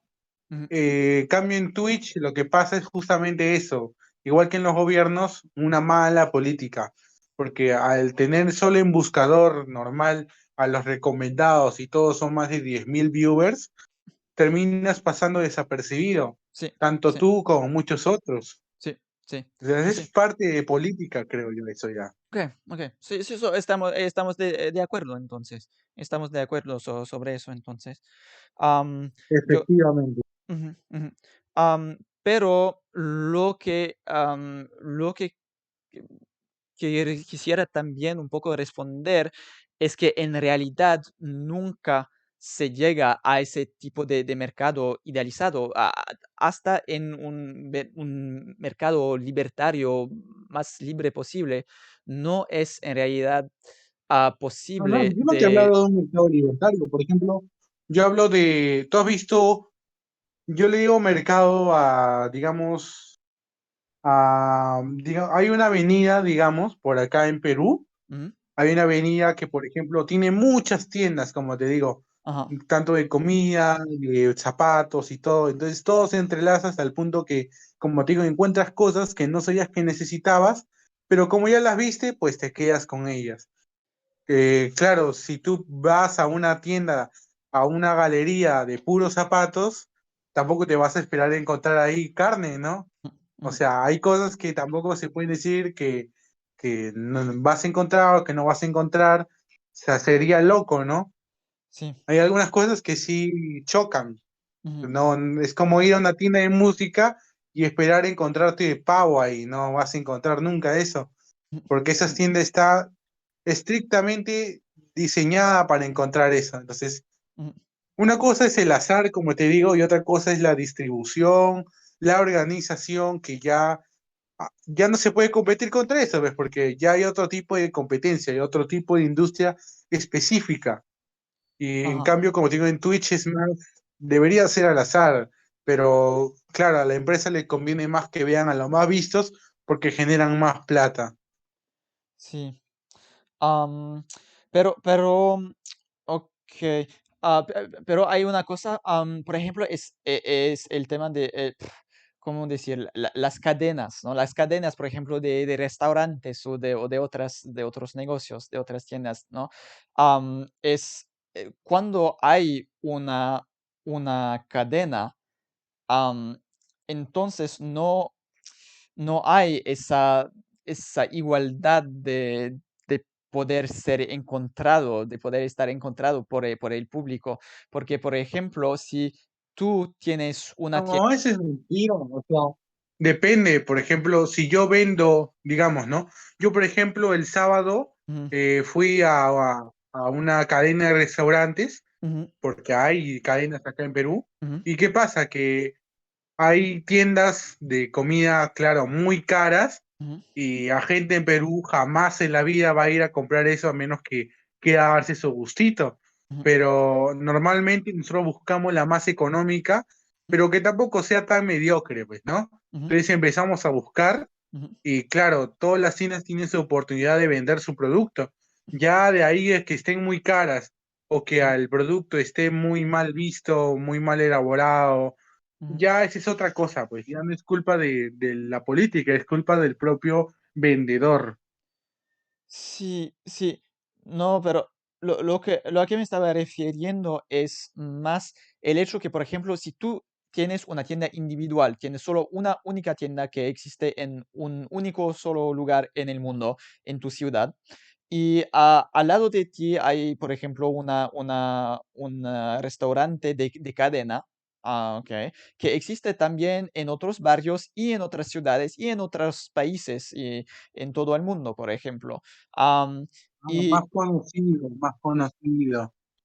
y A eso te referías, no, no, no, no, no es el que a hecho, veces no, no, compites. sí, eso es una cosa a la cual me refería, es claro que es más conocida y entonces la gente sabe lo que va a obtener en ese negocio y entonces va a preferir el restaurante de cadenas a tu propia tienda que no conocen y no saben, no es un valor conocido, mientras el restaurante de cadena es conocido.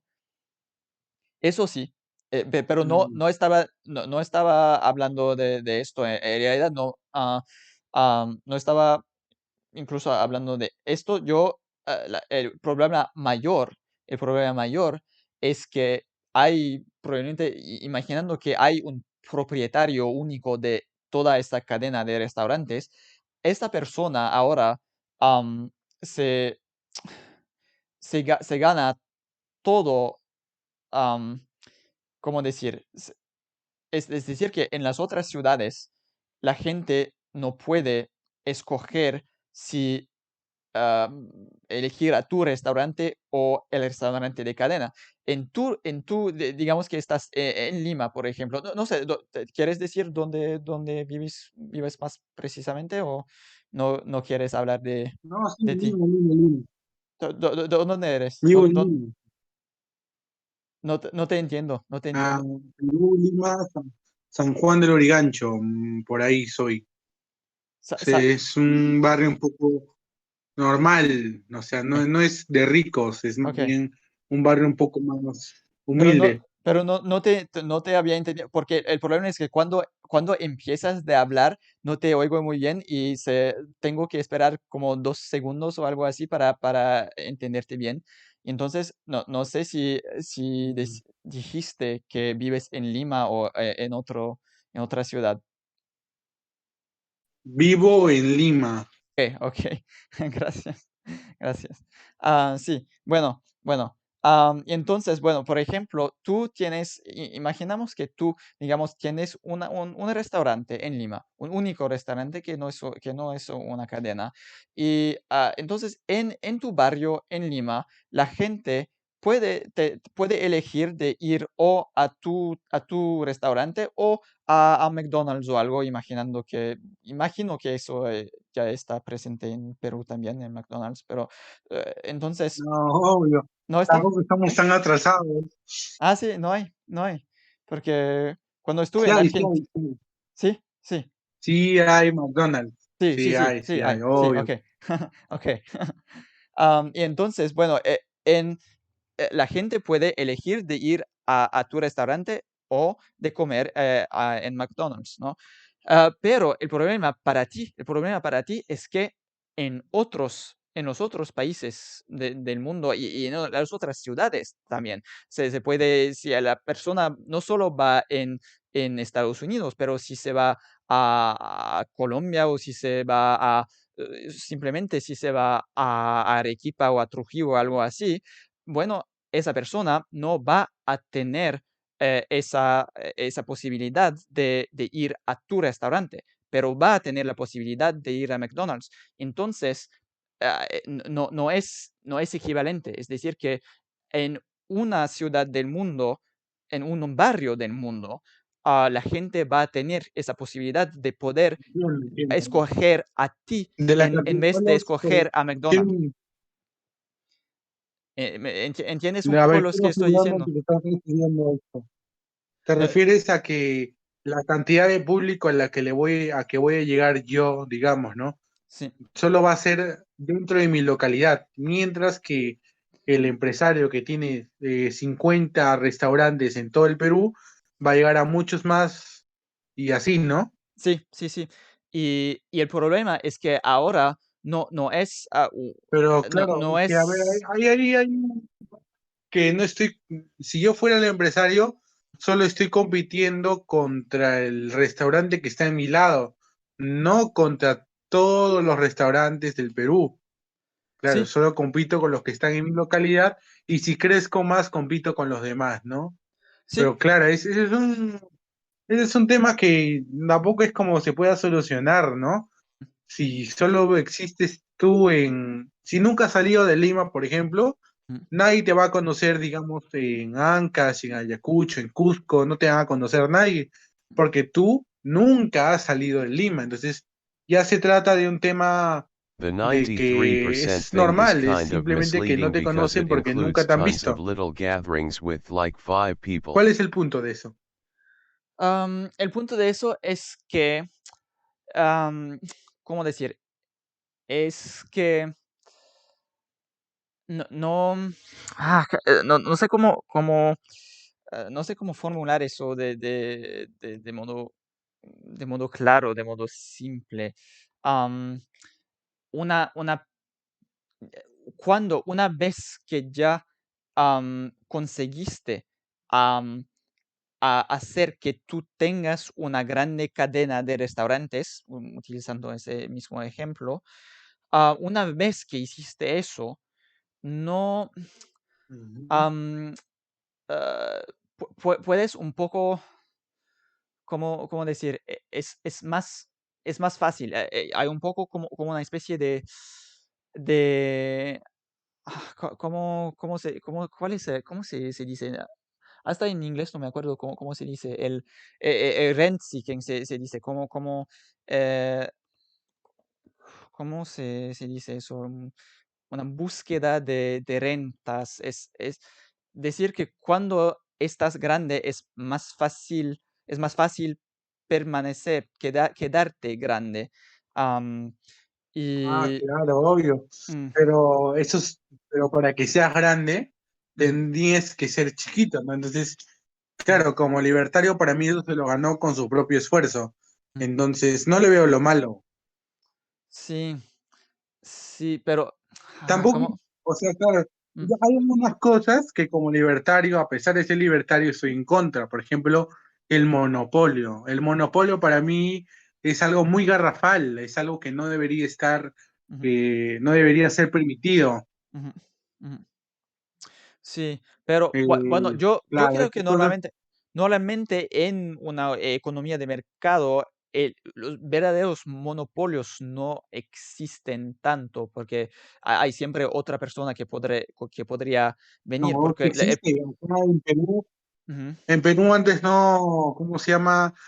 No, no se castigaba el hecho de los monopolios. ujú, Y, por ejemplo, en la industria telefónica ujú, solo existían dos empresas ajá, que vendían esos tipos de productos telefónicos. Entonces, ¿qué pasaba? ujú, Que si tú no comprabas a una, ujú, obligatoriamente por temas de trabajo o temas de necesidad, tenías que comprar a la otra, entonces no tenías opción, no había libertad de elección. Entonces, cuando el Estado ya empezó a poner reglas sobre eso, empezaron a salir ya nuevas empresas, a crearse competencia, un nivel de vida mejor. Entonces, esas cosas, sí, sí, en Perú sí han habido, sí hay, o sea, si no se penan en un libre mercado, ujú. los, los monopolios sí existen, sí pueden llegar a existir, a subsistir y a Pero parasitar el sí, mercado.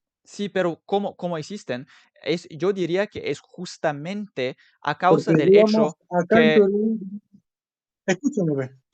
O sea, digamos, en Perú tú puedes comprar casas y terrenos, es Ujú, que la gente obviamente te vende sus terrenos, ¿no? Si ujú, le pagas al Estado y todo eso. ujú, Digamos, tú te compras todos los terrenos, digamos, porque eres Donald Trump. Agarras todo tu platón, compras todos los terrenos de toda una ciudad y te vuelves el alcalde de esa ciudad. ujú, ujú. Eso, claro. Tendrías el poder absoluto dentro de esa ciudad, ¿sí o no?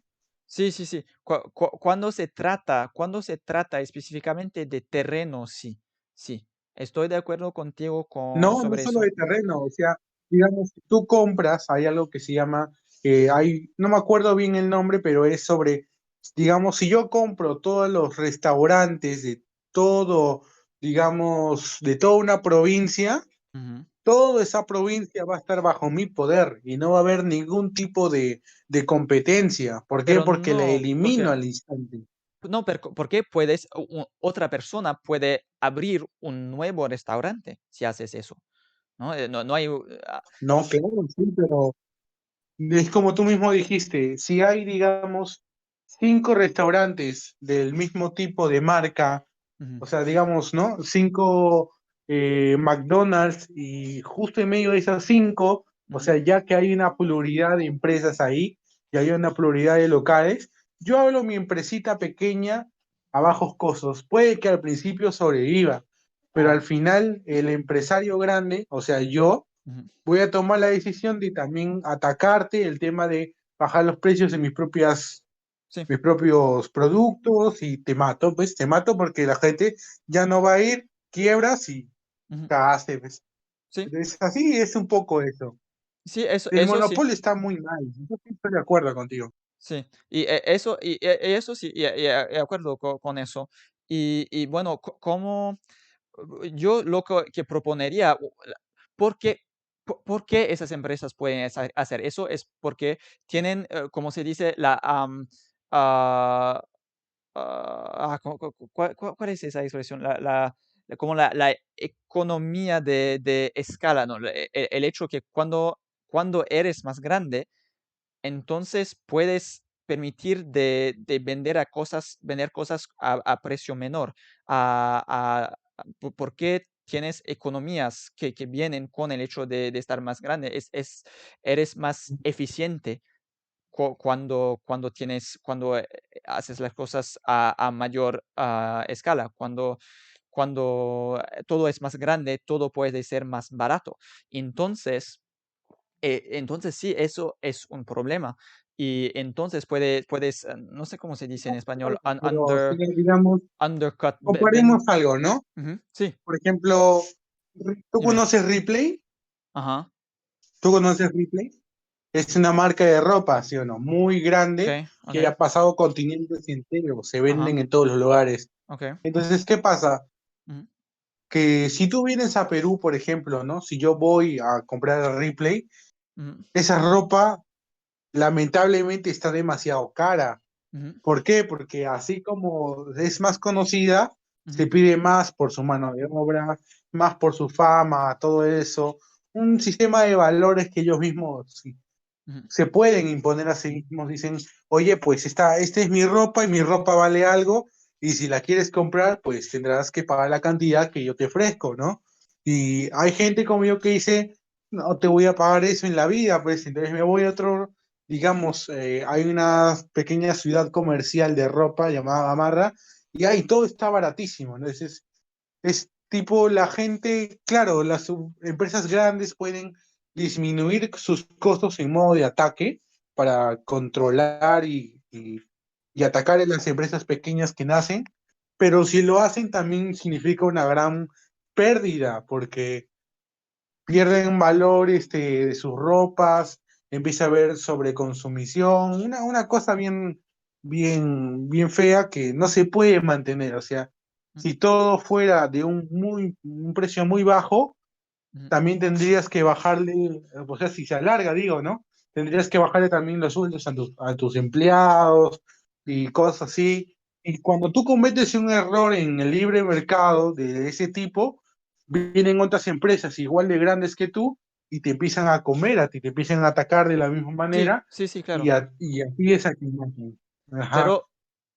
Pero Entonces, todo es yo... un sistema de ujú, valores y reglas en el libre mercado, ¿no? mm, Es más bien el que compite mejor ujú. es el que gana. Sí, sí, sí, normalmente sí, claro que sí, pero cómo se llega a monopolios es justamente con el hecho que empresas más grandes son capaces de hacer la misma cosa más baratamente que las empresas más pequeñas y así son capaces de ganar dinero con precios más bajos que lo que pueden permitirse las empresas más pequeñas. Y por eso yo sería a favor de un impuesto sobre las empresas que sean, un impuesto que sea proporcional, no como lo hacemos ahora, que es proporcional a ¿cómo se dice? Lo que ganaste, el beneficio, que no es, ahora las empresas los impuestos son proporcionales al beneficio, ¿no? Son grabadas proporcionalmente a su beneficio y no al tamaño de la empresa. No es proporcional a la magnitud de la empresa, sino ¿Y a la cuánto? magnitud del Dígame de beneficio. cuánto sería el porcentaje de ese impuesto. ¿De Ah, cuánto sería el porcentaje de ese impuesto? Bueno, espera que llego a explicar por primero lo que estoy diciendo. Es que yo proponería, en lugar de eso, de tener un impuesto que sea proporcional no al beneficio, sino al ingreso total, es decir, a la talla de la empresa simplemente, porque la talla de la empresa se mide más o menos en función de su ingreso total. Y entonces sería un impuesto que sería, ¿cómo decir? Sería un impuesto progresivo sobre las empresas en función no de su beneficio, pero de su tamaño, para poder, am, para poder, ¿cómo decir? Ah, hacer que las empresas más pequeñas sean al mismo nivel que las empresas más grandes. Es decir, que las empresas más grandes, a causa de ese impuesto, deberán Ok, aumentar sí un entendí, poco ya sus entendí. precios Tú para... quieres Ok, digamos, ¿no? eh, Quieres poner ¿quieres? un impuesto progresivo al tamaño de las empresas Ajá, sí, para controlar y prevenir de que las empresas grandes no sí, sean un obstáculo o se conviertan en un obstáculo para que las empresas pequeñas puedan crecer tranquilamente, sí, eso, ¿no? exacto, exacto, exacto. Es- ¿Qué piensas de eso? ¿Qué piensas de eso? Pa- para mí me parece lógico de Bueno, hacerlo yo así. progresivo, el tema de progresividad me parece un poco sacado de, claro, yo soy libertario, no me gusta el trato desigual frente a la ley, pero el tema del impuesto a eso, Ujú, como liberal clásico, me podría parecer que podría funcionar la protección a esas empresas, ujú. aunque también podría funcionar de la manera contraria, ¿no? Que suceda que las empresas más pequeñas ya no quieran crecer. O porque pasa que a veces dicen, no, ¿para qué voy a crecer si voy a tener que pagar un impuesto más? Sí, Entonces, claro. ahorcar a veces a Mm, las empresas grandes también termina ahorcando a las empresas pequeñas. ujú. Entonces, Sí, también puede ser un tema, ¿no? Un tema de un buen punto, la verdad. ujú, Pues sí podría ponerse a prueba. De hecho, creo que se pone a prueba, ¿no? ujú. Eso, en Yo, algunos países. bueno, lo que diría es que tenemos que estar seguros de no hacer que el impuesto sea excesivo. Si el impuesto es excesivo, entonces las empresas harán lo que dices. Se quedarán intencionalmente pequeñas para no pagar impuesto excesivo. Sí, claro, claro. Entonces, tenemos que intentar de tener el impuesto que sea el más correcto posible para hacer que los precios sean más o menos iguales, y entonces que idealmente las grandes empresas produciendo la misma cosa, el mismo bien, las grandes empresas, gracias a ese impuesto, tendrán exactamente los mismos gastos y los mismos precios que las empresas pequeñas. Y así tendremos igualdad Mm. entre pequeñas y grandes, ¿Cómo? ¿Ese igualdad impuesto también se lo vas a de poner? competitividad. Ajá. A ver, ¿ese impuesto también se lo vas a poner a las pequeñas empresas? No, entonces las más pequeñas no van a pagar ningún impuesto, no pagan ningún impuesto, Aunque también sería un trato desigual. Pero no, Pero claro, es que si empiezan a pagar las pequeñas, podremos generar un desequilibrio. No, porque eso ¿cómo, cómo decir? ¿Hola? Es justamente, ¿no me oyes? ¿No me oyes? ¿Hola? ¿No me oyes? Ah, tal vez... mm.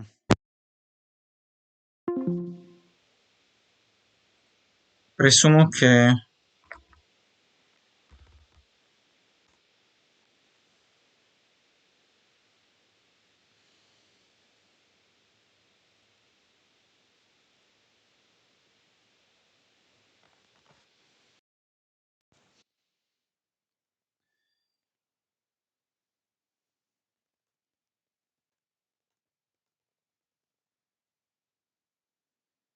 Toma. Ok. Espera. You why ban me? ¿Cómo? Why you ban me? Did I ban you? But I unbanned you. I unbanned you. Espera, ¿cómo llamar?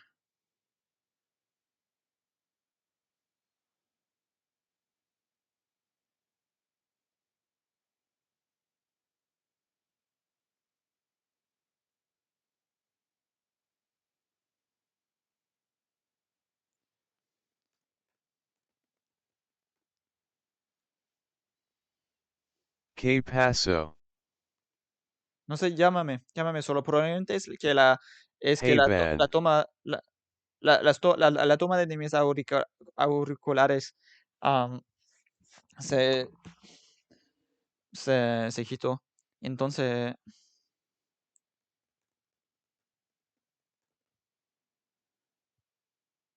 sí, se sacó del ordenador. Se sacó de la del hueco aquí. Si quieres me puedes hablar. Llamar. Ok, hola. Espera. ¿Ya? ¿Me oyes? ¿Me oyes ahora? Ya. ¿Qué Sí. pasó? ¿Qué pasó? No, Se no sé, desconectó. probablemente algún problema. Sí, se desconectó, creo, la toma para mis auriculares. Y entonces, sí, no sé, hay un problema con Discord, con mi aplicación, y hace eso que después no, después acaba de funcionar para siempre y tengo que abrir una nueva ventana para que funcione de nuevo. Es solo eso. Lo siento. Ok. Ajá. Y bueno, pero lo que estábamos diciendo es esa cosa de las pequeñas empresas que no pagan impuesto. Para mí es justo, pero porque justamente como dije, las grandes empresas se pueden permitir de hacer las cosas más barato, sin tener que hacer las cosas, sin ser fundamentalmente mejores. Y así para mí ese es el sentido. Es que el impuesto sobre las empresas no es un impuesto proporcional, es intencionalmente un impuesto que no es proporcional porque es un impuesto que no es como los impuestos tradicionales, es un impuesto pigoviano, se dice, por ese economista francés Pigou que se llamó, que introdujo esa concepción de un impuesto que existe para limitar lo que llaman externalidades negativas, es decir, a cosas que en realidad dañan a la economía. Y así, Mm, por ejemplo, la tasa carbono, ¿no? El impuesto sobre el carbono, eso es un ejemplo de eso, una cosa que va en el futuro dañar a la economía y lo haces, no lo haces para obtener ingresos para tu gobierno. Vas a obtener ingresos para tu gobierno, pero el motivo Lo principal hace es de simplemente limitar a para esos. proteger, claro. Sí, y para mí sería un impuesto de ese tipo, como el impuesto sobre el tabaco, sobre el alcohol, porque después tienen costos sobre la sociedad, tiene que pagar porque ya gente se va a enfermar. Y lo mismo es así con ese tema de las grandes empresas. Y es que las grandes empresas son capaces de vender las cosas a un precio menor y entonces van a convertir en monopolios, justamente porque las pequeñas empresas no van a poder competir contra las grandes empresas. Y así, para eliminar a ese problema de monopolio, introduces ese impuesto, que es un impuesto en realidad pigomiano, como el impuesto sobre el carbono, como el impuesto sobre el alcohol, sobre el tabaco. Esa es la lógica acá.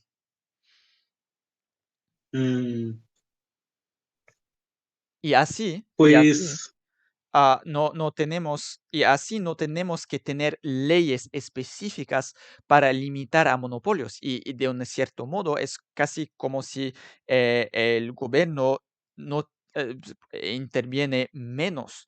no, a ver, que sí lo necesitamos porque, mira, claro, uno dice, el impuesto los controla, pero esa es una pequeña barrera. El volver ilegal los monopolios sirve porque, a pesar de los impuestos, como digo, hay de todo tipo de personas en el mundo. Algunos empresarios van a seguir intentando avanzar pese a los impuestos y pese a las restricciones y obstáculos que se les pone, van a intentar seguir creciendo y creciendo y creciendo. No importa lo que el Estado le haga, van a seguir intentando crecer y, claro, no vas a ponerle 100.000 impuestos para que deje de crecer, ¿no? Sí, pero pueden. No sé, para mí es aceptable que una empresa sea grande. Como dije, para mí es entre individuos que quiero ver que haya una cierta igualdad entre individuos, pero en cuanto al tamaño de las empresas, eso es muy aceptable que haya empresas grandes. Pero, dime. Crecer, hablo de crecer y intentando llegar a un monopolio. A esto Sí. me refiero. Sí, claro, Una empresa también eso, claro, te estabas. control.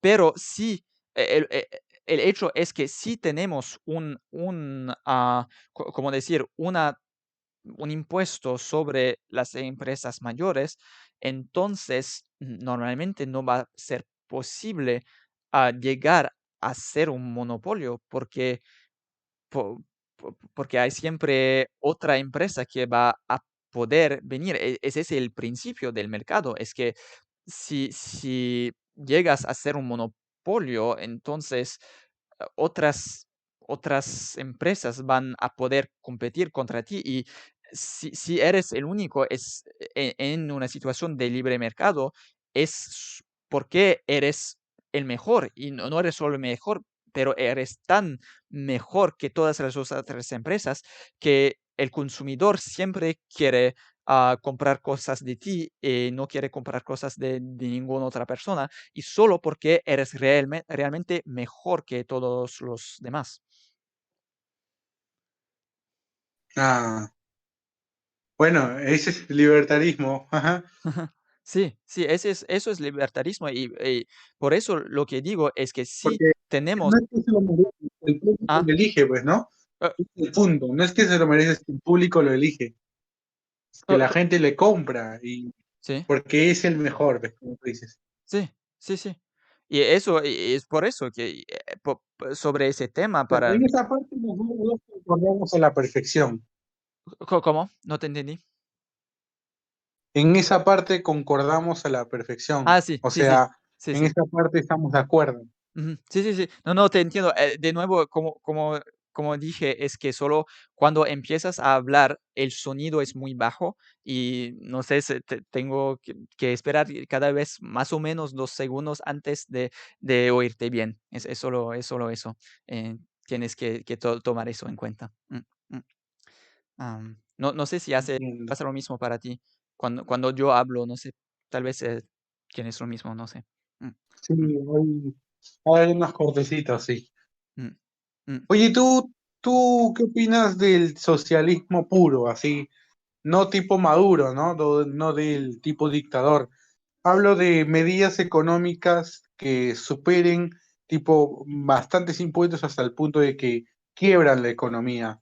Obviamente sé que piensas mal, ¿no? Porque ya me dijiste que todo en extremo está mal. Pero la cosa es que el otro día estaba divagando acá por por Twitch y me encontré con un canal que tiene un Discord, y son personas kirchneristas, o sea, socialistas del Ah, tipo sí, del que te hablo. sí. Más impuestos, más impuestos.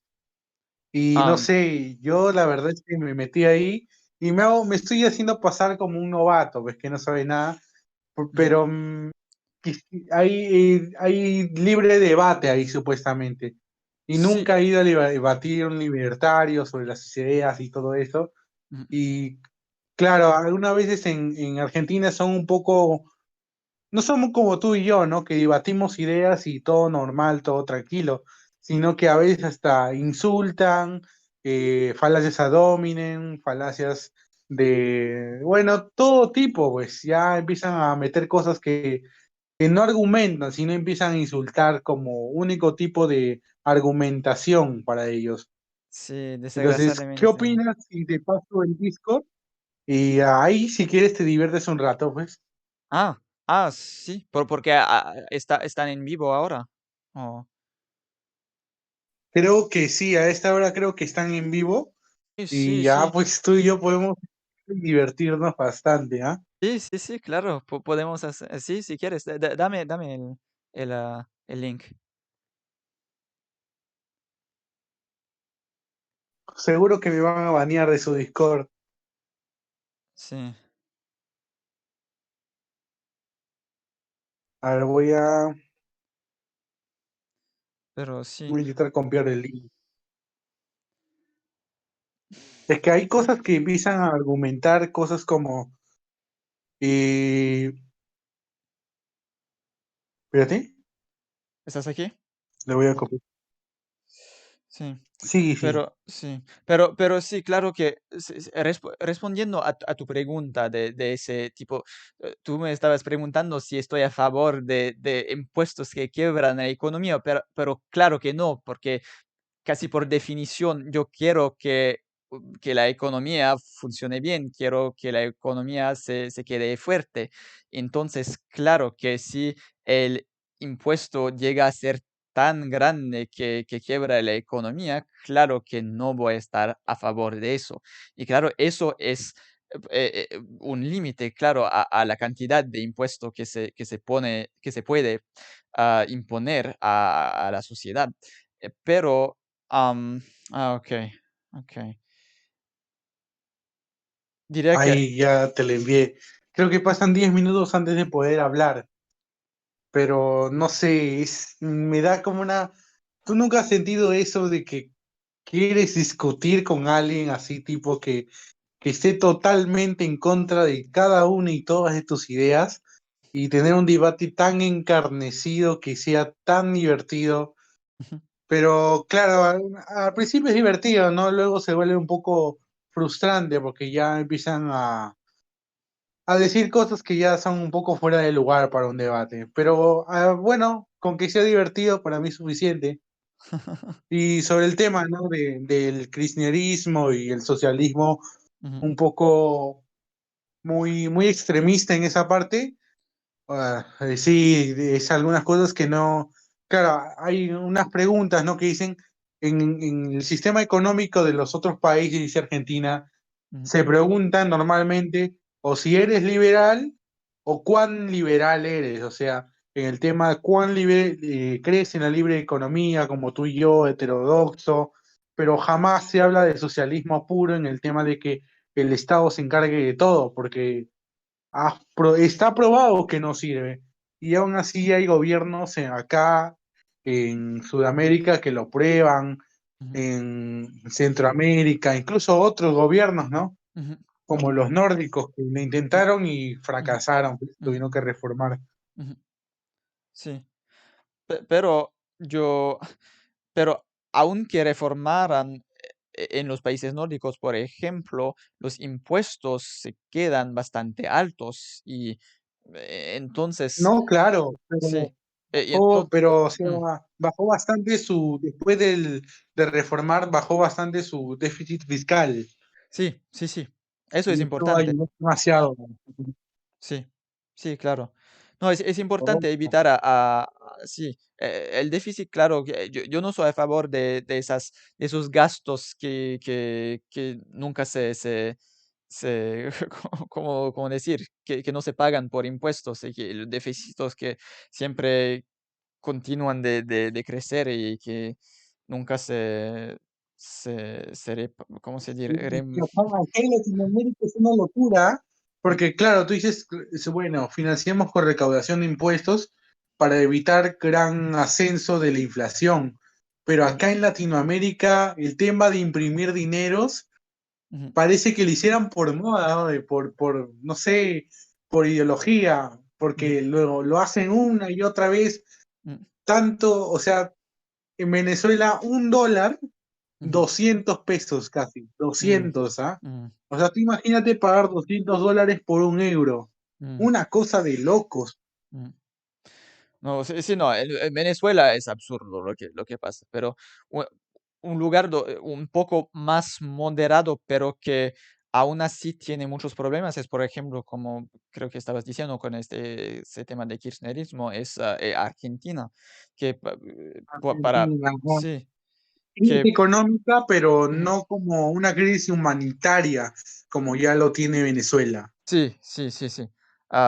Son cosas distintas. Venezuela, claro que es mucho, mucho peor que Argentina, pero claro que Argentina tiene sus problemas y desde mucho tiempo, desde un siglo, podríamos, por desgracia, desde un siglo Argentina no crece económicamente. Es uno No, de sí, los pocos, exacto. sí, sí, Hay mucha gente que cree que así que el Estado puede hacer crecer la economía y claro, esa es una cosa de locos, ¿no? Porque empiezas a darte cuenta con el paso del tiempo que esas economías simplemente te hacen de crecer o mantenerte. mm, Entonces, mm, el punto de toda economía, ¿no? Es crecer, sí, es darle mejor calidad de vida a sus habitantes. sí, Y claro, es como un tema cultural esto de acá de Latinoamérica, que la gente simplemente por frustración o porque la derecha no satisfació sus necesidades debidamente, empiezan a votar a personas como Castillo, que tú el otro día me lo mencionaste, como Castillo, como los Kirchners, como Maduro, como Chávez, ujú. y luego se enfrentan con un mundo que es totalmente diferente al que pensaban, que es el hecho de que oye, pues esto no me está ayudando en nada, la verdad, me falta plata.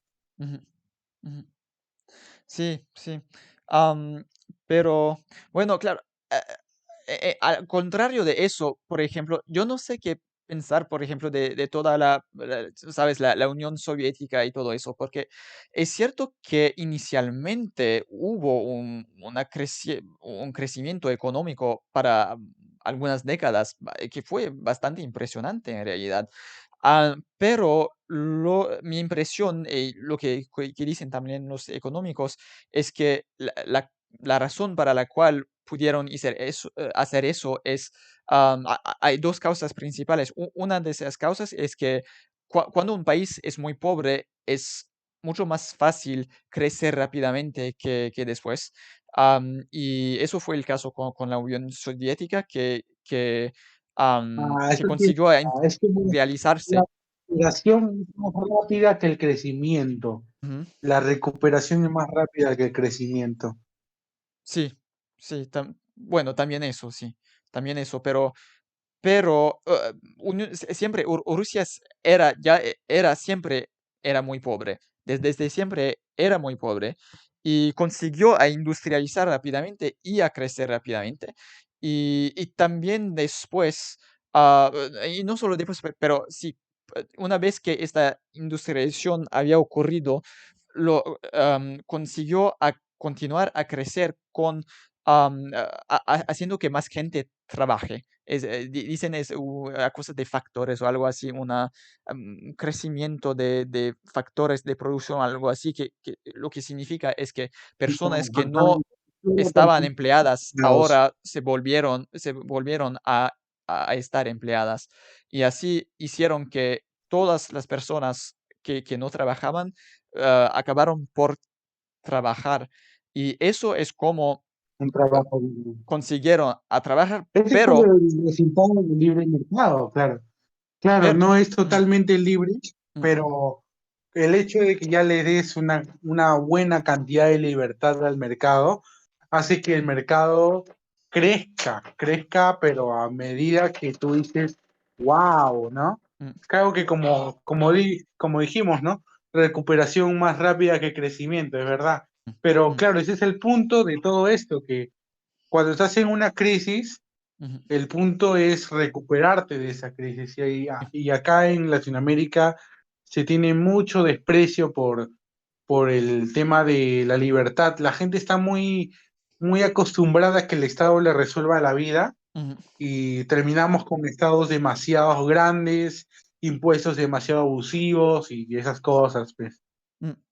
Sí, sí, es eso. Y es lo que quería decir aquí, es que una vez que hicieron eso, una vez que habían industrializado y una vez que habían hecho que todas las personas que podían trabajar, trabajaban, no les quedaba nada más para crecer, porque no tenían un sistema que permitió después que continuara ese crecimiento. Fue como un poco como algo de artificial, am, el crecimiento económico en esos países socialistas. No, para mí el socialismo no es necesariamente enteramente un fracaso, sí puede funcionar, no es que como si todos se murieron de hambre o algo así. Muchos se murieron de hambre, sí, pero la mayoría no. Pero claro que, claro que después el problema con la Unión Soviética y la razón para la cual acabó por disolverse es precisamente que no tenía un sistema adecuado para permitir que la economía sigue creciendo. Eso es el problema, es que no tenían ese mecanismo para Claro, permitir eso. o Mm, sea, el socialismo en sí es hacer caridad a través de los impuestos, ujú, lo cual me parece mal, pero al fin y al cabo tiene buenas intenciones, ¿no? Y como tú mismo dices, ¿no? Mientras dejes respirar a la economía, todo bien. Si quieres, haz lo que quieras, pero deja crecer a la gente y déjale que pueda tener trabajos, no la ahorques mucho, ¿no? Y claro, y mientras eso pase, todo es tan li- ligeramente normal. ujú. Sí, no sé exactamente si estoy de acuerdo con esta definición de la caridad por los impuestos. Eso sería más mi cosa que el socialismo. El socialismo, digamos, socialismo, comunismo de todo eso, de la de Unión Soviética, No, de la hablo de las USSR. intenciones, Eso no es solo caridad, eso porque es la concepción, ¿sabes? Que todo trabajador tiene que poseer, ¿cuál es la expresión? Las medidas de producción, ¿no? Las herramientas para la producción. Todo trabajador ujú, tiene que poseer a eso y en realidad lo que significa es que el gobierno posee ese y acaba por significar eso. Y así en realidad lo que caracteriza al socialismo verdadero, el comunismo, es, es que el gobierno hace todo. No es solo que Are hace you la two caridad, creating es revolution? que hace, es que se ocupa de todo. brinda, No, we're not exacto, creating. también de la economía, la política, lo social, todo. Y termina mal porque a China en sus inicios, por ejemplo, antes de que el capitalismo interviniera, era muy pobre justamente por sus políticas y Ujú, terminó cediendo. ¿Por qué? Porque sin capitalismo no hay calidad, pues, de vida. Sin ujú. capital, es que es el único sistema que ha logrado sacar pobres, la verdad. No hay ningún otro sistema que ha logrado sacar más pobres en el mundo que el capitalismo. Sí, exacto, Y el exacto. socialismo puro no funciona, está probado, pues, ¿no? Sí, bueno, no diría que de nuevo diré que es un poco una exageración de decir que no funciona absolutamente, pero funciona mal, sí. Claro que No, funciona mal. hablo del puro, o sea, del tipo Maduro, tipo Kirchner, que intentan eliminar al libre mercado, intentan subsistir solos por medio del Estado y los impuestos. A eso me refiero. Sí. Ese tipo de intervenciones del gobierno y que son muy tontas, pues, porque es como que como dice Milei, que es un economista en Argentina, seguro lo habrás escuchado, no sé, dijo, es como si una banda de bestias agarrara y se volteara a sus espaldas y dijera, no existe la ley de gravedad, simplemente porque ellos quieren volar. Entonces, ese tipo de locuras crea caos en la economía. Sí. Claro que hacer socialismo gradual, como el que tú y yo estábamos hablando, eso es posible, obviamente, no funciona. Ujú, ujú. Sí, sí, sí, sí, claro. Am, sí, bueno, lo que pienso es que, am, no sé cómo decir, pero para mí, en realidad, yo soy a favor de más liberalización del mercado, es decir, menos intervención de gobierno, pero, digamos, en el modo en el cual las empresas funcionan, las restricciones de lo que pueden hacer las empresas. Sí, eso podemos, yo que quiero sobre todo es de simplificar el mercado. Sí quiero simplificar el sistema y para mí, sí, de hacer que haya menos regulación, menos intervención del gobierno, eso es una cosa positiva, claro.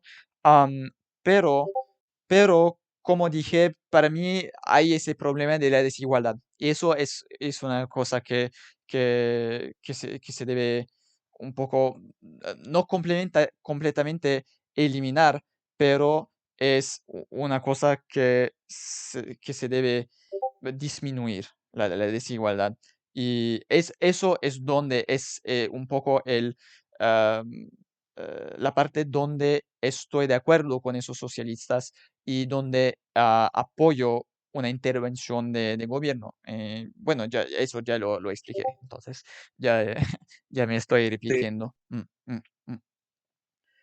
Am, bueno, ¿Y qué te pareció el Discord que te pasé? ¿no te entendí? ¿Ya lo has mirado? El Te Discord oí. que te pasé. El Discord que te pasé. Sí, sí, sí, sí, yo he abierto el Discord, pero no sé exactamente qué hacer ahora. Veo que hay muchísimas personas, es esta Plaza de Mayo. Hay muchísimas personas Ma- acá. Hay, hay gente que conversa, debate y, Ujú. bueno, en verdad no debate tanto porque, como te digo, no hay mucha gente que opine lo contrario a ellos, que aunque igual lo llaman debate, ¿ah? Eso me parece una locura porque dicen, acá debatimos libremente, pero luego tú revisas y no hay ningún libertario, no hay ningún heterodoxo, nadie opina diferente, entonces no sé cómo lo Sí, pueden llamar debate a eso, sí, pero sí, sí, bueno. claro. Y tú entonces has debatido. ¿Quieres, no sé, no sé exactamente, no, Discord para mí es un poco, tengo un poco de dificultad de comprender cómo funciona a veces, porque es bastante nuevo para mí. Pero veo ahora que hay mucha gente que está un poco chateando por escrito acá. Y veo también que Ah, mira, sí están adentro. Tú ves en Plaza de Mayo ahí que hay una llamada, hay mucha gente, ¿sí o no? sí, Creo que están en directo. y también hay una cosa por oral, sí, hay muchísima gente que está en como sí, en el server para oralmente, una cosa que está también un voice chat que está también llamado Plaza de Mayo. Y, pero, Ujú. pero no sabería exactamente cómo hacer. Podría intentar, no sé, si tú quieres también, podríamos juntos ir a ver. am, Sí, y, pero ahí está la cuestión, ¿no? Como, sí, no sé, me da una sensación de querer hacerlo, pero a la vez una sensación de, si la cago, Pero no sé, porque mirando solo lo que están escribiendo aquí en el chat, me parece que no están hablando de nada. Es solo tonterías, solo cosas, no sé, que no es un diálogo. Es solo pequeños comentitos que no tienen ah, importancia o nada, no sé. Y así no sabería cómo si responder. quieres, podemos No s- intentar ir y hablar sobre con lo que estábamos hablando, ¿no? Un poco de disminución del Estado. A ver qué opinan, Ujú. aunque Sí, sé que van a decir que no. sí, podría intentar, no sé, podría intentar pero no sé, normalmente a mí me gusta ser un poco pertinente y es un poco el problema acá es que tengo la impresión que no puedo escribir nada de pertinente porque es un poco Ah, claro. lo que temo. Deben pasar 10 minutos, Ujú. deben pasar 10 minutos para que escribas recién. Mm. A ver, no te deja Pero escribir, ¿no? no, creo que me deja escribir, no sé, probablemente me deja escribir, pero no, el problema A ver, no es intenta eso, me parece que me deja escribir, no, hasta ahora no he escribido nada, pero tengo la impresión que me deja escribir, pero no sé qué escribir porque es tan solo un poco, no sé, como bromeando y diciendo cosas pe- sí, como bromeando y diciendo un poco nada, a ver, escriba si no puedes entiendo el tema aprobar de lo nomás. que están diciendo. No entiendo el tema, es solo, sí, Ah, mira, por ejemplo, lees el meme de Homero Simpson. Arriba dice, no se enojen con Alberto, solo es un poco lento. sí, ¿Has leído eso? sí, entonces Ya, veo eso, pero, Alberto Fernández, ¿no te suena? Del presidente de Argentina. entonces están hablando A eso de se de refiere él, él, sí. ok, Claro, es que, pero, mira, pero antes de entrar, ujú, busca audios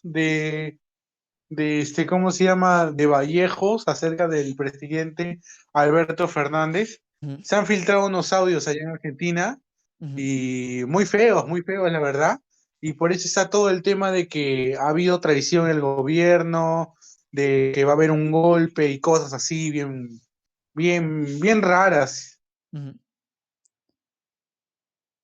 Ok, el problema también es que no he recientemente seguido bastante la política argentina. Hasta no me acordaba Ah, el nombre de Alberto Fernández porque fue elegido bastante recientemente. Yo me había quedado y si con Macri. mañana, ah, y Entonces si mañana nos ponemos al día, digamos, ¿no? Si digamos al día siguiente, o sea, mañana, hoy, si quieres pasar mañana, Ujú. nos centramos al debate, pero hay que informarnos, pues, ¿no? Ponernos Sí, al día sobre probablemente. todo esto. Sí. Imagino, Si quieres en 2 días, probablemente tú entramos, ajá, ya con estás todo. bastante informado, pero sí. Ajá, y ni aún así, como soy peruano, hay Ujú, algunas cosas que yo no entiendo, que yo no sé, y en cambio allá mm, las noticias llegan mucho más fluidas, pues, ¿no?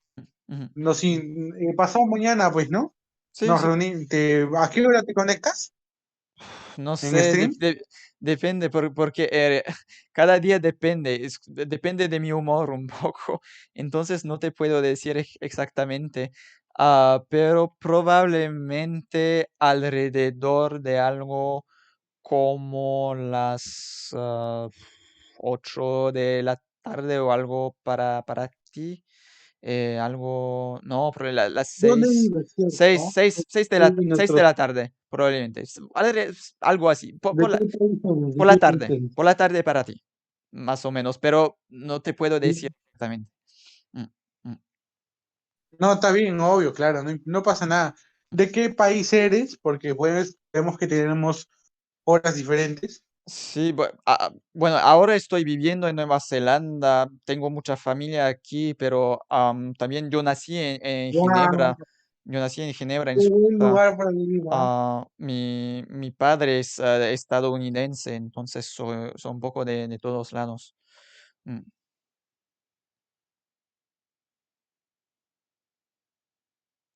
Ya en Nueva Zelanda, 6 de la tarde, ¿no? A esa hora normalmente Ahora, te ahora, animas a ahora es pero tres ahora son las 3:30, ah, acá. desde, pues en 2 días te Ajá, informas bien sobre el tema de Argentina y sí, si quieres entramos ambos al debate ok. acá en este Discord que te pasé Ujú. y ya pues vemos cómo nos va, pues, ¿no? Sí, sí, Recemos sí. porque nos vaya bien. Ujú. Pero ese es un Discord un poco argentino. Se concentra sobre temas de Argentina o no? Es solo Ajá, hispano. exacto, es un Discord argentino nada Ok, más. sí, ok. Pero claro, entran peruanos como yo de otros países. Entonces el tema principal va a ser Argentina y su política, tanto la actual y Ujú. como la que ha pasado, ¿no? Entonces hay que informarnos un poco de eso y ya pues entramos al debate. Sí, sí, sí. Sí, hagamos eso. Bueno, bueno, sí, yo voy a acabar ahora con eso. Porque, bueno, yo todavía no he comido nada, tengo bastante hambre Sí, y, yo también. sí, bueno, entonces sí, va a estar bien para nosotros dos. ¿Nos Am, vemos entonces? y sí, sí, nos vemos y gracias de nuevo para participar y fue interesante y, bueno, No, no te preocupes, sí. que es muy divertido hablar de política contigo, la verdad. Gracias. Sí, sí, sí, también, sí, me alegra que podemos discutir, sí, cordialmente, así es interesante, sí, sí. Y para mí, claro, como ya dije, me ayuda para poder practicar mi español y para poder mejorarme. Entonces, sí, es muy útil. Mm. Bueno, ah, nos vemos entonces. Hasta Nos dentro vemos. de algunos días, 2 días normalmente. Y bueno, que la pases bien. Y hasta, Ahí. hasta poco. Chao.